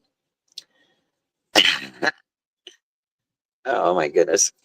It was so funny because Bigfoot was like, "Oh, there's a picture. I can see myself on there." Because I said, "Well, go on YouTube on your phone and see if if it's showing my upcoming live." And then he said, "Yeah." He goes, "It's a picture of me." And he goes, "Look, there's a donkey behind my head." What out of that whole thing? That's what he came out with. I was just like, "You're funny, dude." You got to hand it to men. They have some shit they could come up with sometimes. I'm telling you, he cracks me up. It's funny though, as much stuff as we've been through all these years, if you can still make each other laugh, I think there's hope, maybe. If you can laugh through all the crisis we're all suffering through, then I guess there's hope, right? I have an outfit that says hope on it. I'm going to wear it when I go to Vegas. You guys I won't get lost because it's all the different colors of the rainbow. Matter of fact, well, who was it? I think it was Corey's daughter that said, I thought it was like a lounge outfit, like a pajama. And I'm like, no, it doesn't even look like a pajama. But it was funny that she said that because you know how the younger kids are these days. Their whole fashion statement's different than ours. And it was funny. And it was cold out and I had these bright orange boots on from Temu. Oh my Lord. Look, you couldn't miss me for miles. I was so lit. I was so bright. I call myself the walking rainbow. Oh man, it's cold. I have the window open like the smallest sliver, y'all, and I'm over here freezing because I was blowing smoke out the window.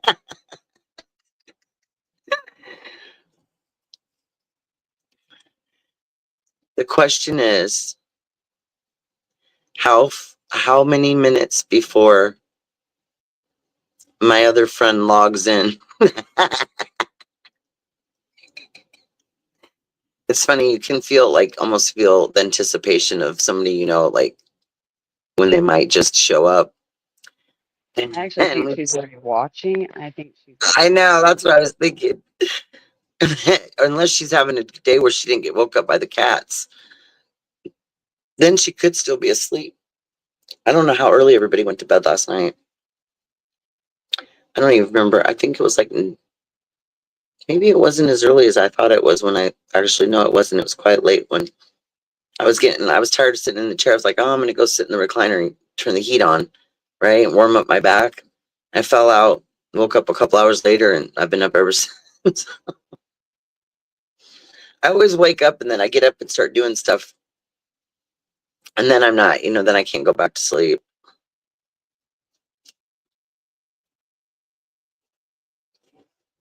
I'm going to bring in the morning.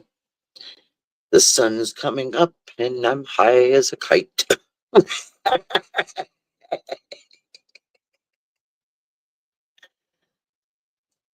Oh, this guys. The cloud, there's like this weird. Oh, you know what? I'm losing it. That's a freaking branch off the tree. It looks really wicked. And from it through the curtain and the and the tinted glass, it looked like a dark cloud. All right, don't look out the window. You'll be okay. Just remind yourself. It'll be okay.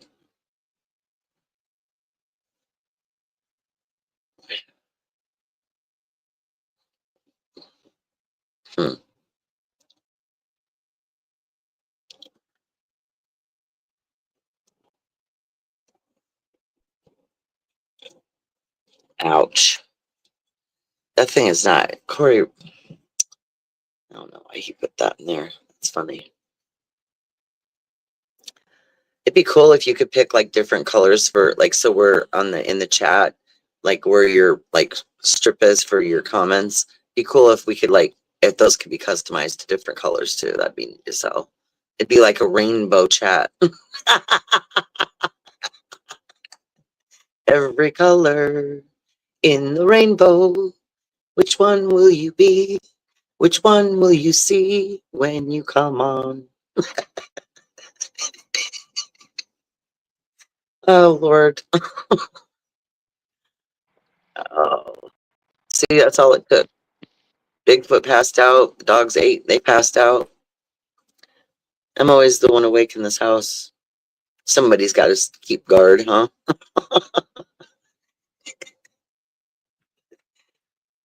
Oh, wow. I'm going to have to do that at some point. I don't know if you want to call it an interview, but I want to do a panel sometime and have people come on and share some kind of really interesting experience. And it doesn't have to, I can relate it to vacation or travel, we could do that, and we could keep it like an open thing where we could pick certain subjects, and people can, like Lainey sometimes will do, she'll go through and like that one day we did the different questions, but we could go through and people could share certain things they want to share about different, just wild, funny stories that you have that you can remember, like a memory that you have of like your, like say your favorite vacation, your least favorite vacation, worst trip, worst travel experience. I think those would be interesting to hear from everybody. Because there's a lot of different people from a lot of different places, and I know everybody's got stories, and it's fun. Sometimes it's fun to go down memory lane and remember something. It just kind of takes you out of the moment and puts you in another place. So I think that would be great to do sometime. So we'll call that Memories Open Panel.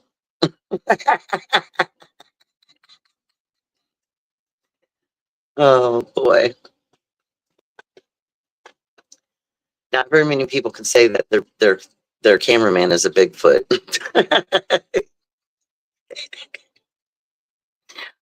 Oh my goodness. I want to get some t-shirts made, but my daughter lives pretty far from me, and I don't know if I'm going to be able to get them done in time. But what I'm going to try to do is get the shirts and then go down like on our way out and try to get them made real quick. Otherwise, I'm going to have to find, like, back in the day you could go to the mall and they had the t-shirt shop, and they would, they could do decals, but my daughter has all the equipment to make them, the vinyl stuff. And she did some t-shirts for my grandbaby twins when they were their first birthday, and it was just adorable. They had little sayings on them. They were so cute. And so she does a really great job. She makes all sorts of different crafts and shirts and mugs and everything. But I really want her to do it because she's really good at it, and it'll be, special because it's from a family. But I was thinking of having her do like a t-shirt, and like for Corey's, put, a Bigfoot on it, and then have it say Bigfoot, and then my channel name. And then have mine with my name on it. I need to come up with some kind of, I don't know, not really a logo, but like just some kind of like unique background that maybe, I don't know, has something to do with travel or something. I need to come up with something unique for that. But I thought it'd be cool to have my channel name, address on there.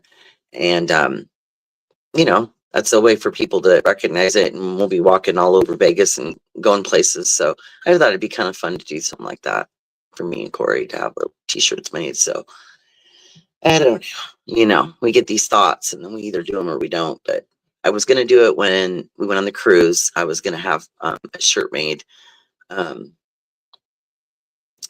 for my YouTube channel, and I just didn't get it done.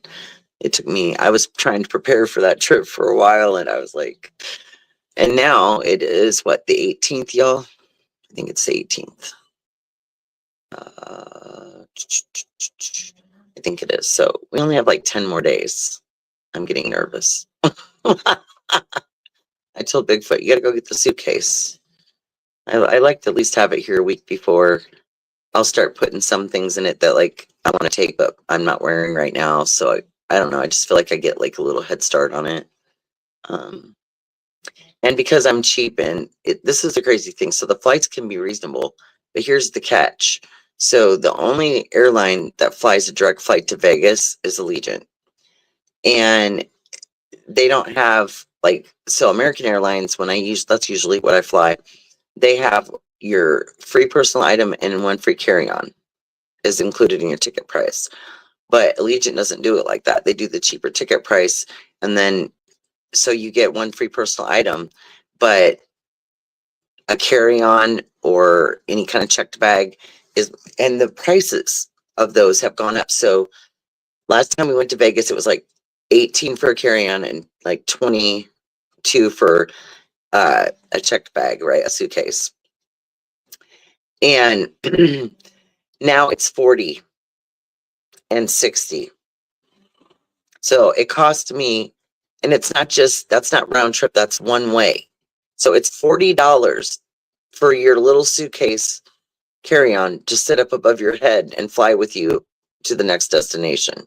So it costs $80 round trip, which was more than some of the tickets for us to get there. Yeah. So there's that. Otherwise, it would have been like, yeah, $212 for the 2 round trip tickets. So add the 80 on, it was $292.86. So I couldn't believe that though. How much this, like, why would that go up? Like, the ticket prices haven't gone up, but why charge so much for carry-ons?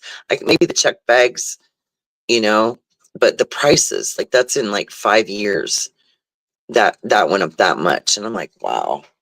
So, but yeah, but I would say that, like, so round trip tickets with the luggage, with the carry-on, was the price for 2 people what I paid for my one ticket when I went to Houston to go on the cruise. But it is what it is. What we're gonna do is when I went on the trip, I got this really cool carry-on backpack that has the strap in the back that you can, like, put it on top of a suitcase to roll it. So, and it's got a shoe compartment in it. So I'm gonna put my stuff in the small carry-on suitcase. He's gonna put his stuff in the backpack carry-on, and then we'll have one backpack that will have like our hygiene items, extra jacket, and just the odds and ends, some of the electronics. And so it's going to be 2 backpacks and a carry-on, and that's what we'll be going out there with, because yeah, I was just like, wow. I was even trying to figure out a way to not have to take anything that would be considered that, but when you pack that carry-on backpack, it's pretty fat, and it's definitely bigger than the size that they have. That little slot that says personal item can't be over this size, and it's like, whatever. Wow. So nowadays your luggage can cost as much as you do to get somewhere. And that's purchasing prior to the trip, because if you purchase the day of, it's even more. I could have taken 2 more people on, or 1 more person almost round trip on that trip for the cost of the carry-on. But it's been a long time since me and Bigfoot have gone on a trip together. The last one was 2 years ago. It was the last time I was going to get it going on a charter flight for the discount, for the cheaper deal. I think it went up from 35 to 45, so it was like 90. And we got to the airport, and the plane on its way to the airport was having issues, and they had to go back. And they didn't have another one available to, like, come and get us. And so they canceled it. And that's the only time out of all those 5 years I went that one had ever got canceled. And I was so bummed, because it took us so much time and effort to be able to find the time to go on his schedule and with the dogs. And then it didn't happen. And then I made the cruise reservation a year before the cruise, and I made it for the month of his birthday. So it would be like a birthday thing. And then he has switched jobs in between that reservation. And it wasn't that they wouldn't let him off, but it was financial wise, it was better at that time for us. And it was like right before, you have your next month's rent due too. So it was best for him to stay at home on that one. And plus we had no one to watch the dogs either at that time. So he missed quite a few trips. And then, I went to New York, but I meant to do that trip alone. So this is, a little long overdue. We didn't get to celebrate our anniversary really. So this would be kind of a belated thing like that. But I mean, it all started in Vegas. So we're going back to where it all started, We'll see. Can you fall in love again in Vegas more than once? Oh, I don't know. Guess it depends on how much you smoke.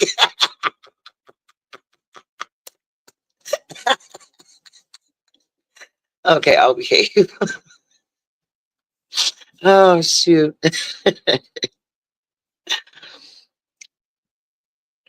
What was that you said? I think Becca said one day, she goes, you know what? It cracks me up because you laugh at yourself. Hey, sometimes you got to, right? The question is, Do you need to smoke more or do you need to smoke less? Nope, I say more. Oh, I'm cold. Oh my goodness gracious. Cannot believe how chilly it is. Oh wow. That's like a monster. It's just a little bit of this and a little bit of that.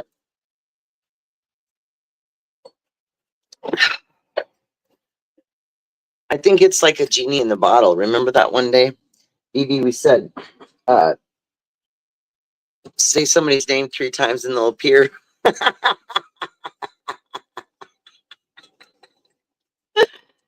I love that song. I'm a genie in a bottle, baby.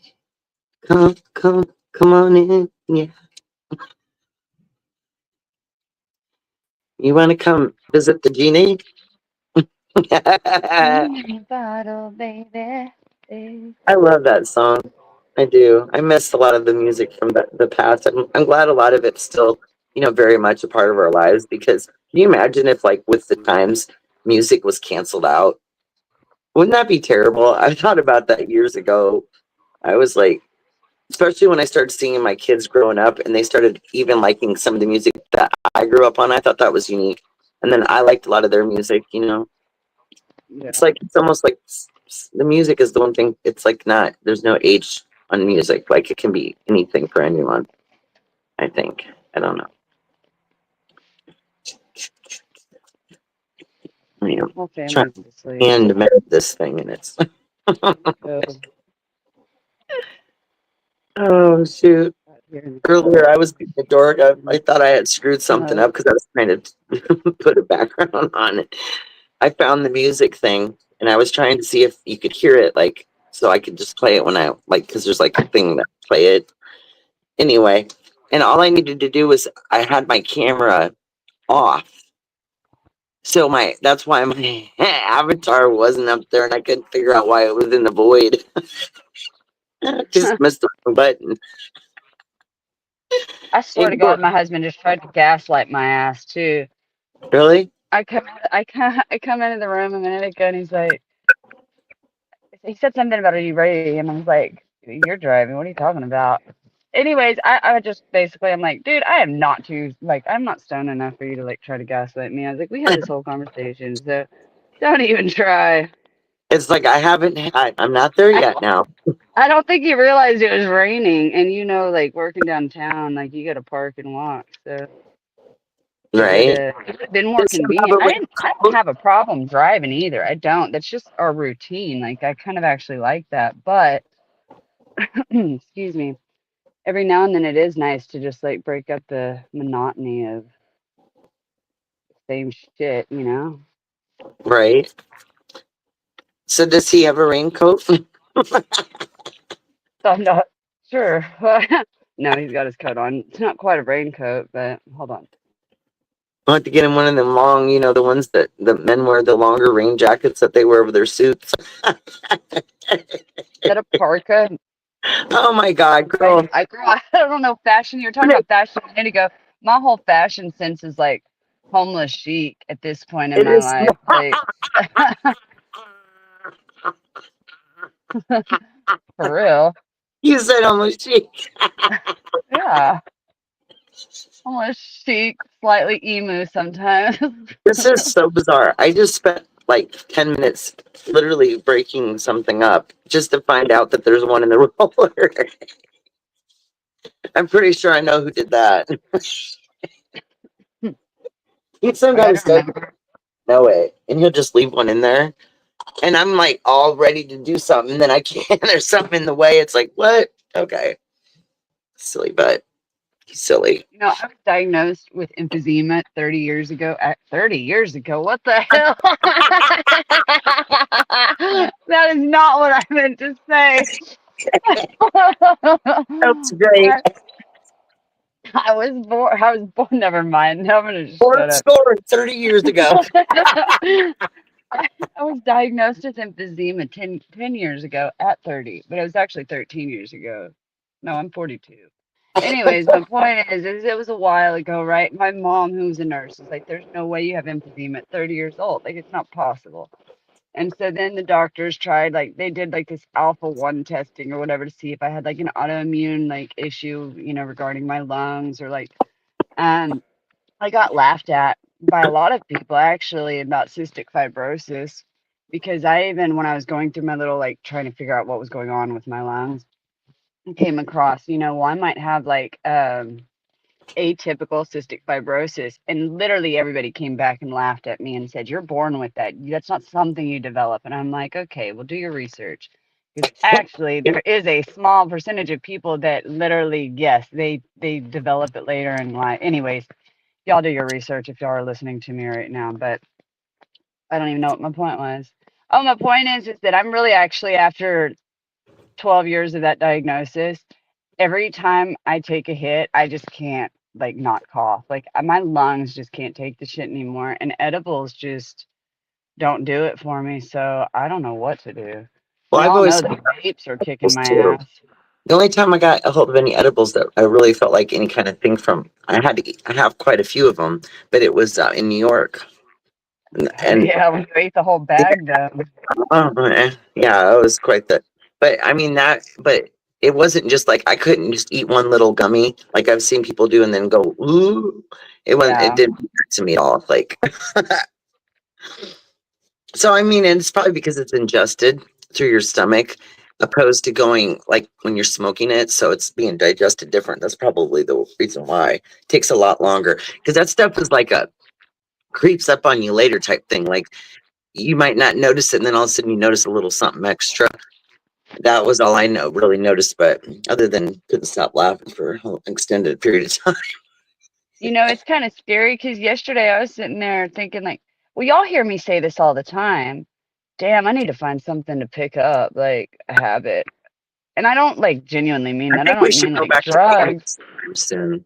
I think the painting was like a really relaxing thing for everybody in the group. And I think a lot of people on here, a lot of them have talked about enjoying doing something like that on a panel sometime. We should probably do that again.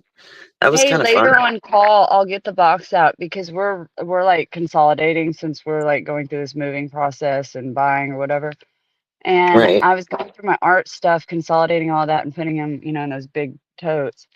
And I found all of my artwork like that I've done like with you girls. And I'm thinking like I have a whole big tote of just like paintings that I've done with y'all. And then I found like the bubble of the Birmingham, never mind. The bubble one that I have. And then I Yep. found your bowl of oatmeal. And I'm like, I gotta start sending this shit out because like these are cool. I love having my own artwork, but like they're on canvases. Like I don't have enough room to like, you know what I'm saying? Like I need to start doing this shit on art paper, not canvases, because I'm not a true artist. So I don't know why I'm buying canvases like I am. There's so many different kinds because like the canvas board is different than like the canvas that stretches across like a frame. Mm-hmm. You know what I mean? So it's like there's all these different things you can paint on. I never even knew that. Like, Perspective's totally different when you're painting on that too. And so yeah. so like the picture that you sent me, I can put it in a regular framed frame, but I couldn't stretch it. It's not like cloth to stretch, like Yeah, a yeah, yeah, right exactly. on that like style. So like I have a little mixture of those kinds of things in the house, but I had started going from framed everything framed to like the canvas because it's frameless. Because I kind of like the way that like it wraps around the edges. Yeah, I know what you're talking about. And they're easy to clean. You wipe them off. Like framed artwork, you've got the frame, the glass, da da da da. I don't know. That's just me. I started going kind of like switching over. I still do have a few things that are what I would call framed, but They only have because these badass frames that you should put the one I sent you in, and I should have bought it for you at the time or sent it that way. And they're just cheap frames from Walmart, but they're like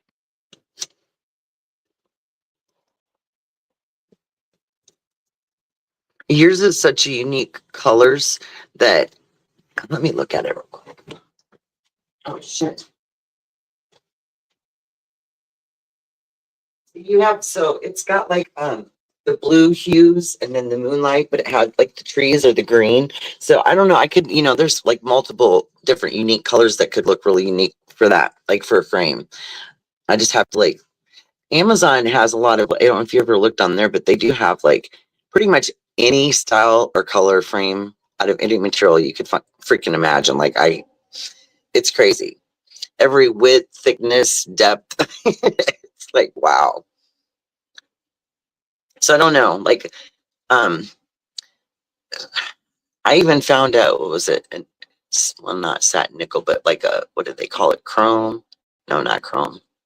So it'd be, well, yeah, I guess they would consider it that. But anyway, I found like a picture frame like that for this like puzzle patchwork, this really cool thing that my daughter made.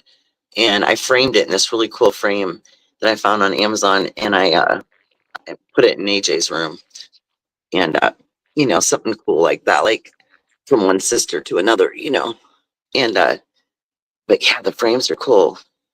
I don't know, like pretty much what I'm gonna have to do though is if I'm gonna do frame artwork in the hallway, then it's gonna have to be that. And that would be okay, I guess, in the hallway instead of canvas, since I got canvas out here. But I just got to make sure that whatever I put up, the frames are the same. So I would get like, you know what I mean? Because I know you were going to send me another painting. And then I know Tiff was going to send me a painting. And then I was going to have Beachy send me a painting. So I had one of each of yours paintings. And I was going to put three of them down the hallway. You guys were going to be like my gallery, my mini gallery. We are your gallery. Right? When is your Vegas trip? In 10 days, you said? Yes, I'm like, oh my Lord, I can't wait, but I'm like nervous too, and I'm like, I don't know. I'm not nervous about going. I'm more nervous about just the proper things that you have to do before you go somewhere, and then wondering how the dogs are going to do. They should be fine, but you know, it makes me feel good that I can at least look in and see that they're okay and stuff. That like helps. I know some people get weird about cameras, but I try to be nice and not put cameras in places that you shouldn't have them. Like. So basically, like in the hallway, there's a camera facing towards the front door, right? Mm-hmm. But if you're in the bathroom, so you'd have to be standing at the sink to see but if the door's open because the mirror's there, it'll show in part of the bathroom. So a person just would, you'd want to shut the door, but just an observation that we noticed one time. Here I'm looking in that one. I was like, what the heck? They just I say, didn't think okay, you'd here's be the able to cameras. see. Don't do anything I don't want to see on camera. Right. So one outside at the front door facing like the front yard and the driveway, and then one in the hallway. There's one in the kitchen, so it covers the kitchen and living room going that direction. But we don't have anything like beyond that, like in bedrooms or anything like that. I think one time we did stick because his daughter kept sneaking up at night getting on a tablet or something. We did one Oh, time stick yeah. one there, and I remember that when it's dark, if you look in on a camera, it like this light goes on so it can show you what you're looking at. She realized that we were looking at her, and Oh, she was all God. mad. I do vaguely remember that time, yes. Yeah, it was funny. And then another time we didn't spy on him, but we were messing with the kids, and because they have kids Alexa like dot in their room, so you can talk through those things. And I got so tired of trying to call them to come to lunch one time. I said, okay, that's it. So I sent her a message on there. I said, will you please come eat? Get your ass in here. That's how I was getting a hold of Bigfoot when he kept falling asleep and he wouldn't answer the phone when I was gone. I just yelled through the Alexa thing. Like it'll like read the message that you send it. That's too high tech. Man, your whole house is high tech. I swear to God. I've been friends with you for 2 years and on the phone with you every day for 2 years and like for a good part of the day for 2 years. And I had no idea until just recently how high tech your house was. Till your YouTube video. I was like, damn, how did I not know all this? Like, I like pop in and out of the calls, like when the calls used to be like all of us women and Right. whatnot. And I used to I'm pop it trying to out. modernize it as much as I can, but just baby steps, you know? Like it's like a process you go through, and then like I pay attention to kind of like the things that people like and like things I like when I see shows where people are like redoing houses, like you know what I mean, selling points. And I'm Yeah. getting ideas from that and my own, just mixing them together so that when someone buys this, they'll be buying a house that literally all they got to do is just walk in the door. Like everything will be ready to go, and it'll be, you know, people like technology now, and so I'm trying to get a little technology in this house so that that's a kind of like a incentive, sort of, you know what I mean? Well, you know how Brian is. Like, I know, like, people like to tease and say he's paranoid. It's not paranoid. He does not like being surveillanced. And so, like, I have one of those Alexas. He hates it. Like, he does not want that shit plugged in anywhere around him. He's like, no. It's So, recording. I'm serious. Like, he's like, no. It's recording. It started to. He doesn't want to get a Ring doorbell camera because he does not want the police to just have act. You know what I mean? It's not like we're not fucking criminals. We have nothing to hide. But he does not. It's just an invasion of privacy all the way around. In his eyes, I don't give a fuck. I don't. Well, I was That trying to sounds talk like about her, and you trashy. can't say anything about that woman because I as gotta soon as stop it hears you, cussing. and it started, and she started saying something, and I was laughing. I was like, "Oh Lord!" I knew right after I said, "I go, oh boy, here she goes," and sure enough, I just realized I'm on the side of weed. it knows its name really well. It's AI, right? It's basically AI technology, basically, isn't it? Sort of. Yeah, yeah, definitely. Like, we've watched it and observed. Like, there's certain things that I'll say, or certain like, I don't know. Sometimes I'll notice it, like this yellow light thing will go around, and it's almost like it's listening to learn something. Yeah. Okay. Call me a conspiracy theorist, call me crazy, call me paranoid. I don't care what you call me. But this is what I really have paid attention to. And I'll use the example that I was trying to give you girls I can't talk recently. That I swear to God, my phone at times with these ads reads my mind. And then I've had like my son and my husband be like, well, yeah, you know, like it pays attention to where you are on the web, what you're searching, this, that, and the other. And I get that. And I get that it's technology and it can put all that and then whatever. There are things that I think about that were verbally not like said or searched or anything, just a thought that was in my own head. And the next time I pull my phone up, there's an ad about it. And for an example, I was sick a few weeks ago. Shit, we've been sick in my house for the last damn, what, 6 weeks off and on. We were kind of passing stuff back and forth. And so when this all started, I was sitting there thinking, I need to go get a neti rinse. And I have one, but I won't uh, like disinfect it and reuse that one because in my mind, it could have bacteria in it. Like I have to get a new one. Every time I'm sick, I just have to get a new neti rinse. It's stupid, whatever, but it's whatever. So in Right. my mind, I'm sitting there thinking, well, if you boil the water and you clean it, like, doesn't the bacteria it still kind of stay in there like that water? Never mind. My point is I was thinking about bacteria, I was thinking about boiling water, and I was thinking about a neti rinse. Right? These are all thoughts that were going through my head. I did not once say a word about it. Next thing I do, I turn my phone on and there's like a new neti rinse, and I'm like, there is no way that my phone just happened to know that I was thinking about that within a few hours before like opening up and seeing this. Like there's just no way. Right. And people are like, well, how can it read your mind? I don't know. But like there's things that But like I does that, don't say or but search so like and it. it pops So up. so like one time, um, we were like, I don't know if my daughter was here, but she was upset about something. She was yelling real loud because she was like trying to express herself, but she was like somebody who got her upset, so she was like elevated. And that thing was going, the yellow thing kept going round and round. And I just wonder, like, if you were like, say you were having an emergency, right? And like, say Yeah. somebody had a home intruder, right? Well, if there was like, if you yelled at it, would it call, get you help? Because you know that would be, that's something that when in that case that would be Yeah. good, because imagine you not being able to get to a phone, right? Es- Essentially, Or it's that's the same thing as an alarm system too, though. Like a silent alarm, like they automatically call the police. But that's a good point. Like you know, that if your home system could if do that, I'm somebody sure has you could an set it up emergency, that way. would you call 911 for them? She's not gonna answer me.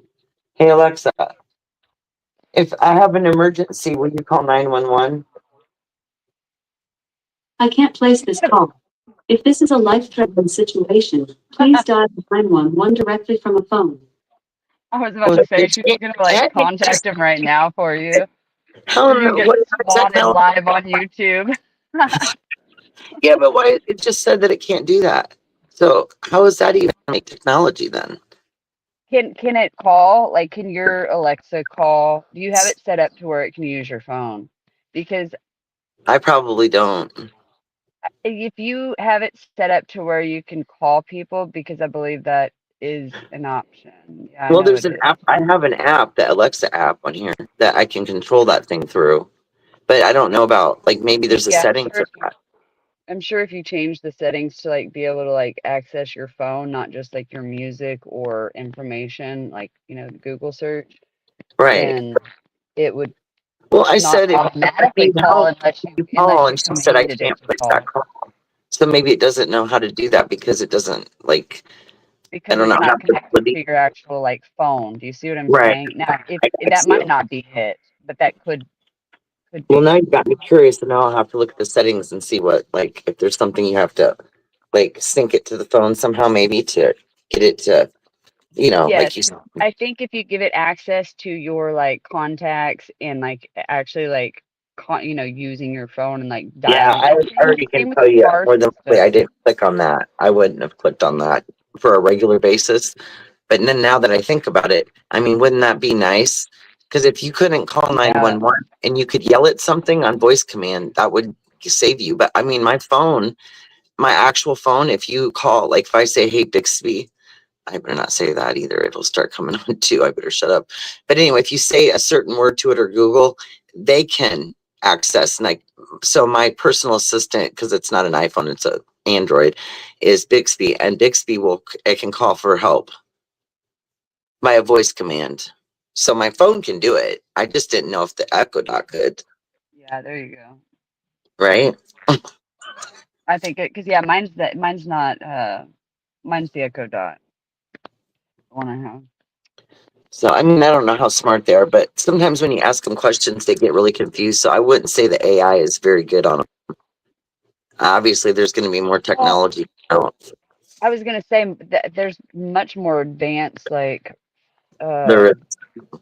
I have like an old like outdated one and mine can Well, still I mean, connect I to the got the walls. most recent one when I bought them a year ago, so that I got a 24 and a 25, and it doesn't seem to make much of a difference. I mean, I don't think they've done anything but made the internal parts better. I don't think they've changed. Like, I think like the intelligence behind it isn't so like it's great for Not accessing changed. music and playing a song randomly and that kind of fun stuff. And then sometimes the questions get answered right, but it doesn't have a very like a thought process to That's give what I an answer. love mine for is when I'm cooking or like I'm in the kitchen hands free and I can just say, Alexa, change the song. That right there Right. is the whole reason I use mine when I use it. Exactly. And that's really what I wanted it for too. I didn't know that it had all these different things you could do, that you could send a message, that you could set an alarm and a reminder where it'll just say, hey, you need to feed the dogs now. Because like one time I went on that trip and we did go see Beachy and I was like, how's he ever going to keep up with the dog schedule, right? So I had an alarm in the morning to remember to wake up and feed the dogs and take them out. Then at 5 o'clock for dinner, and I just set them that way, and then it was just that was neat. So some of those things are neat about it, but I wouldn't say there's really much AI involved in it. Yeah. You know what I mean? It's looking up something. It's some sort of AI, but it's not the most advanced of it. Yes, yes, definitely. Not like what we're coming across with all the visual We'll AI see what now. Elon's coming out with.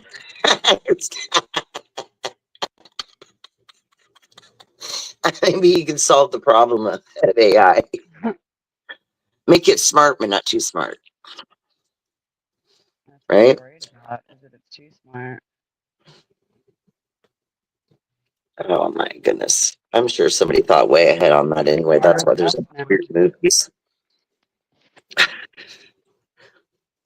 Oh man, I'm literally sitting in a hot boxed vehicle right now. I've smoked like two, three Is it too cold? cigarettes. No, it I think I'm ain't gonna too take cold there to get out. It's -9 here. Yeah, it's supposed to get colder here in the next day or so, and I'm It's thinking, damn. Yeah, but next week it's gonna be back up to like upper 70s, almost I need 80. your weather for like 2 days so my siding can get put on because it's literally sitting at the place, so we need to pick it up. And you Yeah, can't get it's a it's literally dreary day here 30 today. too cold, he said, because vinyl siding, you know what I'm saying? Imagine you're pounding on something, it's gonna break and it's cold. So we're just I'm so annoyed. I so wish we could have that like order that we got would have been the right one because it was still warm enough then for him to put it on. Um, And timing is everything. Every time we try to do anything outside here, I'm so annoyed. I got excited yesterday though when we were sitting here talking about the shed plans because I've designed a whole shed that's perfect for us, and it's going to get me to have to quit paying someone else to store my stuff for 5 years now in that other garage, which is basically just all the stuff that in my house was like the basement stuff yeah, where all my storage and stuff was that's there. what we're gonna have to do. And I'm sitting here like I put a lot of clothes in like one of those like massive totes from Home Depot. And Right. as I'm doing it, I'm like, I already have a tote with clothes that we have in the garage that like it's so heavy and so big that, and we have other totes that are stacked on it. So like, I don't know. I just feel like it's more of a hassle to go to my husband and son and be like, okay, can y'all move this? And I need to get Got to him actually, especially because we are like consolidating and figuring out what we're gonna actually keep, what we're not. Like we're not gonna be at this house for the I next. really, really, really wish that we lived close to you because Corey said he would love to come and help Brian like do inspections and stuff when you guys find some stuff you're interested in because Yeah. like because he builds homes, he knows like what to look for, and he'd be great at like Do it giving from a feedback friend how to perspective, make yeah. because we usually like if you want to have an inspection when you're buying a house, then that's something you pay for, but the other people, the seller will also pay for one on their end that they get before. That's when they get the option to fix things or leave them as they are. Yeah. Right. And then that's their price determination. But like, so yeah. So it can be a little pricey, but it's not bad. It's just that it's nice to have somebody that can just say, hey, you know, this is a good deal. This is a Yeah. great book. Or, yeah, like you're going to have some problems down the road, you know. So that's not what anybody wants to find out when you have a sudden mortgage and then you're like, it what? Exactly. Right? So you Especially if look we're for gonna stuff go that's like been modeled, people that have move actually out been in it. closer like towards the country, there's also like the septic that you've got to do like a separate inspection on. Yeah, I bet. Well, and every state, yeah, has their glorious rules. Like here on this property, we're only allowed a 10 by 12 shed without it like having to change anything. If you build bigger, you can. You just have to let the city know what you're putting on there that's bigger because you're changing the structure. But then the mobile home park here, they have a 10-foot or 12-foot to either side of a structure rule. So, which is fine, even though we're doing a bigger one, it'll still be fine. And if it's less than 10 feet, then you have to have firewalls. You have to have special building, materials. But we're fine, even because I picked a size where we can still get in that range and not have to do all that. But I'm excited. It's going to be fun to build it. And I'm going to do all of it live. I'm going to do it so that, like it'll help people see, if like they want to build. So we're going to start from the very bottom when he lays the cement.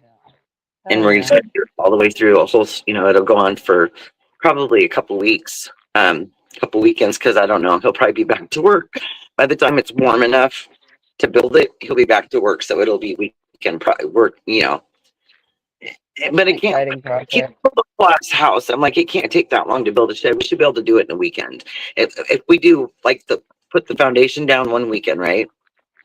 Hmm. And let it dry because it's got to sit for 24 hours, whatever. And then he starts building the bottom at least, right? Then he could come home after work and do a little bit here and there and then finish it the next weekend. Exactly. So at least 1 week, but um, I'm just excited. We kept those windows. Remember when we did that front end work and ripped the whole front out and changed the Yeah. window? Okay, so in that bay window that was there, there was those two small skinny side windows. Well, when we took them out, I told him, I said, let's keep them because we're going to put them in our shed so that both sides of the shed has natural lighting in it, but it's also privacy because it's got like this decal stuff. It's like a light blocker, UV blocker, but it's a really neat design. But we've got this really neat thing. It almost looks like stained glass, basically.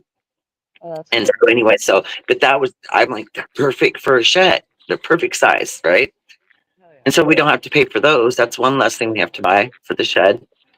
But we're gonna try to do it for around 1,500, and really, actually, most of that is the siding because you have to side it to match your house, and just the side the shed is going to be around $600, more than the materials to build it. Damn. It's just the siding. That's where the cost is, and house wrap and all that. It's wild. That's very wild. But I'm glad that we know how to do this stuff, and I'm glad that like my husband's an annoying grown child sometimes, but on the other side of that, it is nice. I'm glad that he knows how to do stuff and that I know how to do stuff because like we had that in common when we met. Because when you're the amount of money that we've saved doing what we've done here would have cost so much money to have someone else do. So much money for electrical, plumbing. We've I done so know much Brian was better with that stuff. right? And do you know that if you own a house and you do certain kinds of things in your own house, this is how messed up the world is, that you pay for and you own, that you have to get permits for certain kinds of work to be done. So after we had redone this whole bathroom for this lady up in a smaller town outside of the city here, she didn't get permits for certain things that she found out later should have had them for, right? Because he's a licensed carpenter, not a plumber, but he did the Yeah. plumbing still, and he did the electrical. We just didn't tell him. She just didn't tell him. She didn't know about it, and it wasn't her fault. But it just goes to show how messed up it is that, like, literally they want people to have. They want to be connected to everything that has to do with somebody else's way of making money, if that makes sense. It does. Even through that, there's permits. Well, that costs money, right? So That's why there, it's an HOA. it's crazy to me that like, and she told us this. This was like a year after it'd been done, right?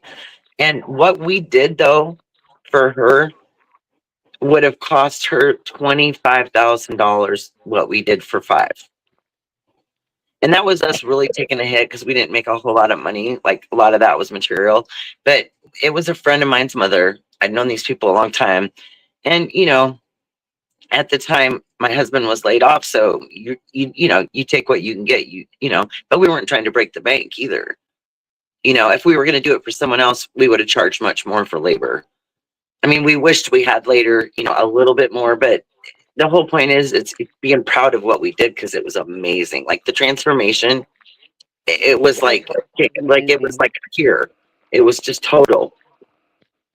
And he ran into problems because you get older buildings that have different kinds of like pipes in them and water lines and shit. And then you go out now, you can't find that same stuff, so you have to change it.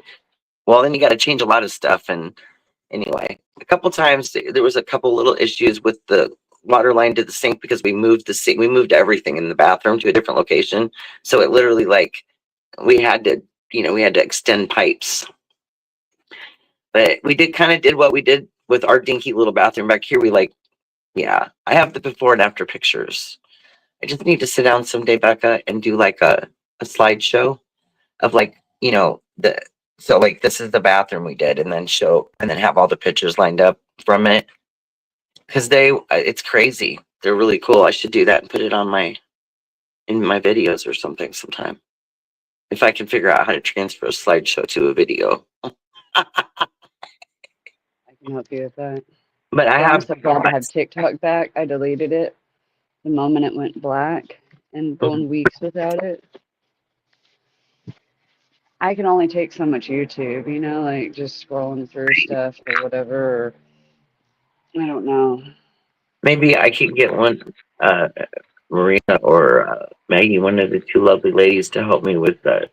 figuring out how to do that, because I'm sure there's got to be a way that I can put it in, because there's so much stuff in studio, like in the StreamYard. There's so many options to do things now.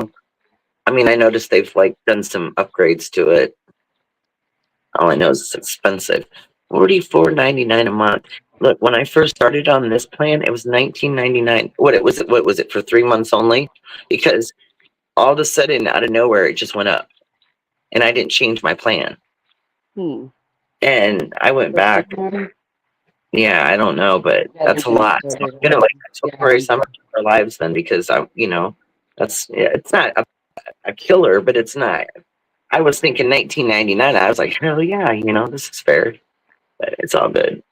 I swore I heard a way to get around that, and It probably is. I would have to go through let me something on the think. stream. Let me think, because I know, and it's just because I'm like caught off guard right this very second. I remember hearing something. So let my You're gonna have to be my TikTok guide if I decide to venture down that road, because I keep getting all these younger, age group people telling me, "Hey, no, you should do TikTok. You should do TikTok, because you can connect your YouTube channel to it, and even if they don't like YouTube, they might still go subscribe.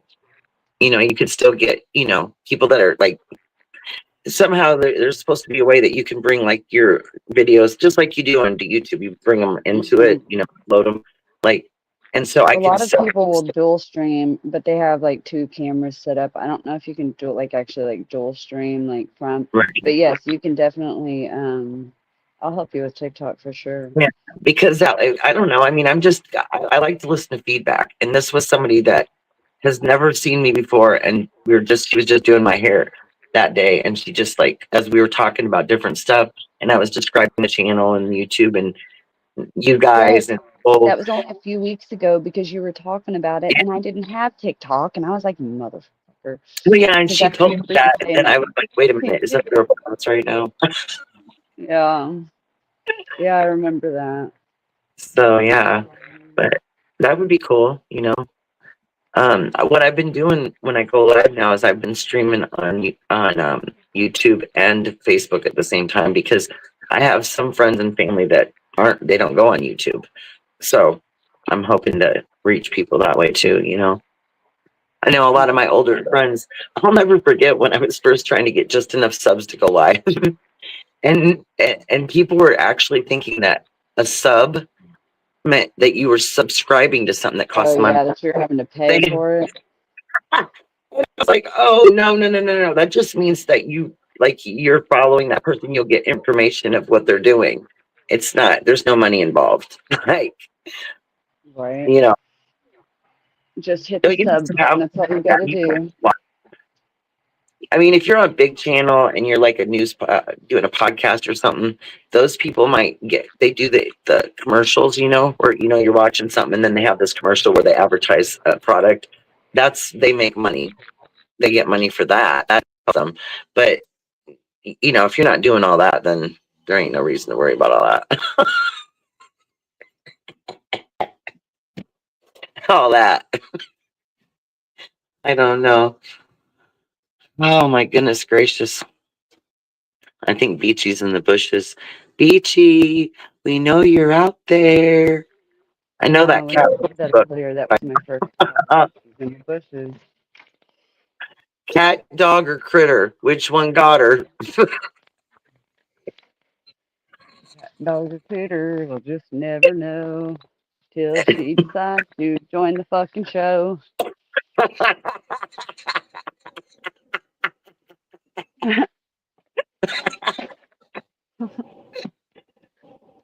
Oh wow, that's wild. I need to get some better intros done. I don't know how to. I need to learn how to make this shit, because I need to make some new intros. Like, I want to do a new set. The other ones are like my past trips, out in Laughlin and all that. I want to do some of, like, during the time I went on the cruise and different stuff, and include those. Like, do a new set of them. We got to figure out how to do it. You do got to do it on a laptop, but I got to figure out how to do this shit. I need it. I need a, like, what do you call it? A partner, a co-partner to help me figure things out, because I don't know how to make them. I'm sure I can figure it out. I just need it. do it. I split my cam, man. There's tutorials for everything now. How do I? What was I going to ask it?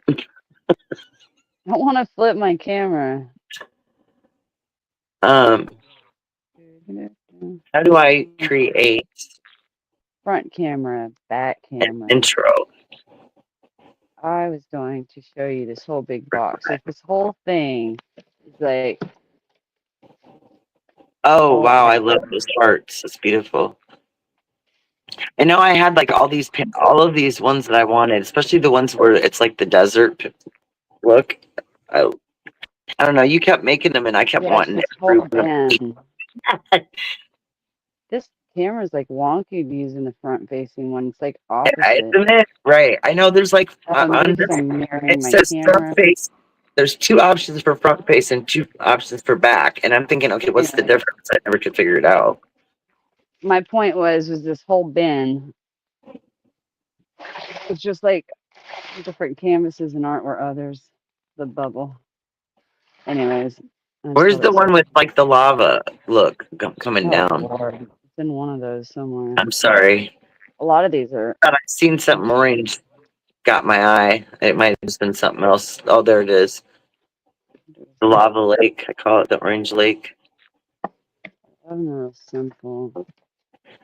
The one that looks like the desert. that was what like that's cool. So This one's on one of the canvas. so pretty. Right. Canvases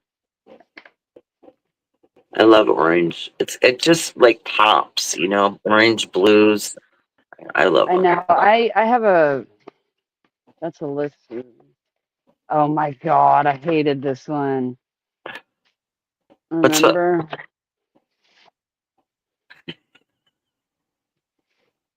That.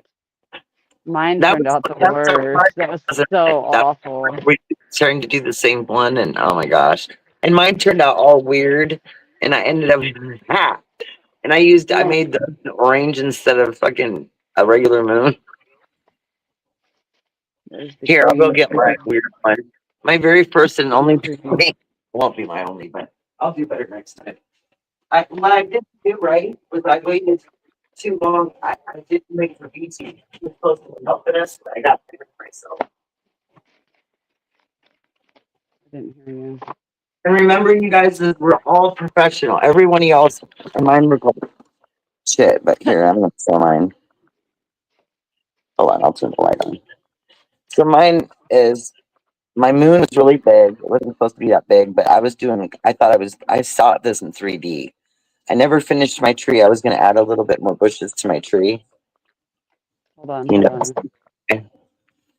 And but Beachy was giving us some instructions, and I had gotten anxious and started doing like the background, the blues first, and then all of a sudden it ended up that then I needed to make this a little lighter because this was nighttime, and this is your water here, and then there was a cliff, and I had a really hard time with the cliff, and then trying to make the Yours tree looks trunk. so much better than mine. And it's so big and on such a small thing. I don't know. I must have been seeing in 3D. I was really stoned when I did this.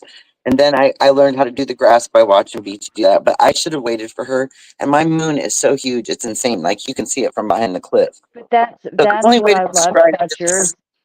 That's what inspired all of my orange paintings was your orange moon from that one. I'm not joking. and I Like tried from to your do one that where they painting. signed the initials at the bottom. So I did that in orange. I don't even think I signed Tiff's paintings. The wings. I don't know what I I don't was think doing. I was I remember to trying, do but hey, that. at least I tried. I mean, I'm your all guys' are so you. amazing. Though. Like, remember whose was it that we thought somebody had it done professionally because it was exactly like Tiff. the we were looking at? Tiff. Yeah, But then and I was she was trolling really y'all's ass because I like to troll all y'all sometimes.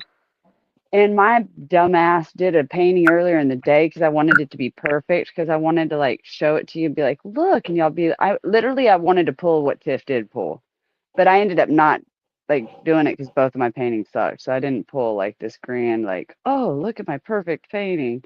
in my head I'm an artist, but in reality I actually like suck at Well, painting. what I'd like to do is do one session where we do the same thing. We pick something, and then maybe do one where it's any you can paint whatever you want, and just have it be like an abstract art. So we'll call it an abstract art session where we do abstract, which is kind of like just putting colors together and what envisioning something, whatever it is. But that'd be Like a fun because it's kind texture of painting. Yeah, let's that do might it. be to start off that way with people that haven't painted before. Maybe just kind of like start that way, and then do one where everybody, because it is kind of neat when you do the same thing because everybody sees it a little different and does it different. So, but I mean, you guys like knocked it out of the. Mine was the only one that was strange, and my other problem was you guys had bigger canvases, and that's why mine was so weird because I was trying to paint like I had the canvas y'all had. I had gotten I this little literally just I love yours. I don't like mine. and it had the littlest canvases in it, round ones and square ones, but they were way smaller than I thought. So now Corey had gone and got me some bigger ones, but we haven't painted again since then. So what I was doing is like what I did would have looked good on. I don't know who it was that one of y'all had like a pretty big canvas sheet that you did it on, and it was, you know what I mean? And I think the tree on there was much skinnier, and I ended up doing a trunk like what we have around here. You know how much money I invested like right after we started painting last year? Like Hmm. hundreds of dollars in just painting bullshit. Like I even bought like that cart, like a painting cart, just to have all my painting shit on because I'm I thought I OCD but like I, that. and I did not. I ordered the wrong shit. I thought I'd okay. Well, I want one that's maybe not a full size one that sits on the ground, but maybe one that sits on a desk, right? But everything was miniature from what it looked like in the picture when I ordered it. It was Yeah. miniature, and I had my art easel is so tiny that I definitely got to go. Like I've got to upgrade before I try something bigger because you don't want something that's wobbling around when you're trying to do something, and that's what I got out of that. Even as small as that was, it's like that piece is just right for that tiny easel. It's bad. Yeah, I need a good one. I mean, they're pretty neat though. They've got some now that fold down pretty small that you can kind of just stash them somewhere.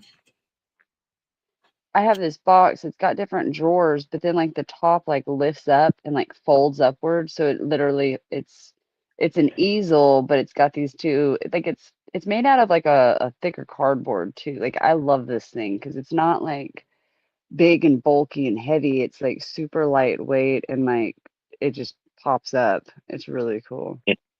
I also need to get a different. I need to get another set of brushes because I noticed when I was looking them up that for background, you they have that wider brush that you use for like your background, right? Because you can get it on there faster, and then you use your other precision brushes for different things you're doing. But I that's the one thing that was missing in the kit. It didn't have the bigger brush that you like do your background with. I know the girls went and had gotten, I think all of you did, better brushes, but I don't know if anybody, I think it was Beachy that had one and showed it to me. I said, yeah, that's what I needed when I was doing the back, all blue first and then painting over that. Yeah, that's definitely a nice brush that I need. Hell, when I was staining those little tiny itty bitty pieces of corner trim in her bedroom back there, I literally had gotten into some of the brushes in that kit to use them because they were so small and I needed something to put this clear coat on, but get it on there like to where it wouldn't be too much. You know what I mean? Like a regular brush I'd use for a bigger piece would be almost like overkill. So those ended up being really handy for that. So I'm missing a few pieces. That's why I probably would at least get a better easel. I'd probably just get a whole new setup because this is like, yeah, Hey, like I'm gonna have to jump off. Literally everything's about to die. My phone's about to die and my earbud's about to shut off. So I'm gonna go switch earbuds, put my phone on the charger, and listen to you. okay, Stay hun, on that sounds good. Love quickly. you. Love you more, girl. I'll talk to you in a bit. All right. All right. Well, that was BB checking in from the home front in Texas. where it's quite a bit warmer than the rest of us, but they've had some pretty crazy weather too. So I think the guys all fell asleep last night because uh, um, a lot of people came over and a lot of people didn't. Um, I didn't want to like go the minute like Leanie's live ended because obviously I wanted to give people time to take a break and go to the bathroom and everything.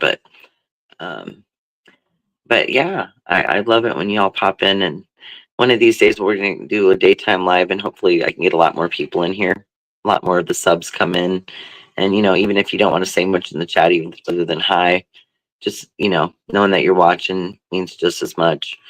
But love to see people visiting and chatting and being involved in the conversation. And then, you know, I'm always open for a panel if people want to come and hang out. Like I said, I love being up here, but it's great having company. Otherwise, it feels like you're like in this black void. So, but yeah. So 10 days countdown, y'all. I'm in your kitchen. I'm in my kitchen too.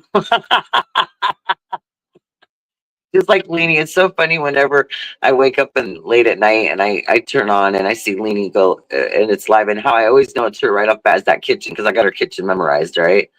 And so it's funny because that's where I pretty much said a lot of times I'll sit over here on the counter by the kitchen because I'm smoking by the window.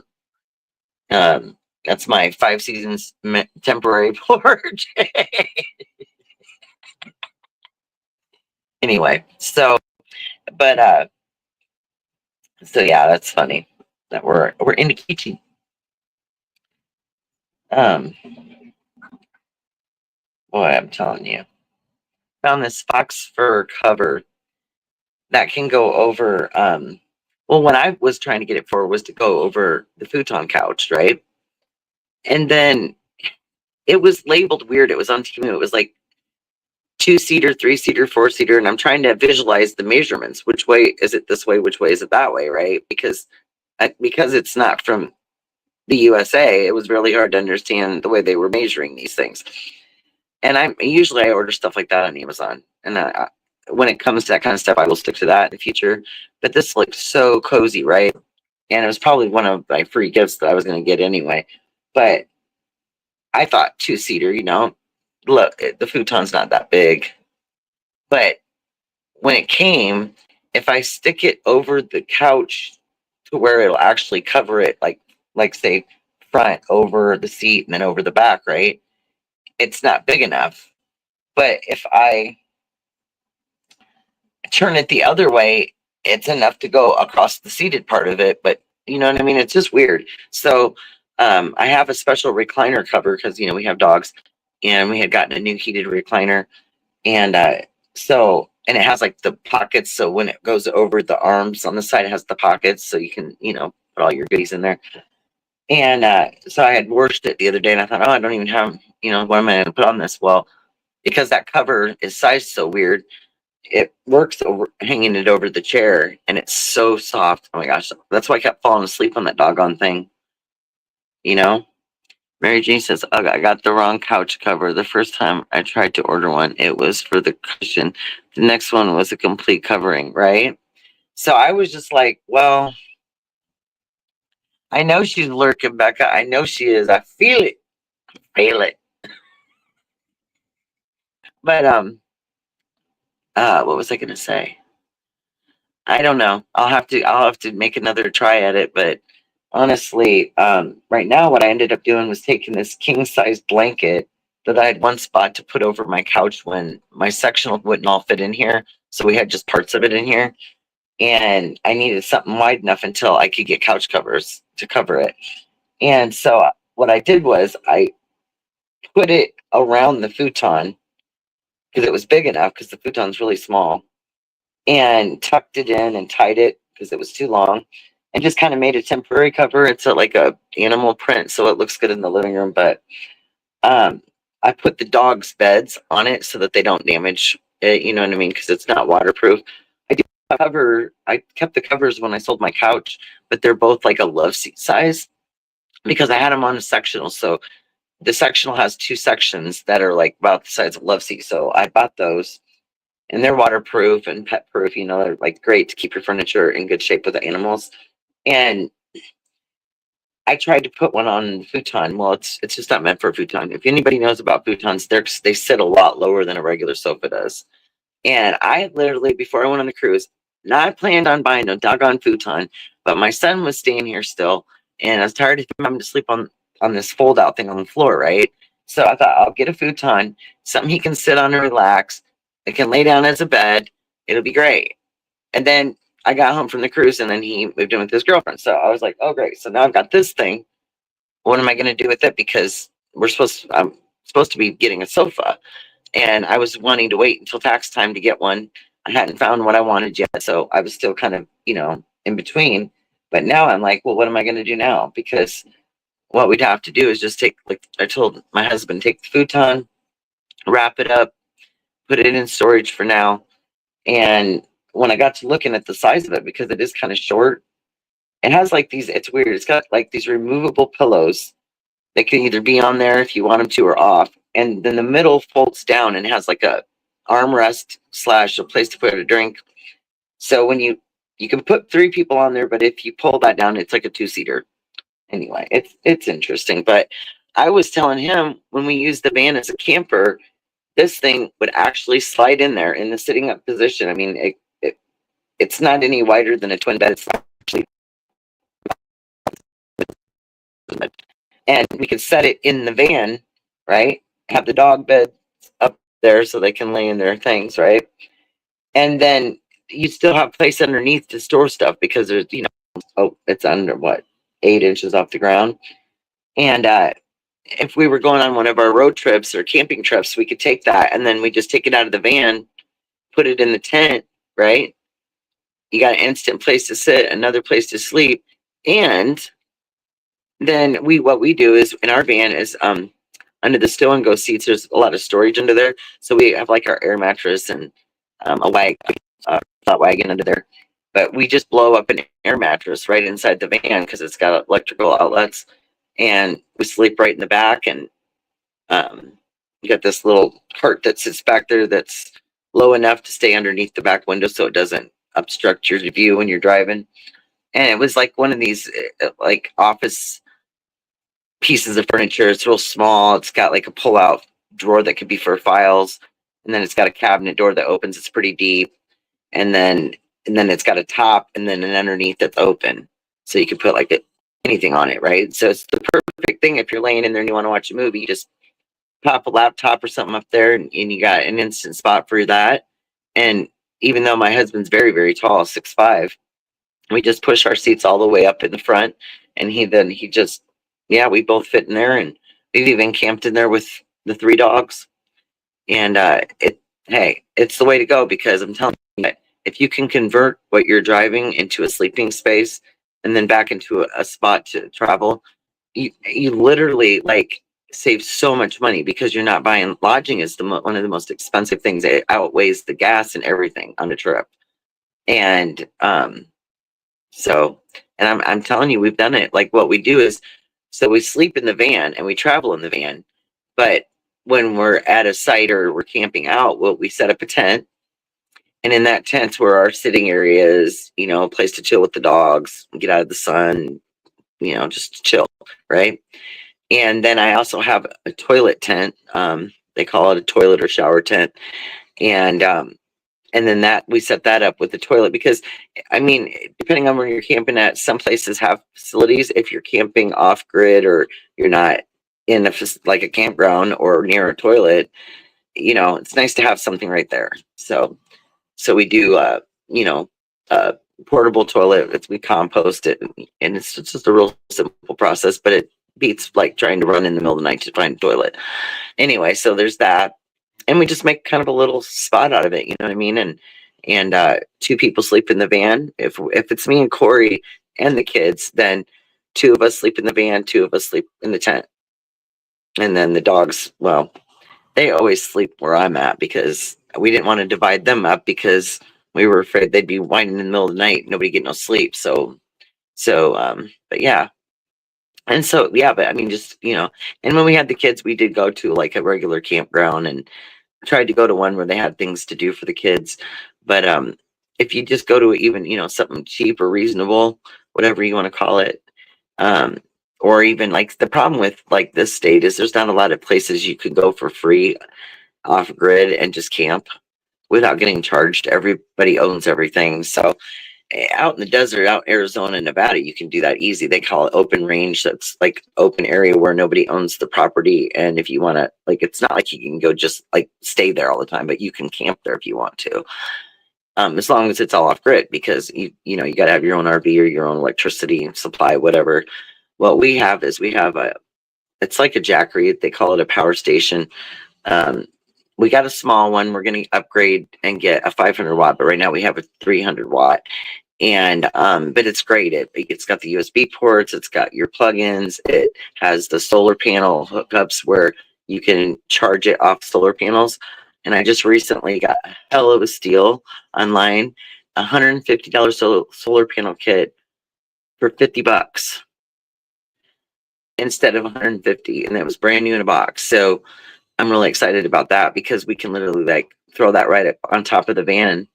And if we needed any kind of solar power, if we were out somewhere, and obviously if you have gas and you can turn your vehicle on, you can charge your stuff right off of it. But this unit charges from solar, uh, inside house plug-in, lighter. It has all the different attachments for however you want to charge it. But you have a couple of those on hand, you're good to go. You can go off grid and you can go and not have to spend money even on that. So there's ways to get around it. There's ways to travel on a budget. There's ways to do it. And I have great ideas about it. Just, anytime anybody's got any questions or wants to know anything, you can, ask me in my community page. I try to check in there more than I used to before I realized that there was messages coming in there.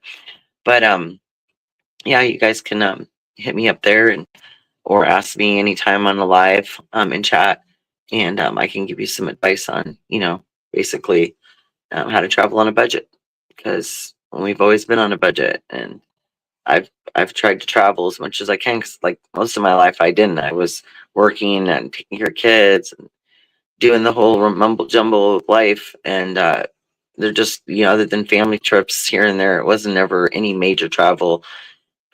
I've got to now go to some places that I only saw in movies. I haven't got to go to a lot of them yet, but I've got to go to enough of them, and it's just amazing what's out there. That's all I have to say. And I definitely encourage people, if you can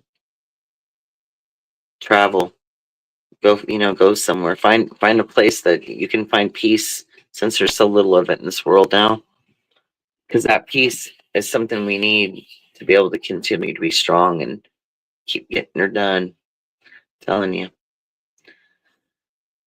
But yeah, having a break. I mean, it's like a break from, not really a break from life, but it's a break from like our normal everyday pattern of life that we've like become accustomed to, because it's like just what you do.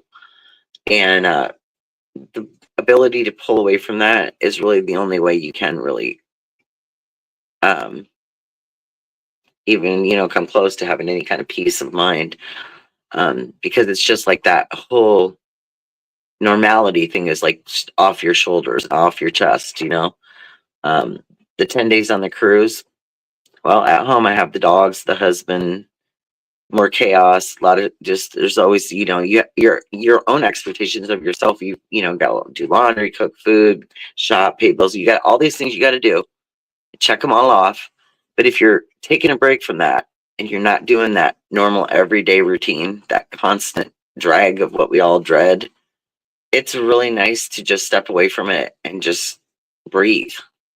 I mean, I guess the whole time, my whole theme for the whole like trip and 10 would have been, I just breathed. Though for 10 days I was breathing, and it was not so stress and tense. It was more of a relaxed breathing. It was more of a, oh wow, this is just nice to just be.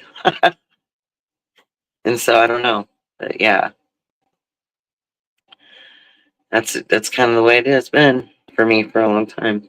But I really enjoyed it. I mean, I didn't want to go by myself, but in the end, it was almost like it was part of my journey, and it was meant to be, because it would have been very easy for all of the family members and any friends, anybody that I could have even thought of inviting, that I tried to invite, because of short notice, travel situations, and jobs, it wasn't able to happen. So it's those times in life when you realize that, sometimes it was just meant to be, that you needed to do this thing. This was like something on your journey that you needed to do. See if you could, I've never been afraid to do anything by myself, because I've done a lot by myself. I'm an only child as well. I did have step siblings along the way, but never anything permanent. So it's always been me against the world kind of thing. I've always had to watch my own back. I didn't have that extra, family around, whatever. But it keeps you on your toes, that's for sure. And I view the world a million times different than I did 20 some years ago. That's all I gotta say. Like, eyes wide open is the only thing I gotta say about that. Eyes wide open. Because there was a time when you didn't have to be so aloft, but now you do, right?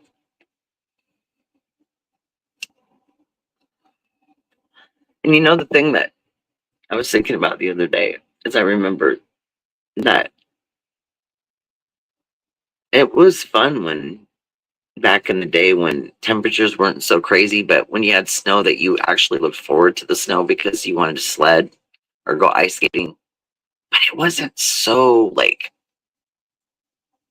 consuming temperatures to the point where you couldn't actually enjoy what you wanted to go do outside, if that makes sense.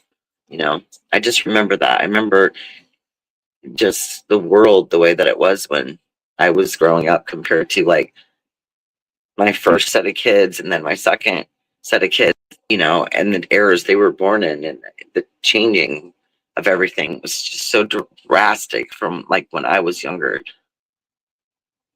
It's unconceivable, really. Shocking. Very shocking to say. Um, but yeah, we are streaming it.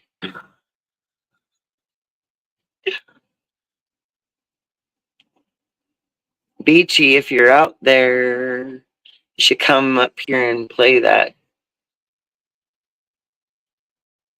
ukulele. That was amazing. I love the sound of that day when you're on there. I can still hear it in my head too. That's the thing. I just tuned into it for a second thinking about it. It's a very specific sound. I love instruments. I think they're all amazing. It'd be interesting to do a history on music. You should do that sometime, Beachy. You could do a history on music, since you've been involved in the music industry pretty much your whole life. And I've had a lot of experiences, met a lot of people, done a lot of different things with music, and but there's a lot of history to music, and it's very fascinating, like very fascinating. Because when I was in college, I've always loved music. I really got to deep dive into it, like the history of it, of every part of it.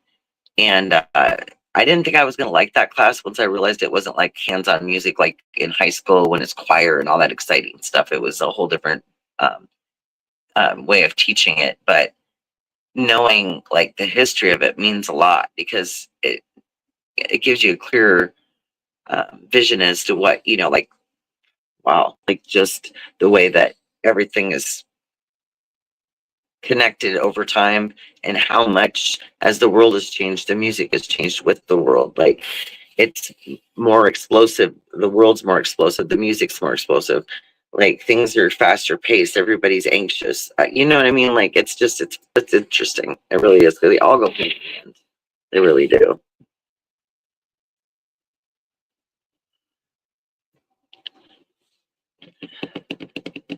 Do do do do do do do do. Oh my word. I don't know, you guys. I just don't know. It's too cold. And the crazy thing about it is we're going to be wearing winter coats to the airport, and then we got to stuff them away because then when we get on the other end, we won't need them. But the thing of it is what I'll do is I'll wear not my heaviest, warmest jacket. I'll wear like something in between, because in the desert in the evening, it still gets a little chilly. Not like dead of summer. So dead of summer, it's warm all night long. But I'm saying like this time of year right now, it's not going to be chilly, but it can get cooler. And you do want a light jacket or at least a long sleeve shirt for in the evenings. And I tend,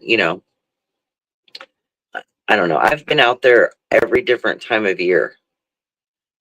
And I have to say, like their spring and their fall, their temperatures are absolutely perfect. Like they really are. And summers summers are hot, but they're not unbearable because there's no humidity. And that's what makes the difference. Like as long as you don't stand out and walk out in the heat, when it's warmer like that, you go out early in the morning, right?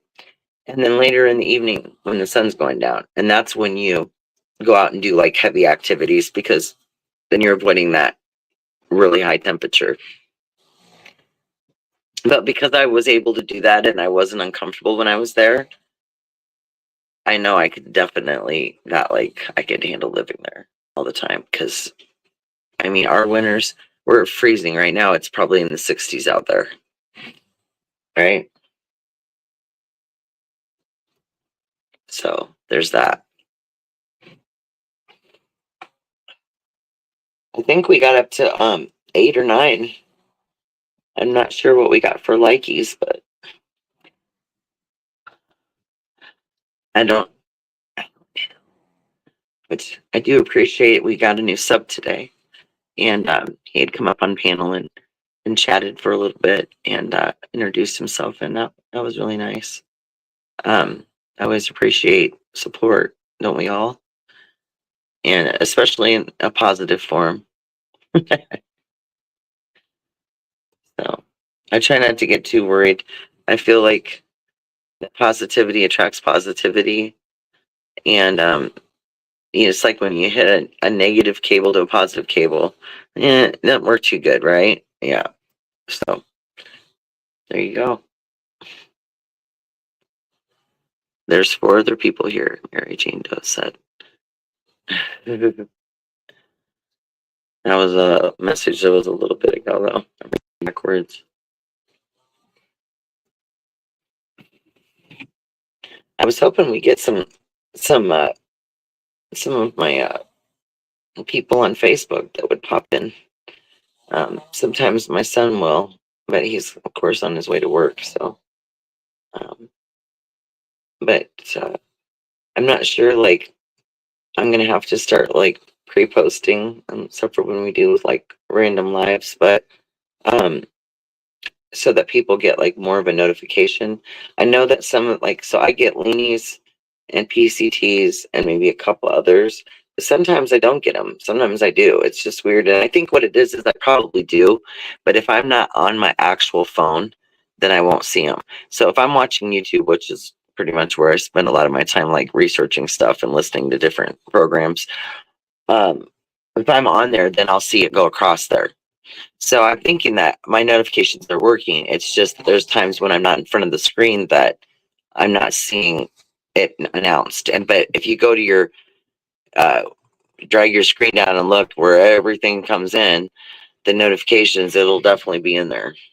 So, but I know it took me a minute to figure that shit out because I was always missing certain people's lives, and I just had to kind of go by memory, and so for a long time I was on the schedule. I know for a real long time, we were every night, and it was around 12. It was always 12:30, and then sometimes it'd be 2:30, but mostly 12:30. So I'd take a little nap, and I'd lay down earlier in the evening, relax a little while, and then I would like just clockwork wake up, and then she'd be live or just about to go live. Usually or sometimes I'd be like, it was like 30 minutes in or something, but I usually it's just weird. Like if I know I'm going to do something or something's going on, I can just wake up automatically. It's strange. I don't even set alarms. My husband will, but I don't. And the bad thing about it is he's one of those people that sleeps so sound that fucking he could let an alarm go off for hours. If they could, it would never shut off. I have to go shut it off, shut it off, shut it off, shut it off. And usually the best alarm is the dogs. Is as soon as they see me start hollering for him to wake up, they go back there and they and they jack his ass up. They go in there, and the littlest guy, he's like a toddler attacking their parents in the morning, right? He goes in there, he just messes them with him so bad till he wakes up. I got helpers, man. I'm gonna put a video out later, you guys. I'm gonna put the dogs in the wagon and roll them around. I'm trying to give them something kind of a little bit of excitement since the weather's got us bound inside. But the other day they were kind of getting near, like wound up, and I stuck them in there and rolled them around. They were like, "Oh, this is cool," you know. So I'm gonna try to get that, make a video, figure out how to hold the phone and roll the wagon.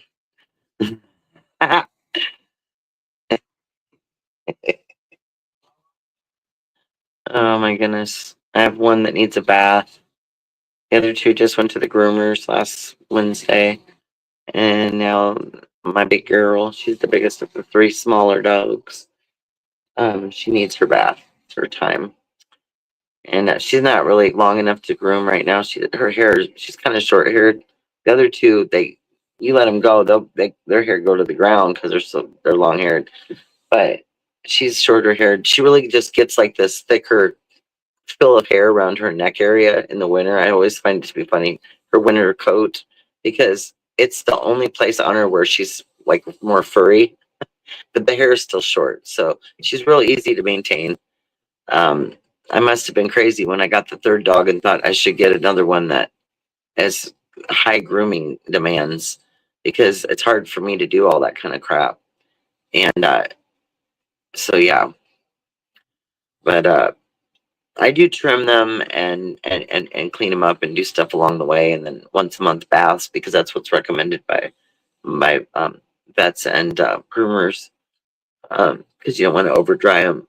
Obviously, if they go run through a mud puddle, you have no choice. But I'm just saying, like on your regular, you know, bathing schedule, that's supposed to be often enough. What we do with ours is, I don't know, I'm sure everybody else has the same feeling, but I hate the smell of a dog after they come in from outside. It doesn't matter what time of year it is, what the weather is, how clean they are. There's the smell that they get on them, and I hate it. And I don't want my house to smell like that at all. So this one groomer a long time ago used to use this stuff, this big can. It's called Fresh and Clean Tropical, and it's a foam. It's not a heavy wet like some of those sprays or colognes. They're like they're no good. They mess up their fur. But this is a foam, scented. You just spray it on them, just wipe it across. It evaporates, but they smell a million times better. Like people used to come over and pick up the dogs and go, "Man, what the hell do you put on your dog? It smells so good." Because I mean, I don't want they sleep with us and they lay on, I don't want the whole house would smell horrific if it smelled like the way they smell when they come inside. So I have I'm a little OCD on that one. But other than that, I recommend that spray. And now that I could never find them at my local place anymore, they would sell out of it so fast because they never stocked that much.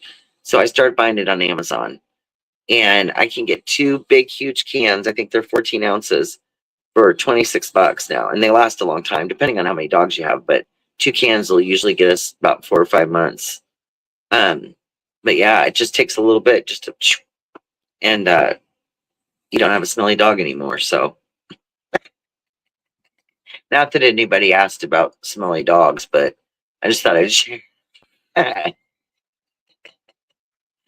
I need another freaking coffee, and I don't feel like making it because I'm so mad at my maker because it won't work. It smells like fish or something. I just don't know. I don't know. I have like the most sensitive nose, and I I can't stand it. Like I can smell things from way far away. It's weird. I'm like, that's why I'm like particular about it, because it's like if I can smell something that far away, I don't want to smell something gross like that. And then I don't know. It's just It's an unmistakable smell, but it's not a pleasant one. That's the thing. It's not. And I used to get the like the more of the perfume type spray. Here, hold on a minute. Years ago at Dollar General, they used to have this for $2. It was this spray, this pet freshener, and it wasn't bad. It was good. That was what I used because that's the only thing I knew about. But then years later, when I started using this country, this old gal out in the country in this little town started using hers as my groomer. She turned me on to that, and I was so thankful because um, you know, and it's not harmful for them like the other ones can be. And we're gonna try to get this thing to work, you guys. I'm telling you, I'm praying for new life here. I overfilled it a little bit one day, and now it wants to act like so. What it's doing is like it starts to brew, and it's not brewing all the way through its cycle, and then it's like stopping. So I have to keep restarting it, and it's really aggravating. I'm telling you, it's aggravating. Sorry about the horrible sound. I got to shut the window. Yeah, it's too cold. I had the window open. Oh, and then I turned the water on, and it's freezing cold. How wonderful! Just gotta love it. I got double cold. Oh my goodness. Do do do do. That's weird. Yeah, I gotta have another coffee. And a lot of times I'm not a huge coffee drinker, but in the winter I drink a lot more of it because literally it's more for me to try to stay warm.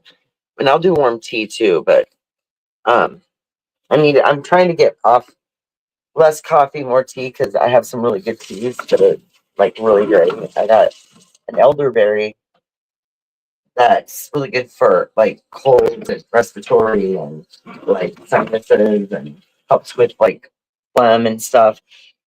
And I did some research and wrote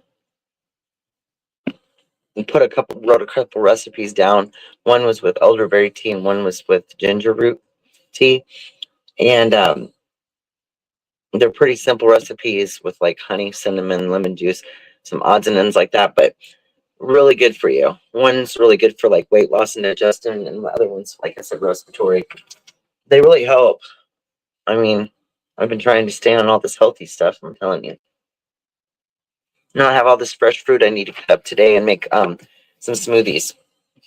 We got strawberries, blueberries, bananas, and a fresh pineapple, and some.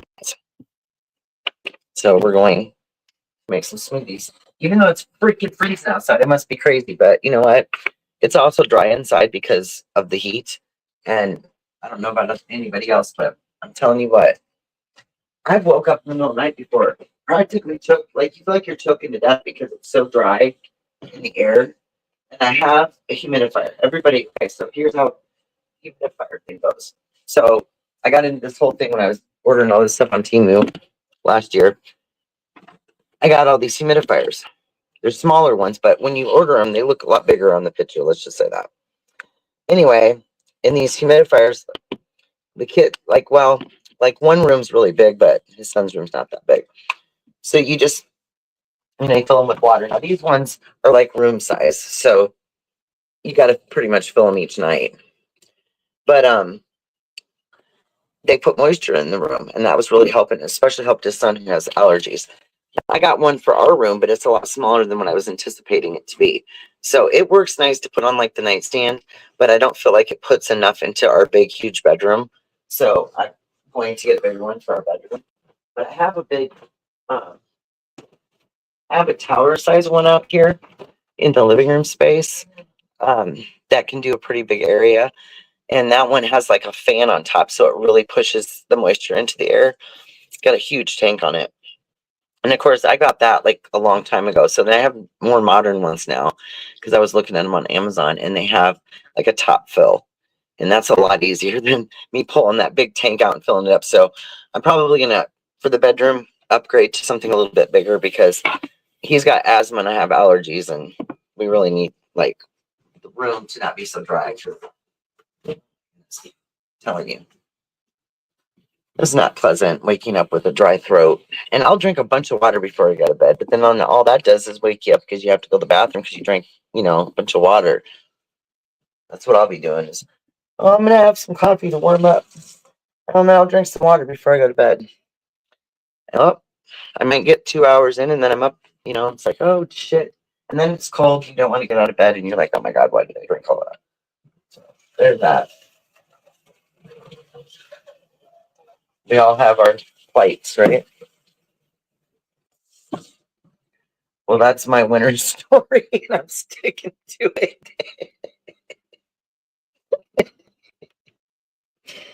Oh, goodness. Come on, Beach. You got to come on and show everybody how cool your coffee is, man. Look, she's got her whole own, thing going on. She's one of them, cool coffee makers, man. She'll be making some coffee. It looks like a dessert, like a Sunday coffee. It's always pretty. It has a design on the top. Yeah, it's pretty cool. Where is Beachy? Where she go? The animals got her by her toe. We hope not. I have to send back up. I tell you what, we had a heck of a time when my three dogs, who aren't used to playing with other dogs, had to hang out together and try to figure each other out. And little dogs always seem to be afraid of bigger dogs because of their size, which I don't know. It kind of goes for people too sometimes. But it was just funny, the dynamics of it all. And so we had to take turns having in the living room. Had to coordinate them off in different areas. It was interesting, but you do what you can. Somehow we managed it. It was a handful. Come on, keep going, coffee maker, keep going. I could. BRB, as Lenny says.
Oh my goodness gracious.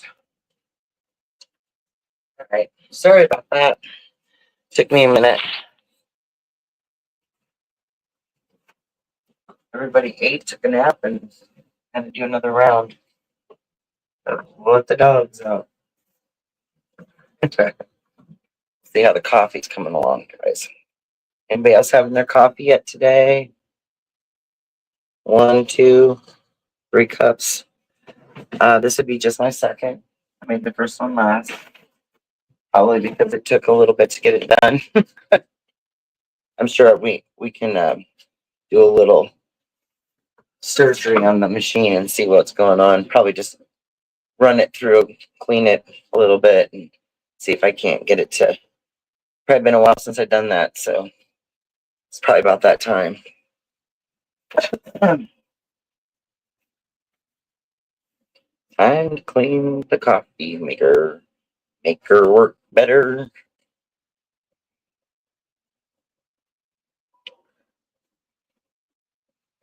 I don't know, guys, but I wanted to see if another one of the sassy sisters was going to pop on. I haven't. The chat hasn't moved. It's staying about the same. Anybody that's out there that hasn't popped in before, don't be shy. Come on in, say hi. Uh, you know, he's laying down, listening. Oh, so glad to know that BB's here and Mary Jane Doe. They're hanging in there with me, and they're chilling. You know what I'm saying? There's been times when I've been up in the middle of the night, but I've had like 4 or 5 hour live. Get kind of a little bit, got to get comfortable because you're sore from sitting or like being in a position for a while. And I've fallen asleep before many times. Wake up and the live's over. You're like, what the heck? You're all disorientated. It's funny, but we are.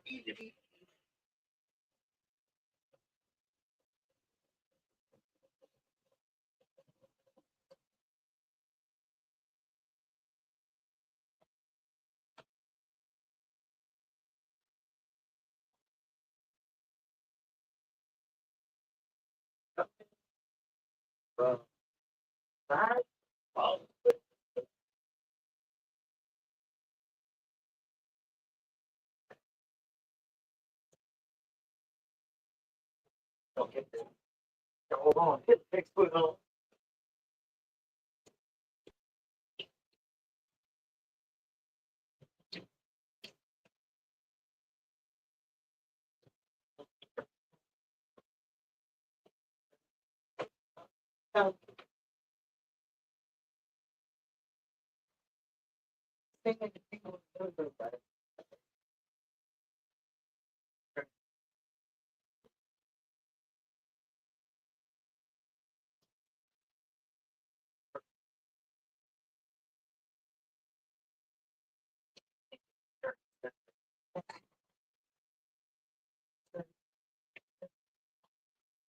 Address song.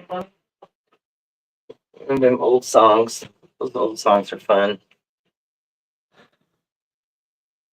Have you ever left the room with a mission and then gone in, done something else you maybe wanted to do, but wasn't your mission, and then you missed the mission because you got distracted?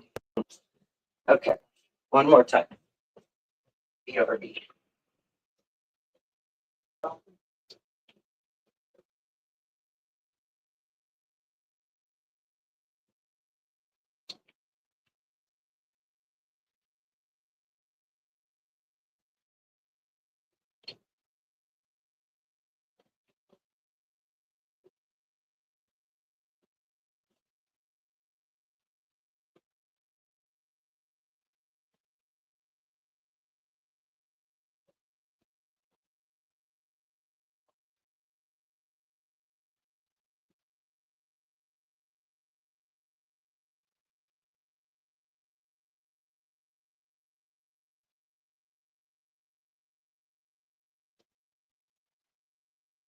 Okay, I remembered this time. I remembered the other thing I was going to do when I did it the first time, so that's even better.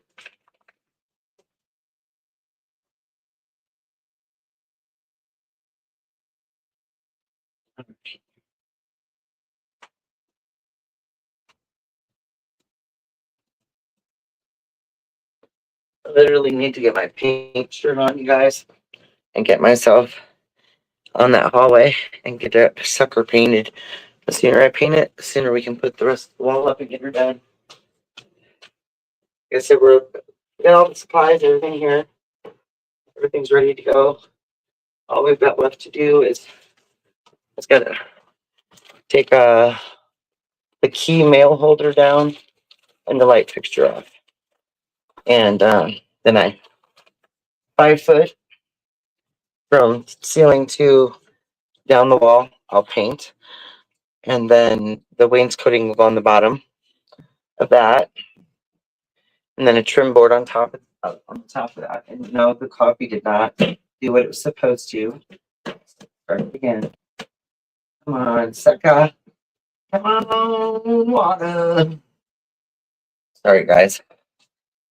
I promise I didn't kill it.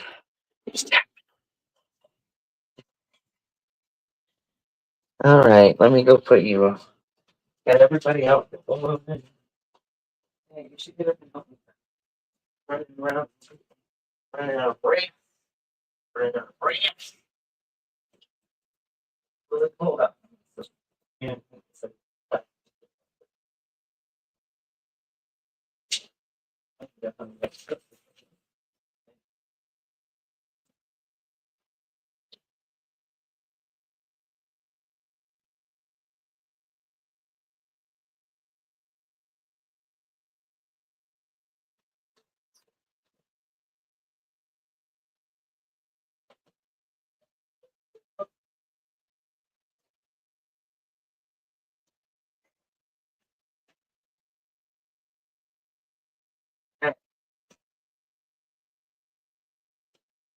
Sleeping Willow. You know what the light does when it comes to the window? It lets you know that you need to dust and vacuum once again, even though you just did it a day ago. It's lovely. Lovely. No, not really, but you know what I'm saying? It never ends. And the way our thing's set up, can't really do like, I have a robot vac, but we don't use it because we got enough things on the floor that I don't like feel like it's going to get it clean enough, and except for the main areas, because the only thing it can really go underneath is the futon. Can't go under the ottoman, can't go under the desk, and can't go under the other two things out there that literally get dust up underneath them. So some of that stuff is meant for just certain style homes and arrangements. Come on, coffee, let's go. Come on.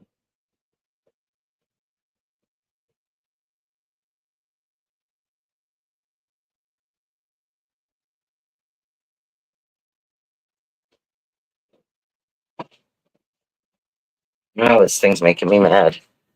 Usually it would take less than right around 60 seconds tops to brew the whole cup. And now I'm on the second time of restarting. Second lap. All the time. Woo woo. Gotta remember the dog's out there. I thought we were done. She looked at me funny, so I'm like, okay. Little man, he's over there laying upside down in his doggy bed. He's funny. He's a funny feller.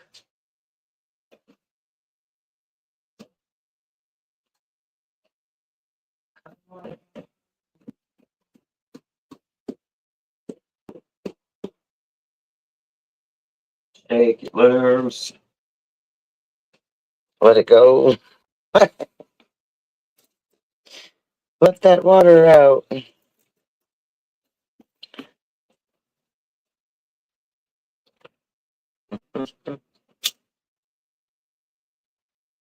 Baby in Vegas, boy, I tell you. It would be amazing. As soon as I showed you the land out there and the peace and serenity that's there, you'd be like, "Oh, I can see why you totally want to live here." It's amazing, and you know what I'm talking about because you live in the city. I live like up here. We're like on the outer part of town, so like as you're leaving town, we're like at the edge of when this town before it goes down and turns into another one eventually. So at least we're like kind of on the edge of everything, and it is sort of not really, but kind of a gated type community. I mean, there's only one way in and here, one way out, and it's on a dead end road. And the only other thing on the other side is storage units, garages that go to here, field, and then one of the city um, road transportation department facilities where they have like the snowplows, which is crazy because they live closest. Okay, they're up closest to us, right? But this road coming back here sometimes will end up getting done way after all the other ones that they have to go do first. It's so bizarre, but true story. So, and there's one of those ginormous windmill things right up behind here. When that thing used to move, I haven't seen it move in forever, but when it used to go, I'd be like, oh my God, what if like when we had that storm, I'm like, I hope those things automatically shut off. Because can you imagine a tornado taking a wind, grabbing a hold of one of them things and that thing go caterpillar or somewhere? Shoot, I'd be chopping up all sorts of stuff. Oh, I got to grab her. She's old. I'm coming here. I'm coming right east.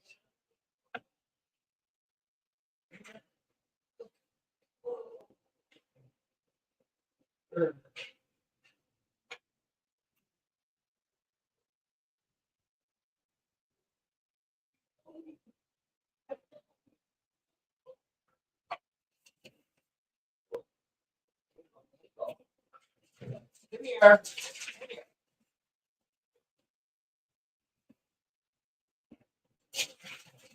Release your own paws. Get it, Emma? You're released on your own paws. Yeah. Your own paws. Do dog talk. You're released on your own paws.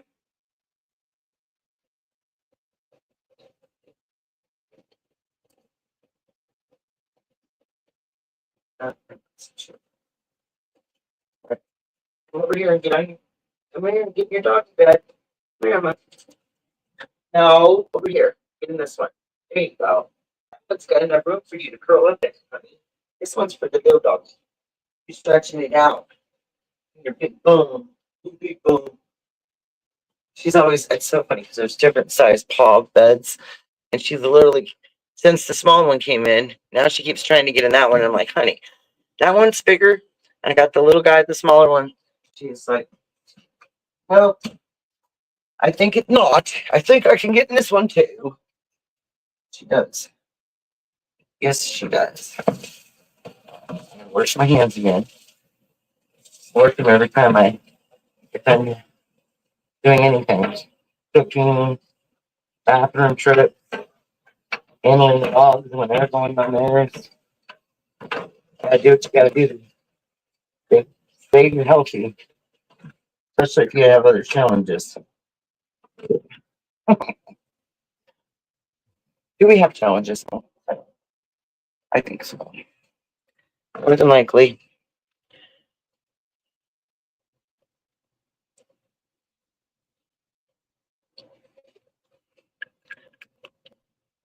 Well, yeah, not quite 9 o'clock. I don't even want to time how long it's taken to brew this one cup, but this is the last time I'm doing it, and this thing's getting taken apart. Just saying. It's going to be Bigfoot's first. Maybe.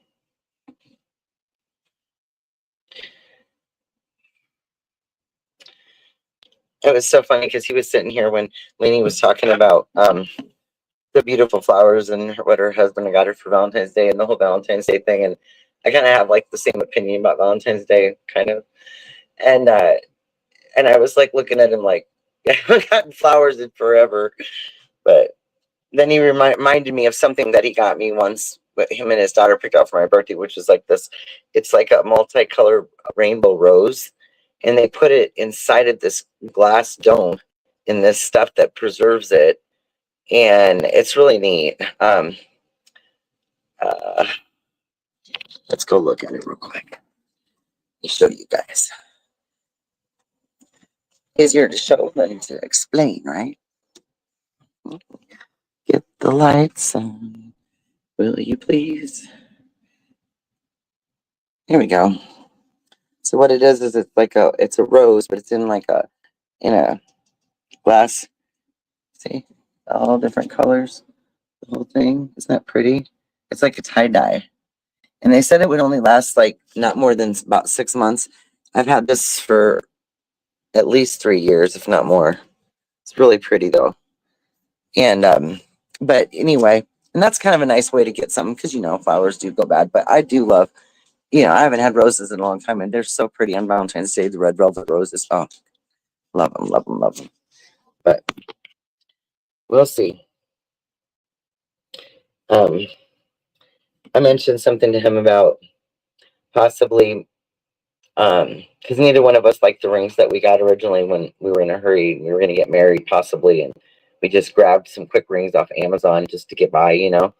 But we talked about maybe getting ourselves one out there and maybe getting our doing what we didn't do that time when we were there because we were kind of on a budget and maybe doing that. Something special like that, picking them out there because that's where we got married, and just doing something special like that. Maybe going up and behind the flamingo where all the beautiful little waterfall ceremony areas are, and just have our own little recommencing, whatever you want to call it. Something that doesn't cost a dime, but will work. Okay, we're gonna go one more round. We're gonna clear that. We're gonna clear that water dispenser out, and then you can get fixed. I'm gonna fight that thing in a minute. Wasn't that beautiful? I just really love that. It's really pretty. But I can't believe. I mean, it lasts way beyond what I guess what they kind of suggest it will. So that was really amazing. But that's what made Corey think of that today, and I was like, yeah. And I didn't. I mean, we didn't do our regular because we did a ceremony in Vegas. Which one of these times on a live, you guys, I'm gonna actually play on my laptop. I'm gonna play the wedding video, and it's funny. It really is. We're high as hell, but it's funny. It's just funny because of the gum and it's the whole backstory to it. But I think we're gonna have fun with it sometime and play it. I might even do it maybe before we go out there. I think that'd be fun.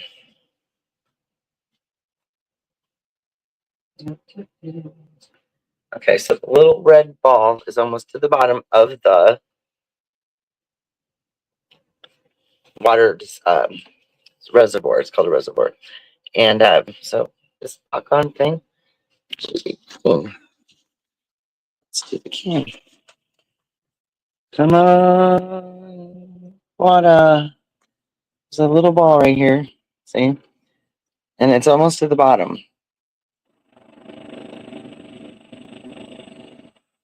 And I mean, even when I've overfilled it before, when I said overfilled it more than the cup can handle that I catch it in, but there's a line that goes all the way up here. So you can do it for because you can take this thing out and for your tall to go, thermal cups, that bottom of this comes off so that you can put a bigger one under it. And so you can fill it fuller for those. And so that shouldn't have had any effect on it, but my husband believes that we should run some vinegar through it or do some kind of a process. So I think we might just do that, y'all. We're gonna make it happen. We need coffee faster. Okay. Shut off now, please. Almost there. Ounces. So if that's 12, then I probably does up to 24 ounce cup. What's that under here? I'm just reading it through. Now, the thing about this maker that's more unique than a Keurig is it's called an iCoffee, and it has spin technology. And what that means is that the K-Cup dispenser, which it comes with, which is nice because that means you don't just have to go buy K-Cups because they're expensive, but you can put your own favorite coffees and espressos in there. And then you put it in there and it spins the K-Cup around as it brews it so that you're getting more of that flavor. Because I don't know if you guys noticed, but those K-Cups, when you put those in there, there's not that much in them to begin with, which is remarkable to me. And then it punctures a hole through it. And it's just the process is nowhere near as good. This is like more of a pressed fresh coffee this way. So that is why I picked this over a Keurig years ago. And it's always been my favorite. It is, and I wish they actually. I'm gonna have to look it up, but I wish they actually made it. And I wanted to get one of those units where I think Ninja came out with one. And what it is it's the full size coffee maker, so the big carafe, and then your individual, both. And now they have ones where they also have like the part to do the pressing, to do the espresso. And so I kind of like one of those. So I'm kind of glad I waited and didn't get the other style. But I don't know. I should check this brand and see if they have this brand and have made themselves one. Because, it's been around for years, but I haven't never seen any other iCoffee machines. I got it online at my favorite store here locally when it was open years ago. But, it's just like any place. Even if that's the store you ordered it through, they're still getting it from, whatever seller, or company makes it. So it should still be something I could probably find, but I should do some research and check. So yeah, there's that. But it's been a good machine. I love it. I mean, I brew my water through it for my tea. Water through it for hot cocoa. You can anything. I know one time when we were working on the kitchen and things were down, I remember literally brewing the hot water in there and then using it to make, noodles with and just different stuff, And we had a storm and there was no electricity. That was before I had a power backup. And I keep that thing, that and many other different stuff that we've decided to get. But I definitely missed the Black Friday deals on the power banks, which is one of the popular brands is Jackery, but that's just one of them. They've got every company you can imagine makes them now. But I got a really good deal on my 300 watt a couple of years back on Black Friday. It was like $179. It was on sale for $120 for was it $149? And there was a coupon off. I ended up paying like either 90 or 100 for it. So I spent almost like $80 on it.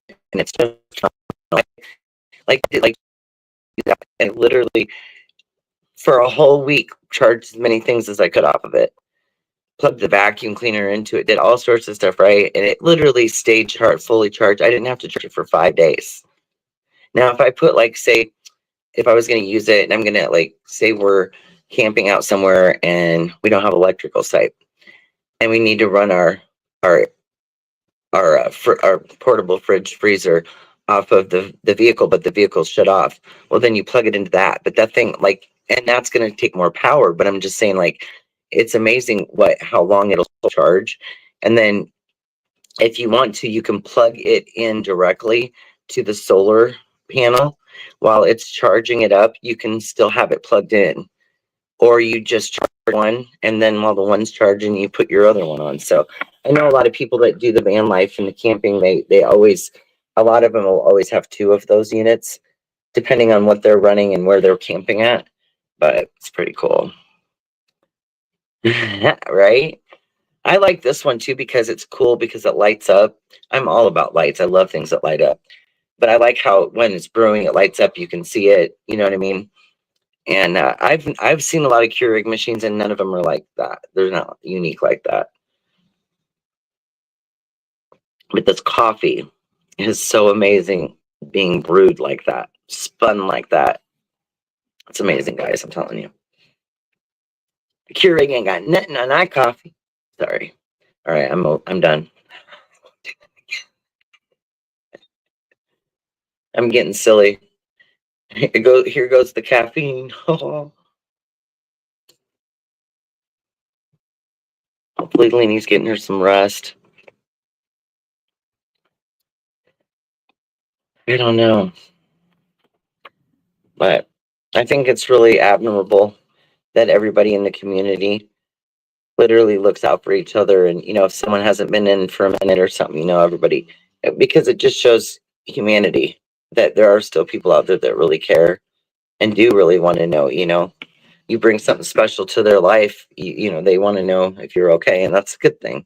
It's a good thing.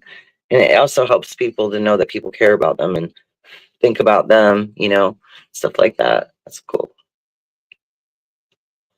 But I mean, I'm probably going to be a nervous wreck until I hear from PCT, because I just like, want to make sure she's okay. And she always lets all of her friends and people know that, hey, I'm, going through something. I'm not going to be on for a while, but this isn't what this was. She was very, very ill the last time I talked to her. We were trying to plan a trip. She was told she was ill and had to get better first. And I haven't heard from her since. And it worries me a bit, because I know she's going through a lot and her family's really struggling. And it's hard to see that, I see a friend struggle, and, you know, and, it's just hard basically to lose people and have people be sick that you love and see them suffer. The suffering is like one of the hardest things to watch and feel. Um, but, um, so that's why I say, let's send out some more prayers that way. Because I'm going to be up there in Nevada, which isn't too awful far from her, but I just don't think there's any way we'd have time to go up there, and I don't know what's going on, so I would have loved to have invited her there, but she's got too much going on in her life right now, and her mom, uh, I just really want her to be able to come see her and and all that good stuff, but just bad luck, that sometimes in life when we want to do something and we need to be somewhere, we get sick or some shit happens and gets in the way. And so I'm just praying that everything works out for her and her family, health wise, and that they're able to see each other soon. And just, yeah. So we're sending prayers that way.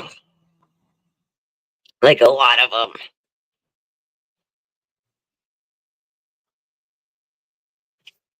Oh, jeez.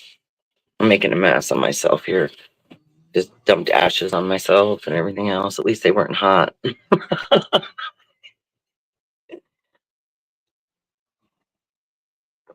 We need some music, you guys, don't you think? I'm going to find a way to add some music that I have saved on my playlist onto here so that I can play it. Well, I got to make sure it's okay to be played, but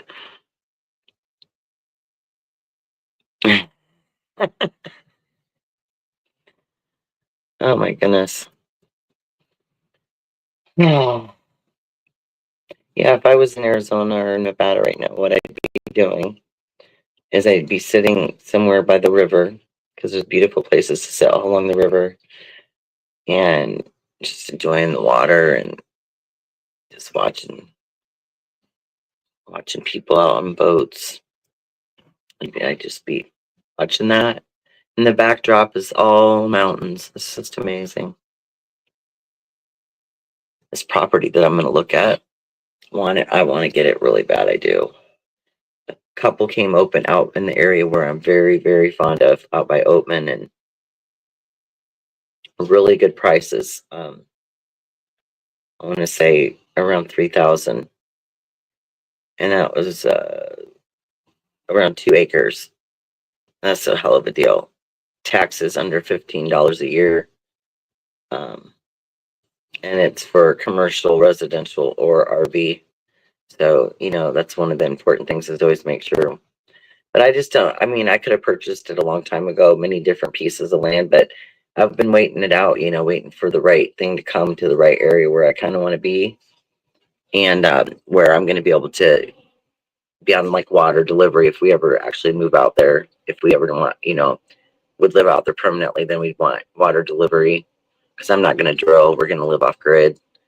So we'll get one of those ginormous, like 200-300 gallon water tanks, and then you run your lines into the house or whatever, camper, RV, whatever you're living in. You're drinking water separate, and that's your water for cleaning up dishes and whatever you got to do, the bathroom. So, but in that sense, if we're off grid and we're not camping on lot, then we'll be not using our RV toilet. We will turn our RV toilet into what I call a compost toilet. And you buy, the bags, and then you buy like the stuff that there's sometimes tablets, sometimes powders. They go and they basically biodegrade everything so that it's easily managed, and then you don't have to worry about your gray tanks and emptying stuff, especially if you're, putting something on a spot and you're not going to be moving it a lot. So there's that. There's ways around it where you don't have to have a well and you don't have to have sewer. People, if you're off grid, you're off grid. You better figure it out, right? Because back in the day they did. And trust me, the idea of not paying all these utilities and doing for yourself and growing your own food and having that peace and quiet, just literally like makes me want to get in a car and go every day. Knowing that there's a much simpler, much more reasonable way to live. And it's so much less stressful. That's the part that's very attracting. Everything else is just things. I mean, if you think about it, we decorate our homes, we buy things, and we fill it with stuff. And they're just things, and they're things we have to clean. They're things we have to, we look at them every day, but why not downsize, make it a little simpler, a lot less things to monkey with, a lot less things to clean, a lot less people to pay money to all the time, which then opens up your wallet for other adventures that you could go on. Sounds good, right? Well, hey, Mary Jane Doe, even if it isn't a male partner, even if it's a best friend type person, like a bestie, I recommend that even for traveling and like going on an adventure, finding somebody that's single as well, that wants to live a simpler life, And then sometimes when you make that move and you go to that new, like basically you're starting new, those are the moments sometimes when we finally meet that one person that, you wished you'd always met. Sometimes you have to get to the right place to meet the right person, if that makes sense. You know what I mean? There's a lot of positives and negatives to like, so with the partner, it's a different kind of an adventure and a different kind of trip. And then one that you take, like say, with one of your grown children or your younger children, and then one that you might take with a best friend. It's all going to be, the dynamics of it are so different. And it really just depends on what kind of adventure you want to go on. But I've been on all of them with friends, spouse, kids, and it's all been a different kind of adventure. So I don't really have anything negative to say about any of those adventures. The fact that just doing it, just going out there and doing it is the beginning of it. And once you do, you just realize like there's so many things I'm missing out on. There's like all these other things going on and other places to be. That's kind of like, I got tired of seeing everything on TV all the time, and I have a pretty big bucket list, pretty big map of where I want to go. I don't know if I'll get to all those places, but I do want to visit them if I can. But realistically, I do what I can when I can. And then I have, for my plan to eventually evolve into coming around to what I want it to be, there's steps that have to be taken. And so working on the house and doing projects and stuff, I've got to balance between the two things, because I need to be able to get this done so that eventually this is our equity into our future. And it's all we have for equity to use to be able to move on to something else. So, but I'm ready for it. I'm ready for the challenge. I mean, sometimes it's the one thing that helps get me motivated to do things when I'm feeling kind of blah. I'm just like, okay, you got it. You're going to be going somewhere soon. You got this to do. You got to get ready for that. And I have to like mentally get myself ready. So tackling this hallway, because I'm getting annoyed with looking at the ladder and all the supplies and the paint, and I'm just going to knock it out of the park and put my paint shirt on, get my gloves ready, and get her done. And I think what's been kind of slowing me down, besides feeling like crap, is the fact that we don't have the Wayne's panel pieces yet for the bottom part of the wall. And but also we tend to, like, if we're doing a project, because we don't have less space, we'll do the first part and then the second part, then we'll go get the rest of the stuff for the second part. And so I think that's where we're at right now. Once I get it painted in, it's just a matter of him picking out the pieces. But it's also really cold outside, and I don't think that he is going to want to be out there cutting great big pieces of panel in this freaking cold. So I've got to wait till the temperature's up a few degrees for him to be able to cut those down. It'd be great if they came in the size we need them to be already. But traditional wainscot, what we were finding in those panels is they weren't tall enough for what we're trying to do. They were quite short, and or didn't go in the right direction. They looked funny the way we would have to run them. So we don't really have a choice. And we've come down to two choices for the design for them. And I'm not sure which one we're going to go with, but I gave my husband two different options, and I said, you go look at them and you decide which one's going to look the best and it's going to be able to be applied with the least amount of issues, and what we're going to be able to match the top up with, because you got to put a top trim piece on the top of a wainscoting piece. It's like a top board that matches. You stain it to match. But because these are already like pre-fabbed pieces that are already like stained and painted and already ready to go, we have to look and see if they have trim pieces for them, which I imagine they do, because when he had me on video chat and we were walking through the store together that day, I remember seeing lots of different pieces that match different pieces there. So hopefully he's able to find something and we'll make it work. I think that's what it's called that I'm going to put on one of my living room walls. Yeah. See, and what I want to do in our hallway, because the hallway is just like, it's a long, endless like wall. And because it gets the most, what I call wear and tear, because people are, kids are here up and down the hallway, dogs, people coming in, and it's like the highest traffic area. So the other side of the hallway, you've got two door openings, so there's not much wall in between the two doors. So I'm not really concerned about those. But on that side, it'll just look better because it'll break the wall up a little bit. And then when I hang pictures up there, it'll look nice. When I had pictures hanging in the hallway, which is that big open wall all the way through, it was just, I don't know. My eye was like, no, I can't. We got to make that something else. We can't. Yeah. So I have a lot of time in the house, so I spend a lot of time imagining things, and that's where a lot of these projects have come from. It's me sitting down and visualizing things, using my imagination. But we've created some pretty amazing things here, and I'm like so excited about them. And I just want to hurry up and get some of our stuff done, because I need to get to my mom's and do some projects at her house as well.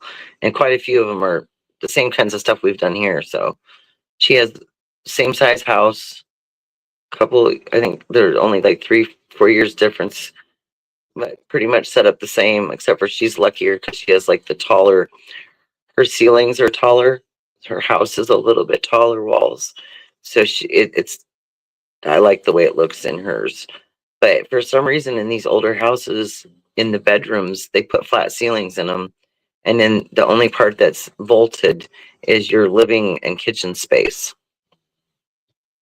And I kind of, when we were doing our bathroom, wanted to raise the ceiling, but it's really hard to do that without changing the roof and everything. So we didn't end up doing it, but I kind of wish we would have, at least, even if we would have done it just in the shower and gone with the peak of the roof so that it seemed a little taller inside there. But well, we worked with what we had, and I did a bathroom remodel for under $2,000. That same exact what we did in there would cost us 15, 20 if we hired it. So that's music to my ears. Everything that we've done, and would have cost a lot to have someone else do it, and we know how to do it. It's a good thing. It's good to know how to do things, because nowadays everything costs so much that if you don't know how to do it yourself, you're losing money.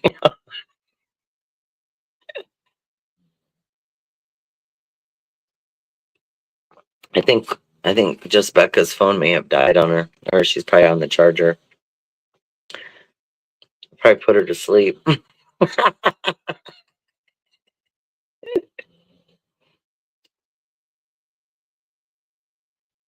It's still early. At least here it's what, 9 a.m. 9. It's 9 o'clock somewhere. It's so funny because like the way that the time zones are, they're like they run not horizontal but parallel to in the United States, like from one coast to the other. And so people that are in a straight line of each other are in the same time zone, but someone beside you can be in a different one. It's so bizarre. Like Arizona and Nevada, where they meet at the river, the time zone changes, 1 hour difference, right? But the way they were doing it before is like 6 months out of the year they're on the same time zone. 6 months out of the year they're on a different. And we thought we're about to miss our flight one time because of that time change. Because on our phones, or the clock in the car was on the time of the where we rented it from. And me and my daughter were like, oh my God. And then we realized, then I called the hotel back to ask them just to verify, and we were okay, but it was scary for a minute. Right? I know, I don't understand it either. I would think that it would be smarter that they would, I don't know. I mean, it is weird because the time zones almost go along with the time of like where the sun's setting. So maybe, is that how they came about it? Maybe. I don't know. I'm going to ask Alexa. Hey, Alexa, who created the time zones in the United States? According to an Alexa Answers contributor, Benjamin Franklin first put forward the concept of time zones as a way to save on candles. By the way, you have a new notification. Do you want to hear it? No. Well, that was a great answer. To save candles. Wow. That's wild. I love it. I just learned something new.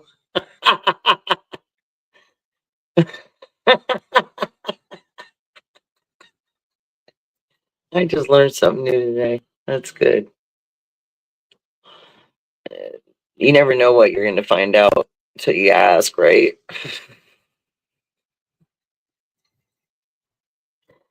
Oh, goodness, I will never forget that time that I was on the panel with Tina, and she was doing the Google Assistant. I think she had not the Alexa, but she had the Google one, and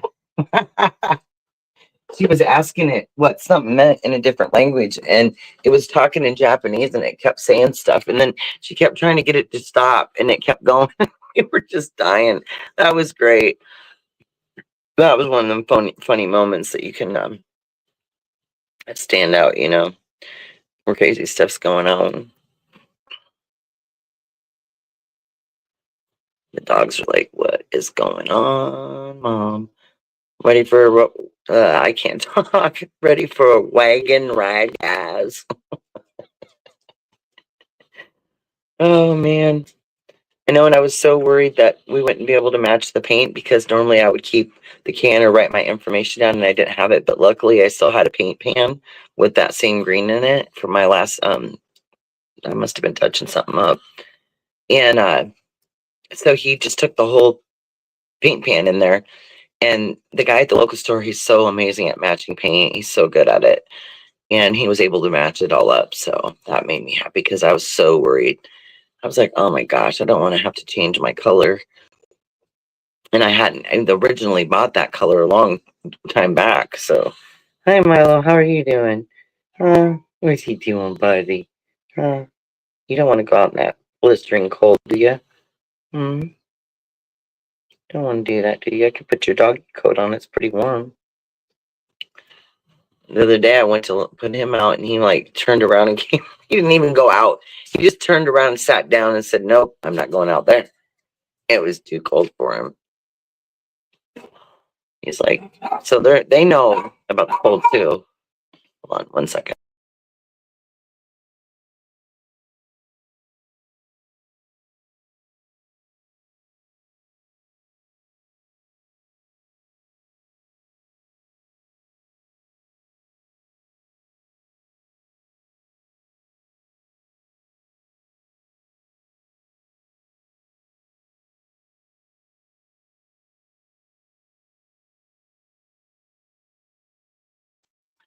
He's got a toy in his mouth and he's running around and going, "Oh, listen to you." Oh. Every time he does it, I try to grab the toy and play with him, but he just keeps leaving with it. It's like, okay, dude, what is this? Some kind of dick? Come here, buddy. Come here. No? Tell Dad, say, let me out. I probably won't leave, but I'll try. Give me that toy. Give me that toy. Get over here. Listen to him. He's not barking, so let him out while he's still in a good mood before the toy comes out.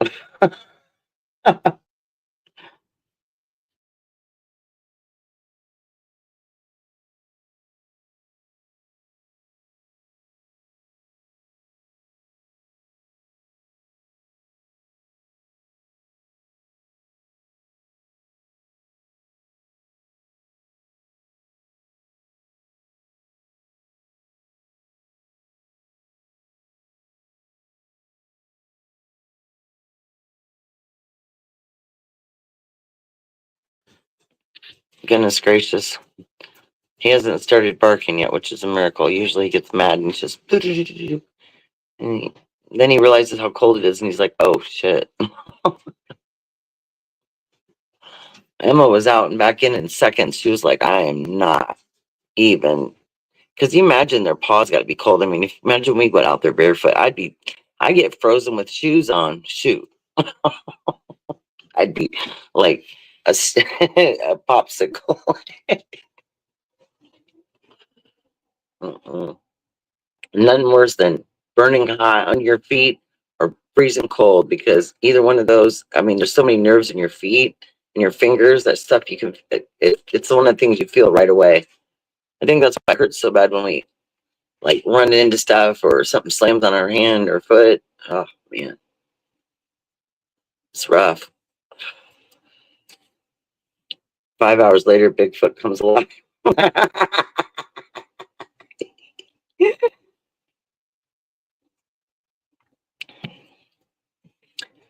Well. Mary Jane Doe, are you a coffee or tea drinker, dear?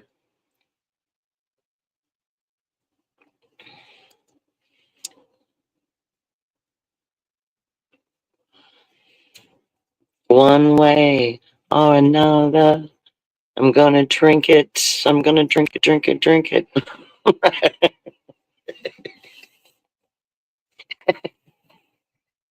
Okay. Then you understand me being silly, right? I'm sure it's not the coffee. It's just me. How dare you blame Folgers for your incidents? Did he get a spray? Oh, he just went out. He won't be out there long. I'm trying to drink more tea. So am I. Yeah, I don't drink it all day and night, but I'll do but because I'm up at all different hours, you never know. Like, for instance, I think the first cup I made was probably like 3. Right when right when I came into Leanie's, I had just made a cup. But yeah, me too. I'm trying to get more on the tea.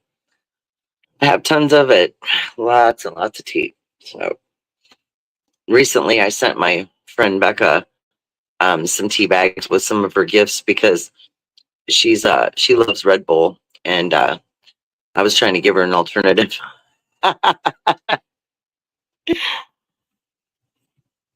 Good morning, Bigfoot. How you doing? He's like, really?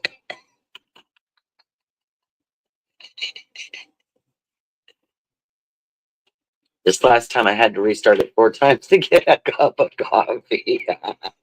I just told everybody this thing's gonna have a medical procedure done soon.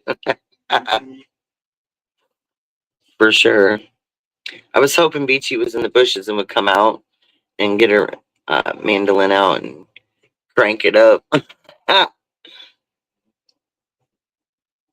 Me and Becca were waiting for her, but she didn't come in. I know she's been awake for a while.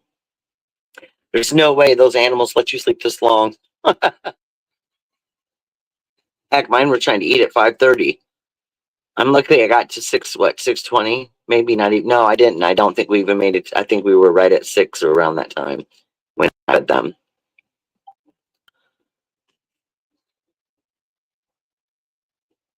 I don't really, well, I don't know. I mean, I guess caffeine can, like, it would make you more anxious, but I mean, I don't know.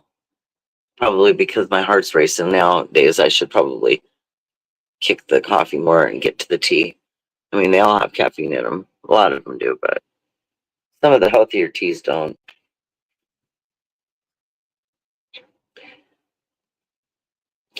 Take off your coat and grab a dog bed.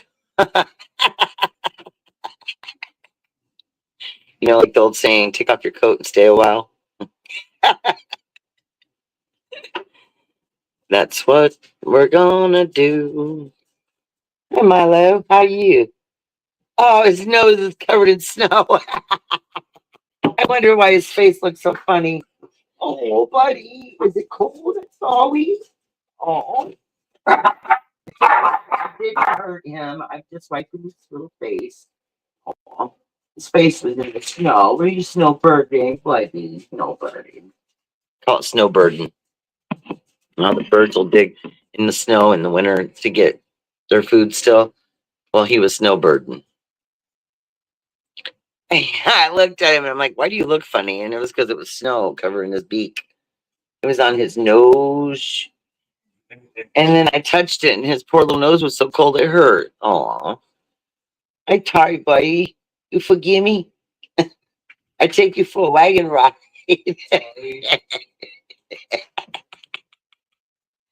I'm always talking funny to the dogs. Right, Emma? Does mommy talk funny to you? We talk funny around here, don't we? We have different languages. Nobody understands it but you guys. You guys are the only ones that get it. Oh, you need trimmed. Yeah. Before your bath, I'm going to trim your face a little bit. You going to let me? You got eyebrows coming at your head. Your eyebrows are coming out your head. You're getting pretty heavy there, girl. Time to trim those things up. She's looking at me like, really? How dare you bring that about?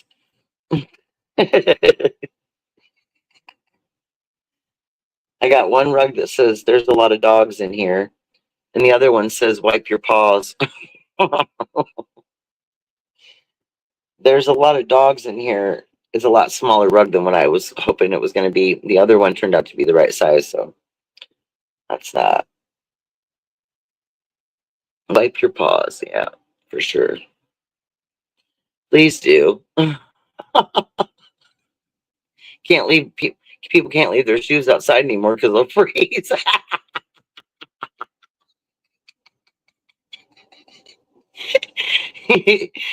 I always used to think about buying. I was going to buy like a. I used to have them years ago, but I bought like these couple different random size slippers, right, at the dollar store, and put them in this tote thing and had them in downstairs. So when people came in the winter, they could kick off their, snowy shoes and put on some warm slippers. That's one way to keep the floor clean, and people's feet warm. I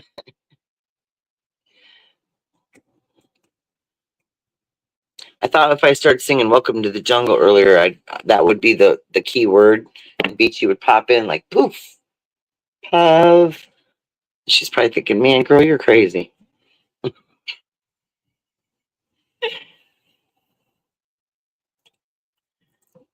We have a schedule. kind of one. I mean, it's not really a schedule, but we usually talk twice a day, once earlier in the day, once later in the evening. And but um I can't remember exactly when our 2-year anniversary is going to be. I think we already surpassed it, but every single day since the very first group conversation started, at least 4 of us have been every day talk to each other, checking in, you know, listening, venting, laughing, crying, whatever comes about. But it's been a journey. It's been a journey. I've never had friends in this kind of like that you met, like, in a platform and in like a channel, and that, you know what I mean, like it's just been it's a different dynamic. It's just a change, shows you how the world's changed. But I'm a really like face to face type of a person, so after a long time of everybody getting to know each other, there was at one point, we wanted to do like everybody get together and have the big girls get together, right? We still haven't got to do that. I've got to go visit 2 of the girls, and but they haven't. None of them got to leave and go somewhere, and us all go on an adventure together. And that's something that I really want to have happen in the future, because every single one of these lovely ladies and all y'all, everybody deserves to go on an adventure and get away from the wow factor of life, right?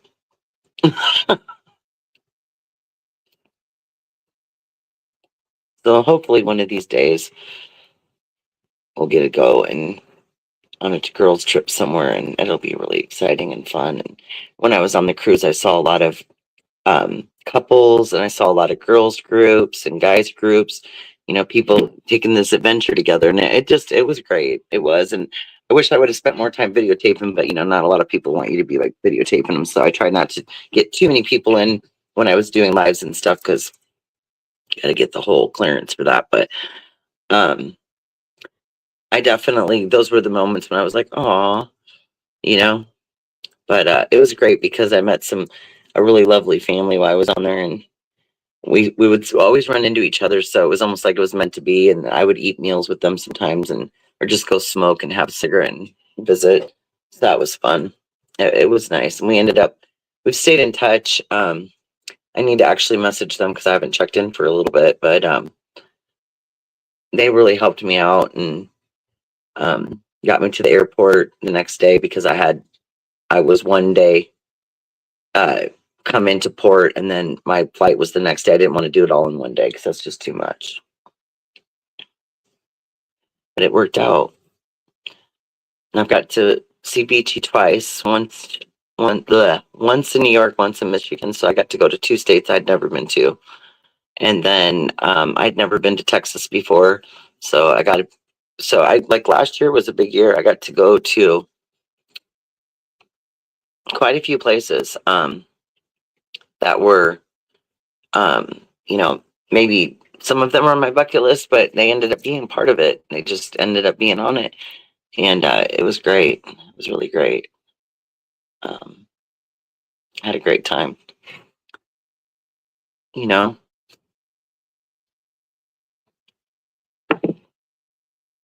I never thought you could go through that many parts of Texas in one day, but I sure did the first time I went down there.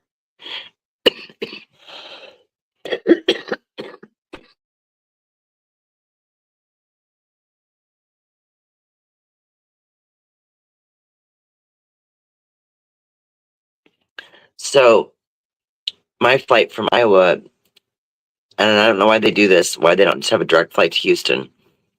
Instead of, you fly into Dallas Fort Worth, and then you get on another plane to go to Houston, which is barely, not even an hour's flight away. It's so weird.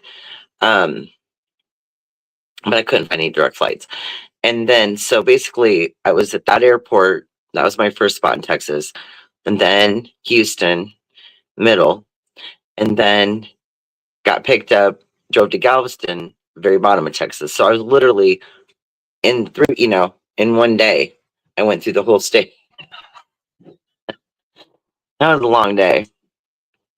But it's better if you're going to go on a cruise to go wherever the cruise is leaving from and stay there the day before, come in the day before, and then when you get back, leave the day after. That way you have some downtime from, ship legs to going back on an airplane, then to walking a whole bunch again.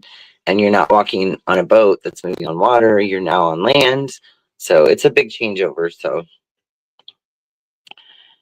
it is huge, Mary Jane. It is huge. I was like, wow. I think it is our biggest state, isn't it? In the United States? I think it is. Mass. Oh, excuse me, jeez.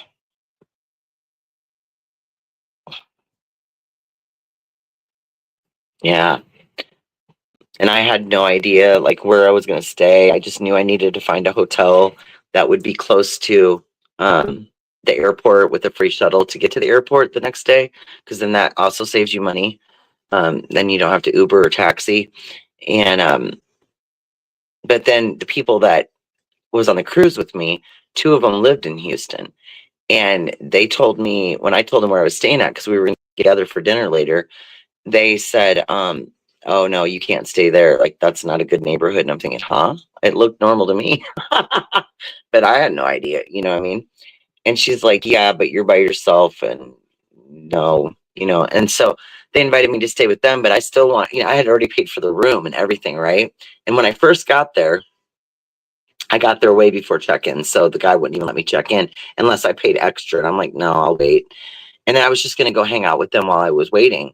But then I did go hang out with them, but she just didn't feel comfortable bringing me back there because she was worried about that. And which is nice, that she was looking out, because they know the area better than I do. I don't know anything about it. But she said, yeah, if you're going to stay in the room the whole time, she goes, but I don't think you're going to stay in the room. Oh, so that's why she was concerned, because she was like saying, well, you might be safe in a room, but if you go out wandering about and you're by yourself, I mean, people can just snatch you up or whatever. And so I'm like, yeah, they're not gonna want some old chick or doodle. But anyway, I trusted what they said. I got to know them on the boat, and they good people. And and it worked out. She's like, I'll make sure you get to the airport. And it was nice. It was nice to be able to hang out and talk to somebody, not be alone at the hotel for 24 hours or whatever it was going to be, because it was going to be late the next day. My flight was a pretty late flight.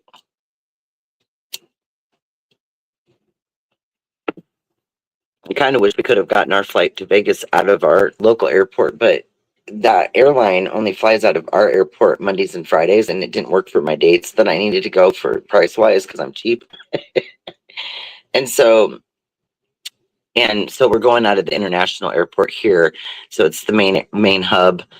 And so yeah, they a little bit cheaper ticket prices, and a way more open schedule. I think they fly every day in and out of there except for one day a week, so makes it a lot easier to plan. The nice thing is my daughter lives fairly close to the airport, and so we'll probably park our car at her house and then have her drop us off. Otherwise, there's like parking right across the street from the airport for five for well we've only like usually parked for 5 days at a time, and that's usually, it was like $8 a day, so it was like around $40. But we're going for 7, so this time it would be more like um well, so it'd be right around like $56. Not that that's a big deal. So we'll just play it by ear. We'll figure out, if it's gonna I don't want to inconvenience my daughter. She's got kids and jobs and things to do and that. But if it works out to work out that way, then we'll probably go that route. But then that also means she has to be able to come get us. So we'll probably just park by the airport. That's what we've always done. Um, but anyway, we'll see how it goes. But that's probably what we'll do. Whereas when we're up here by our airport, then we can literally just have someone drop us off, and we don't have to pay to park. But then you always got to worry about someone coming to get you. So sometimes it's better to spend the money and avoid the inconvenience of it all. So I already just talked myself right into the exact probability of it. That's how I'm going to do it. We'd already kind of thrown it around there that it would be better to just park there. That way, when you get back, they have a shuttle. It picks you up, takes you back to your car. When you drop your car off, it takes you to the airport. Even though it's across the street, it still makes it easier because you get dropped off right in front, mosey on in. And since we've traveled a lot, mostly out of that airport, because almost all of our those charters that we went on were all out of that airport. But a couple times we drove to another airport. A couple times I went to Waterloo for a flight on a charter, and then another time it was in the Quad Cities. But other than that, most all of the rest of them are in Des Moines. So I don't know. We're getting her done, guys. We're getting her done. The dogs have gone back to getting nestled up and warming up. And probably, I don't even know. I'm trying to think of what time I want to start painting, but I'm going to feel the wall, and hopefully it's not too awful cold, because that's the whole thing is I don't want to paint if the wall's like, I mean, we have like layers and layers between, but you know what I'm saying? Sometimes that's why I usually don't paint structurally inside in the winter, because you always got to worry about how paint's going to set.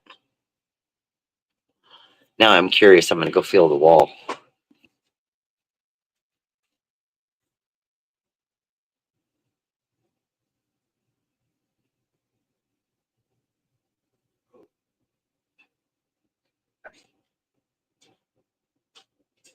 Well, I got the answer to my question.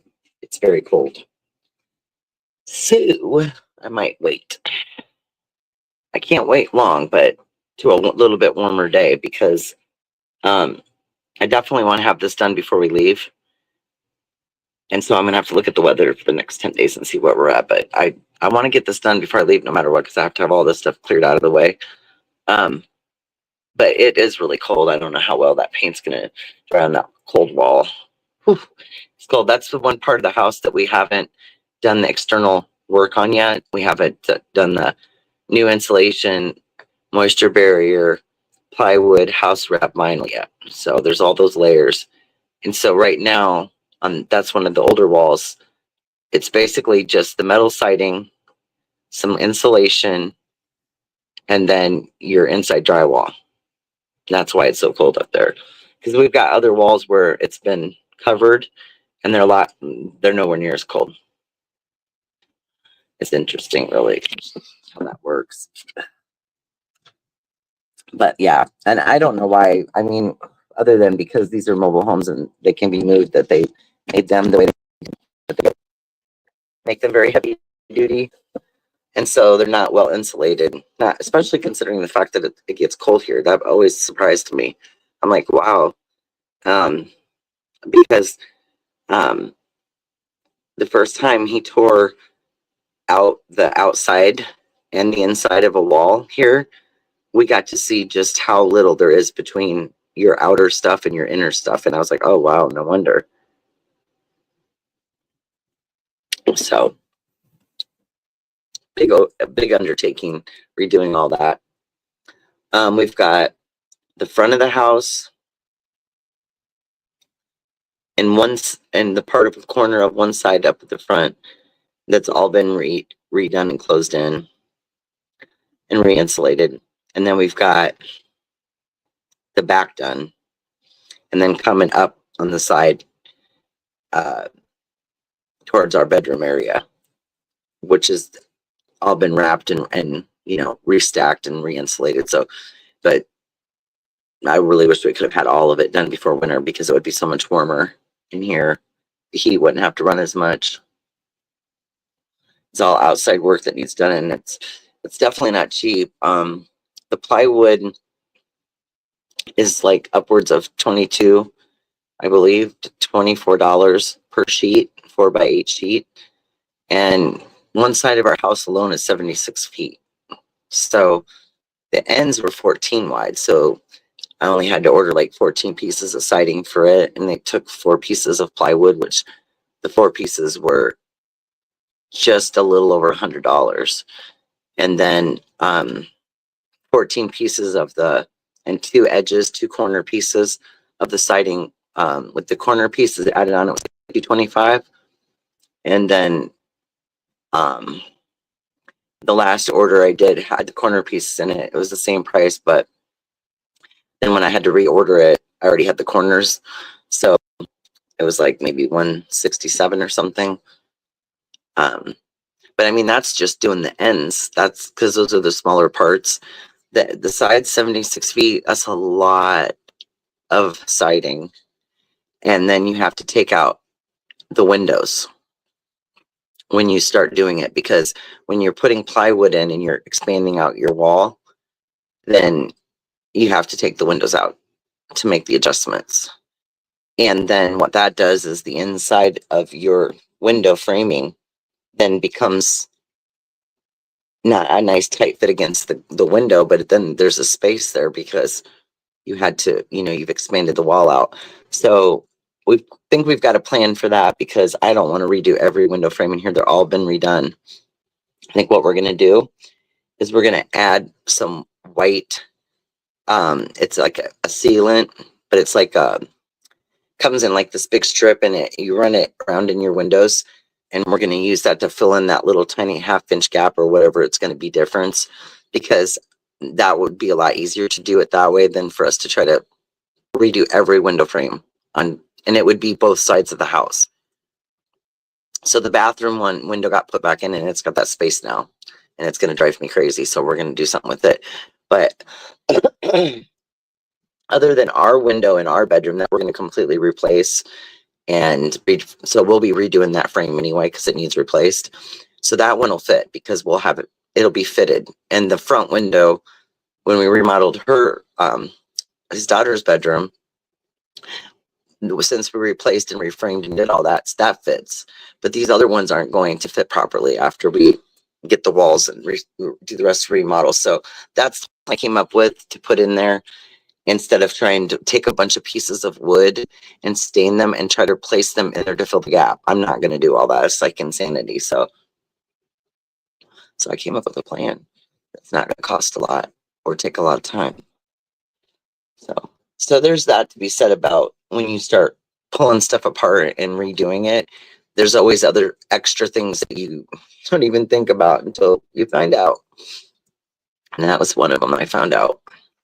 And because I remember when he put the window back in and he got the back covered and all finished, I was like, dude, there's a space with the window. And it didn't dawn on me it was because he expanded the wall. I was like, wait a minute.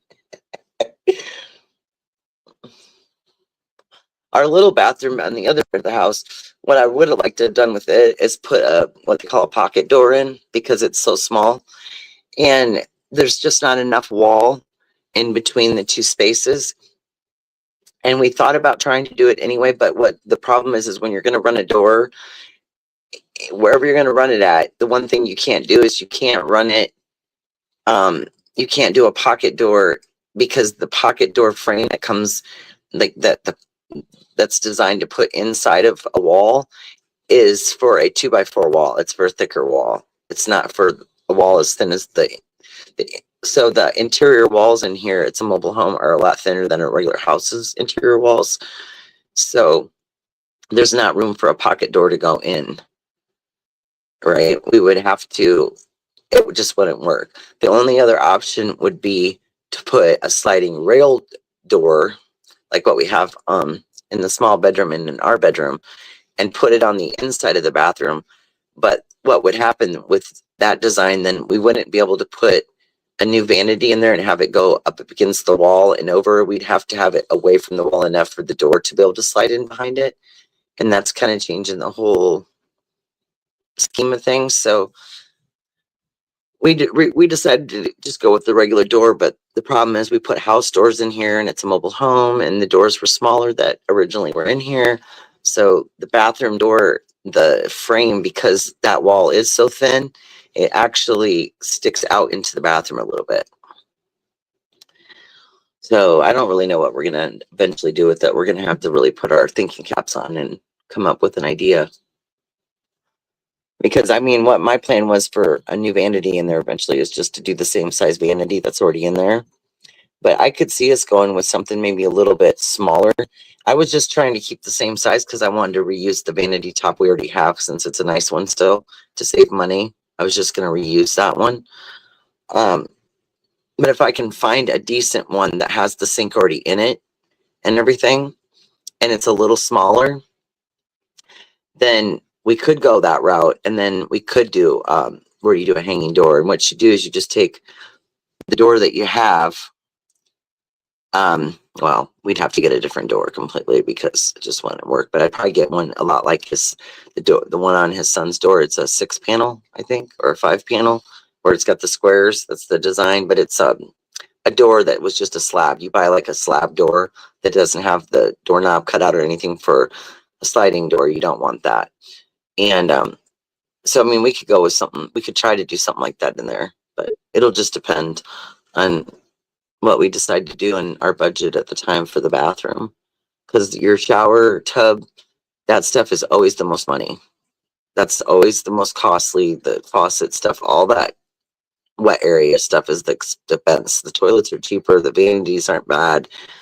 You get really good deals on a vanity that comes with the sink and the faucet and all. Some of them come with everything. Some of them just have, 2 things. But I really like those floating vanities now. They're really unique and it keeps things off the floor and in small spaces makes them feel a lot bigger. Right. And I almost thought about something like that would be neat in that bathroom. I think that would be, kind of cool. And yeah, I'd like to keep the sink top and all that. But if we can't, we can't, but in the scheme of things, if I was doing the remodel and I wanted to go with that to start with, I would probably go that route and just reuse the sink top because then, but we'll see when we come to it. We might just do a floating vanity since we didn't in our bathroom. We might go that route.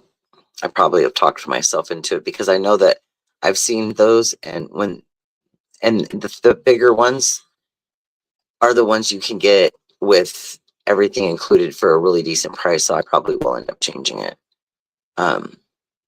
But I don't know about the door. I don't like the way the frame is in the door, bulged into the door like that. I don't really care for it. The little bathroom's really, really small, you guys. But it's nice having a second bathroom. It's between the kids' bedrooms, and that's their bathroom, the main bathroom for the house, and the whole idea of having your master bath separate in the bedroom. It's nice because it's nice to be able to get up and get right to the toilet, first of all, when it's cold. Second of all, it's just nice to have, if you have guests in the house, privacy purposes. If there's multiple people needing to get ready at once, then you're not like fighting over one spot, all that good stuff. Oh, goodness gracious. Ugh. So I haven't done a whole lot with that little bathroom. We've done a little bit with it, but we're kind of just waiting until we're going to mess with it altogether before we change it. The only thing we really changed in there is the toilet once, the flooring in there, and the faucet on the shower and the faucet on the sink. So those are the things we've changed, and that's it. And the theme in there is frogs and palm trees. Let's go look. The one thing we did do in this bathroom remodel wise, and of course it'll look better once we put tile out the shower in here because it's the old plastic stuff, but we put a glass block window. And so the old mobile homes and campers, if you've ever seen them, have these little tiny rectangular windows in the smaller bathrooms, and they're old fashioned and they used to have like a crank on them. Well, you would get a lot of leak in there in the winter and summer. So I told my husband, I said, why don't we just take that window out, fix it all up, and put glass block in? So, okay, so the door, I'm going to, 1 second here. Let me set my phone down, fix something real quick.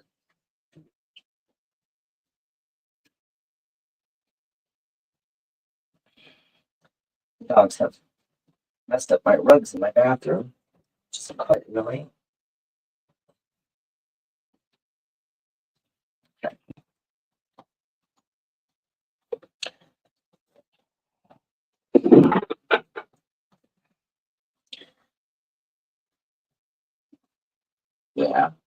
I mean, it's not a bad vanity, but and we oh yeah, and we added one other thing we added that's modernized is we added one of those really cool mirrors, the light up mirrors where it has the LED all around it and all that stuff. We did that. One second.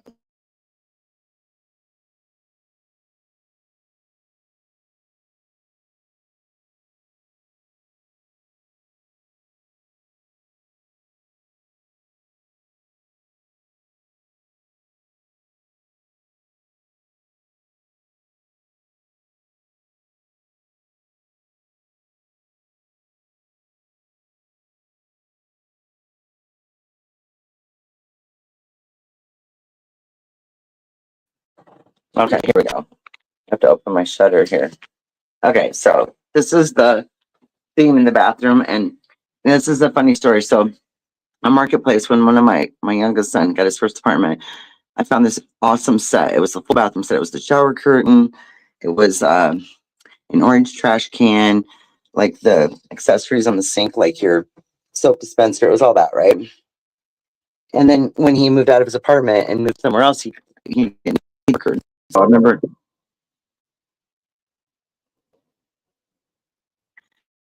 Okay, got a phone call. So I remember thinking, oh well, I had like a palm tree, some kind of tropical curtain in here, and I thought, well, let's just change it. And so I thought I'd use this one temporarily, so because it's so colorful. I think I just liked it because of the color, because I'm not a big frog person, but as you can see, it's very colorful. And it came, oh yeah, and it had a couple. It had a picture, the spring picture with it. And then we had gone with this like oil rub bronze color scheme in here. So we got the rod, and then got the towel bar, another towel bar, and the light fixture, and the outlet thing, and the faucet. So we ended up like that was the color scheme we went with in here. But this is like an old fashioned vanity. It's horrible. We got the oil run rod. My husband even put the knobs on to match. But this vanity top's really not in that bad a shape. You know what I mean? And it's a fixed one with the already attached backsplash. So I was thinking, well,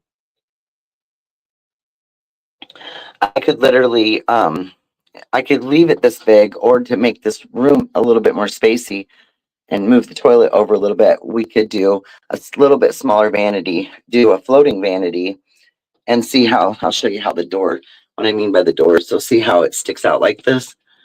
Right. So it should be just in the door, but this is a frame for a house. So if we made the vanity smaller right here, then there'd be a place for a sliding door to slide over. But this mirror would have to be moved over a little bit. So this mirror is LED, and of course at night it kind of lights up the bathroom, but it does that. Has different light settings. Has like the little makeup magnifying mirror right there that magnifies. So that was an upgrade. I got that on Marketplace.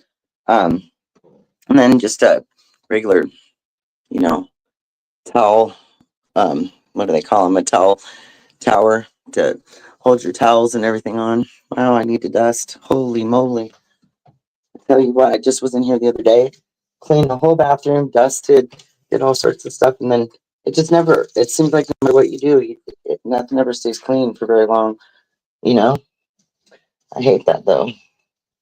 I really do. So now I'm going to have to re-vacuum because I literally just ran my hand across something and the dust just came flailing off of it. So, wow. Yeah, I need to bring the good old vacuum in here and get her done. Get this cleaned up. So this thing, I like it, but I don't, because it's something that has to be dusted off all the time. So what I came up with a better idea. In my kitchen, I have a cabinet that has closed doors. Okay, I'm just gonna leave this in here and come back in a minute and do that. But so on the frog front, I found this cool towel on Amazon, and it's a frog with the palm trees, because I was trying to figure out a way to put them together. And then we've got our bathroom rules sign, and then we got our frog who's sitting on a toilet on a cell phone, right? And then these little figurines, frogs, were part of that stuff that lady gave me. But somebody made this shelf. They had them online. They had like a rope top, but they were like 3 shelves, right? 1, 2, 3. And I ordered one of those, And then I got this idea. I was like, oh, it'd be cool if we had 2 shelves and then like a spindle, a little round spindle, so we could put a towel on it, right? From the bathroom. So back in the day, there was this big over the toilet cabinet for towels and stuff, and it was so big and bulky in here. So that's why we took that down and put something that lays against the wall better. But and then there's my funny toilet sign. If you sprinkle when you tinkle, be the sweetie, wipe the seedy. You gotta love that one. And wash your palms. Wash your palms. That's the other sign. So we got little signs, and then what does that one say? Live in the sunshine, swim in the sea, drink the wild air. So that's some kind of, but yeah. So this is the smaller bathroom, not a lot of space. And then here's I showed this in my other bathroom, but I made this toilet paper holder organizer basically to match the colors in the bathroom. So we've got some green, some orange, some blue.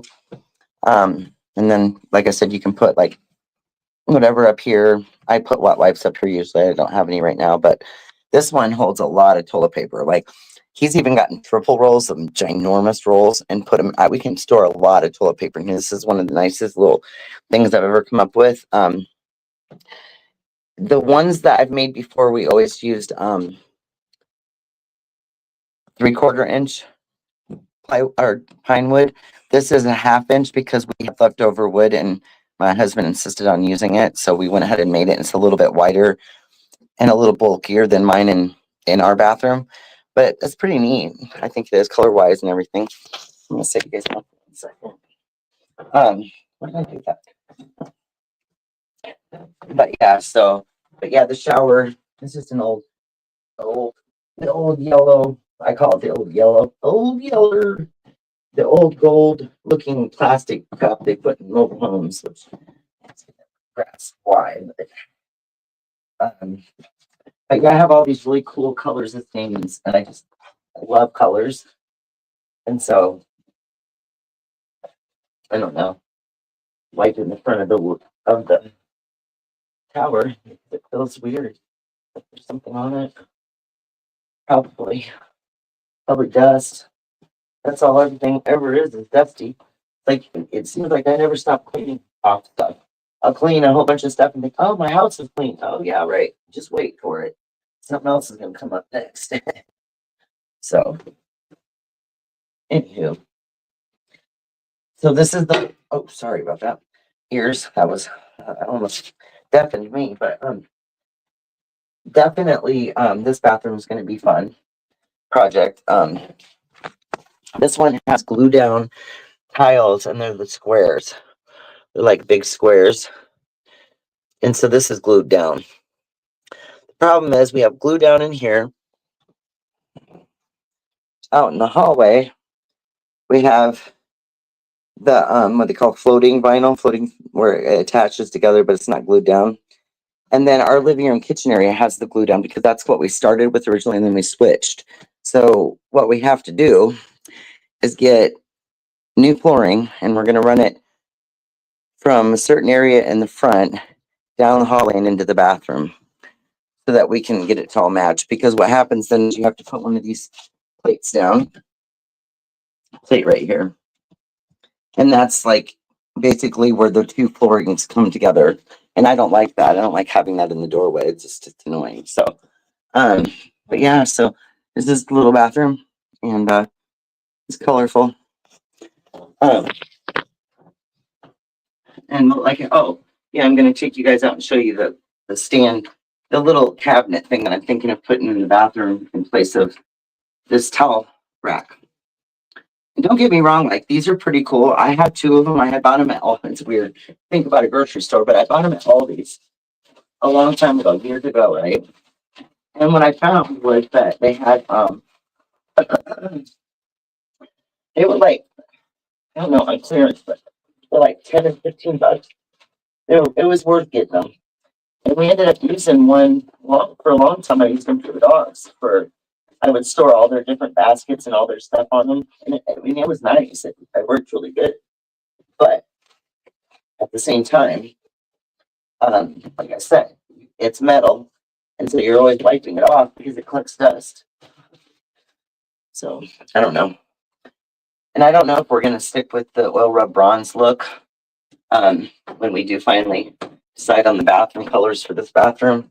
I don't even know if we're gonna, because right now, like a long time ago, whoever lived in the house before, they had put paneling in here.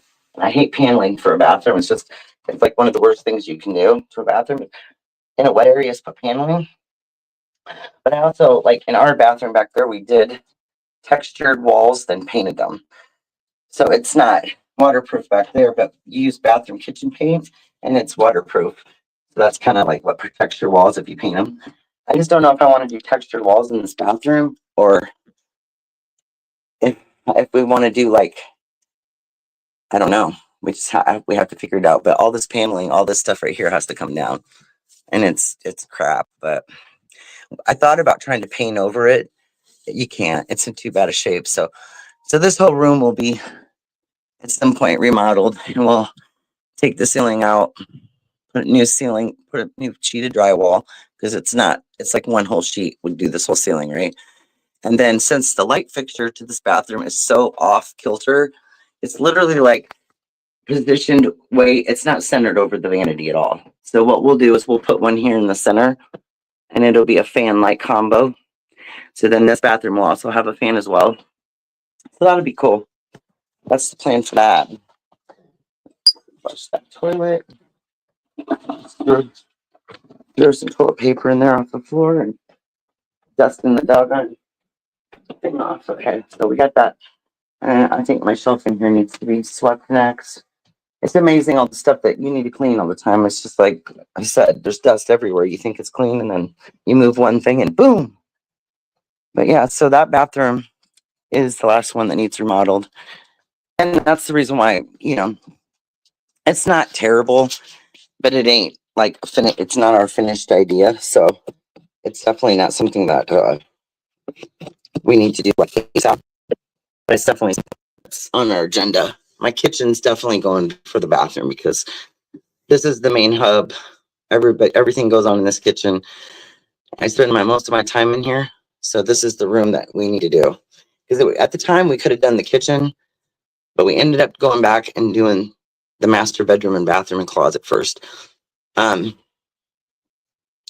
I'm kind of glad we waited because at that time we didn't really know what we wanted to do. We already changed our idea on how we're going to do the kitchen from our original plan. So I'm kind of glad we waited because if we didn't wait, we might have done it different than now. We've come up with a better plan, a different blueprint that'll work better.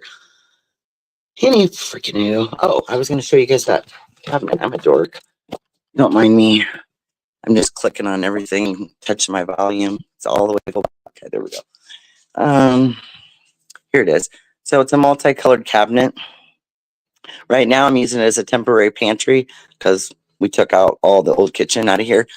So, and it's got, space in it to hold the stuff that's on that shelf in there. The towels can be rolled in there, and then that way they wouldn't get dirty. They'd stay cleaner. Nothing would get dusty. So I think I might put that into the bathroom when I remodel it. That's probably going to be our bathroom cabinet, so to speak, because you can't really, in this place, you could put one in, but like say newer, like more modern houses and stuff, what they'll do is they'll put a nice shower in, and maybe in the front of the shower, they'll put a tall, thin cabinet, which is like your storage cabinet for your towels and your bathroom stuff. And those are nice, but we just don't have the space for anything like that. You've seen how the bathroom is. So a floating vanity in there, and then they call them a small space toilet. And so they're a little more expensive, but what it is a space saving. And the back of the tanks are almost flat. And what that allows you to do is if you have a really tiny space, it gives you a decent toilet, but not with that wide back, so you don't have so much taking up room in your space. So I think that we're going to go with that, a floating vanity. And then as far as I know, we're going to keep the tub shower, but we may decide if we don't find, want to actually mess with the tub, we might just take it all out and just do a walk-in just like we did back here in ours, because I know I can get a 54-inch base, but it's really hard to find tubs that size because it's a mobile home size. It's not a standard shower size for a house. So I'm not sure, but I think I had thought about leaving the tub and putting a new tub in and all that. But to be honest with you, like, you know, I thought, well, maybe in the future someone buys the house and they have smaller kids, they might want that tub. So I'm kind of back and forth with it, but um, I know a lot of people love the new walk-in shower style.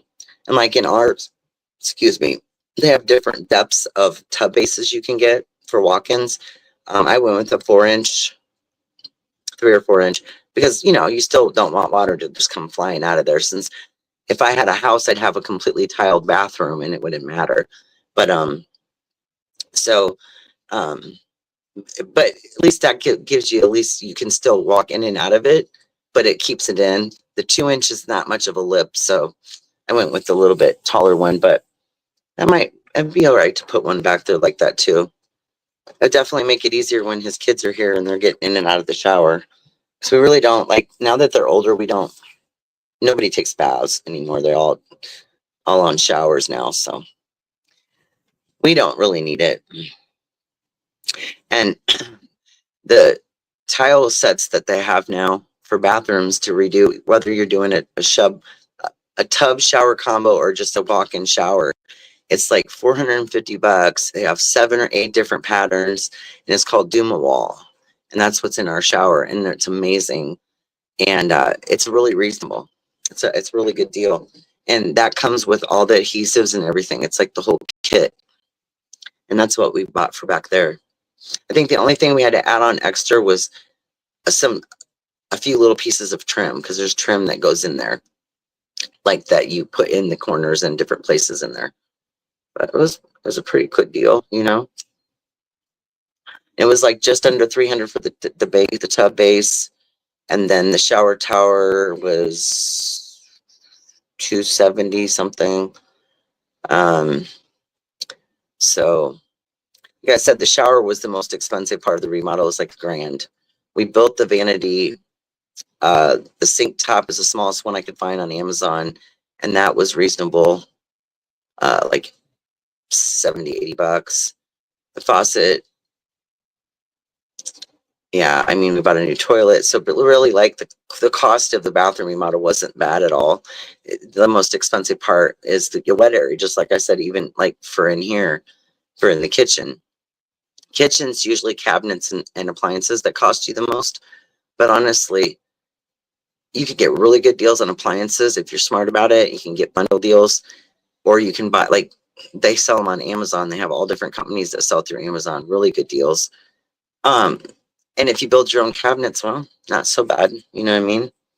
We're probably going to save $2,000 on cabinetry of what it would cost us to buy what we're going to do.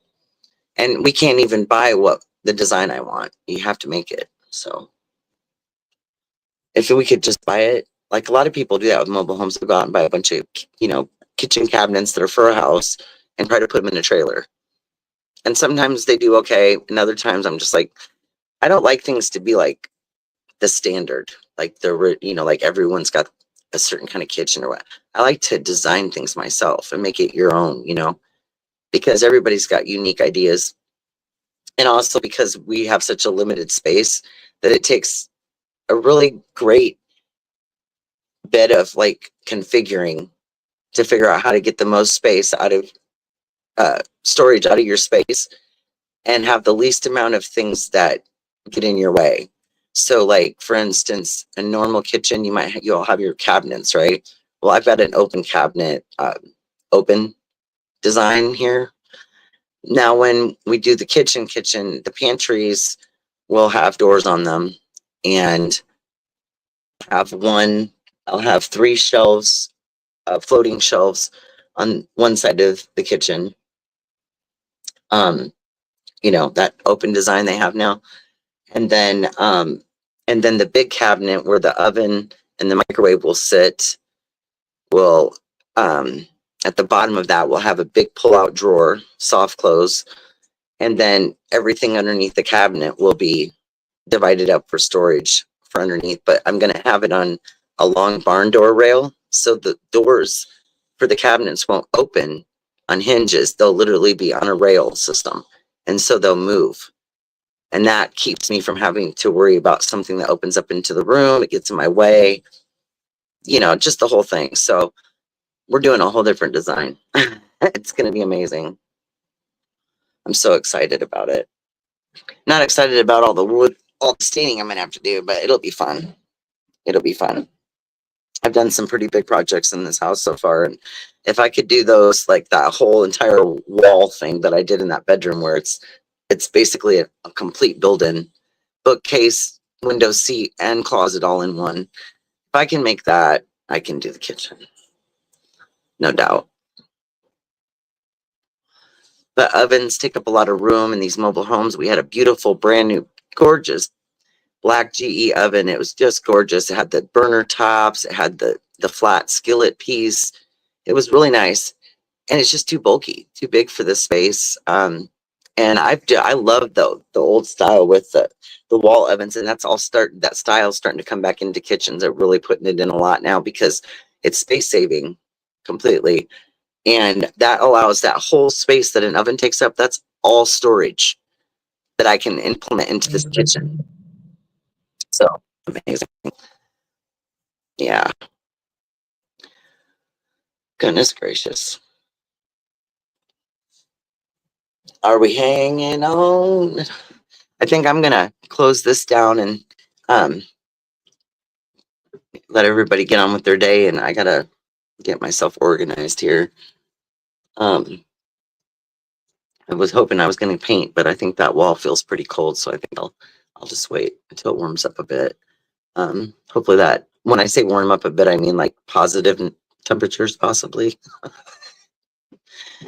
I keep hearing the dog fountain over there, and it like constantly filters and cleans the water. And when I hear it, if it's really quiet in here, when you hear that, it sounds like water is dripping off of something. It's so bizarre. I still ain't used to it. So, but I appreciate everybody coming out and hanging out. And Mary Jane Doe, thanks for hanging in there with me. I appreciate you. And everybody have a great Tuesday. And if you love tacos, go get them. Bye.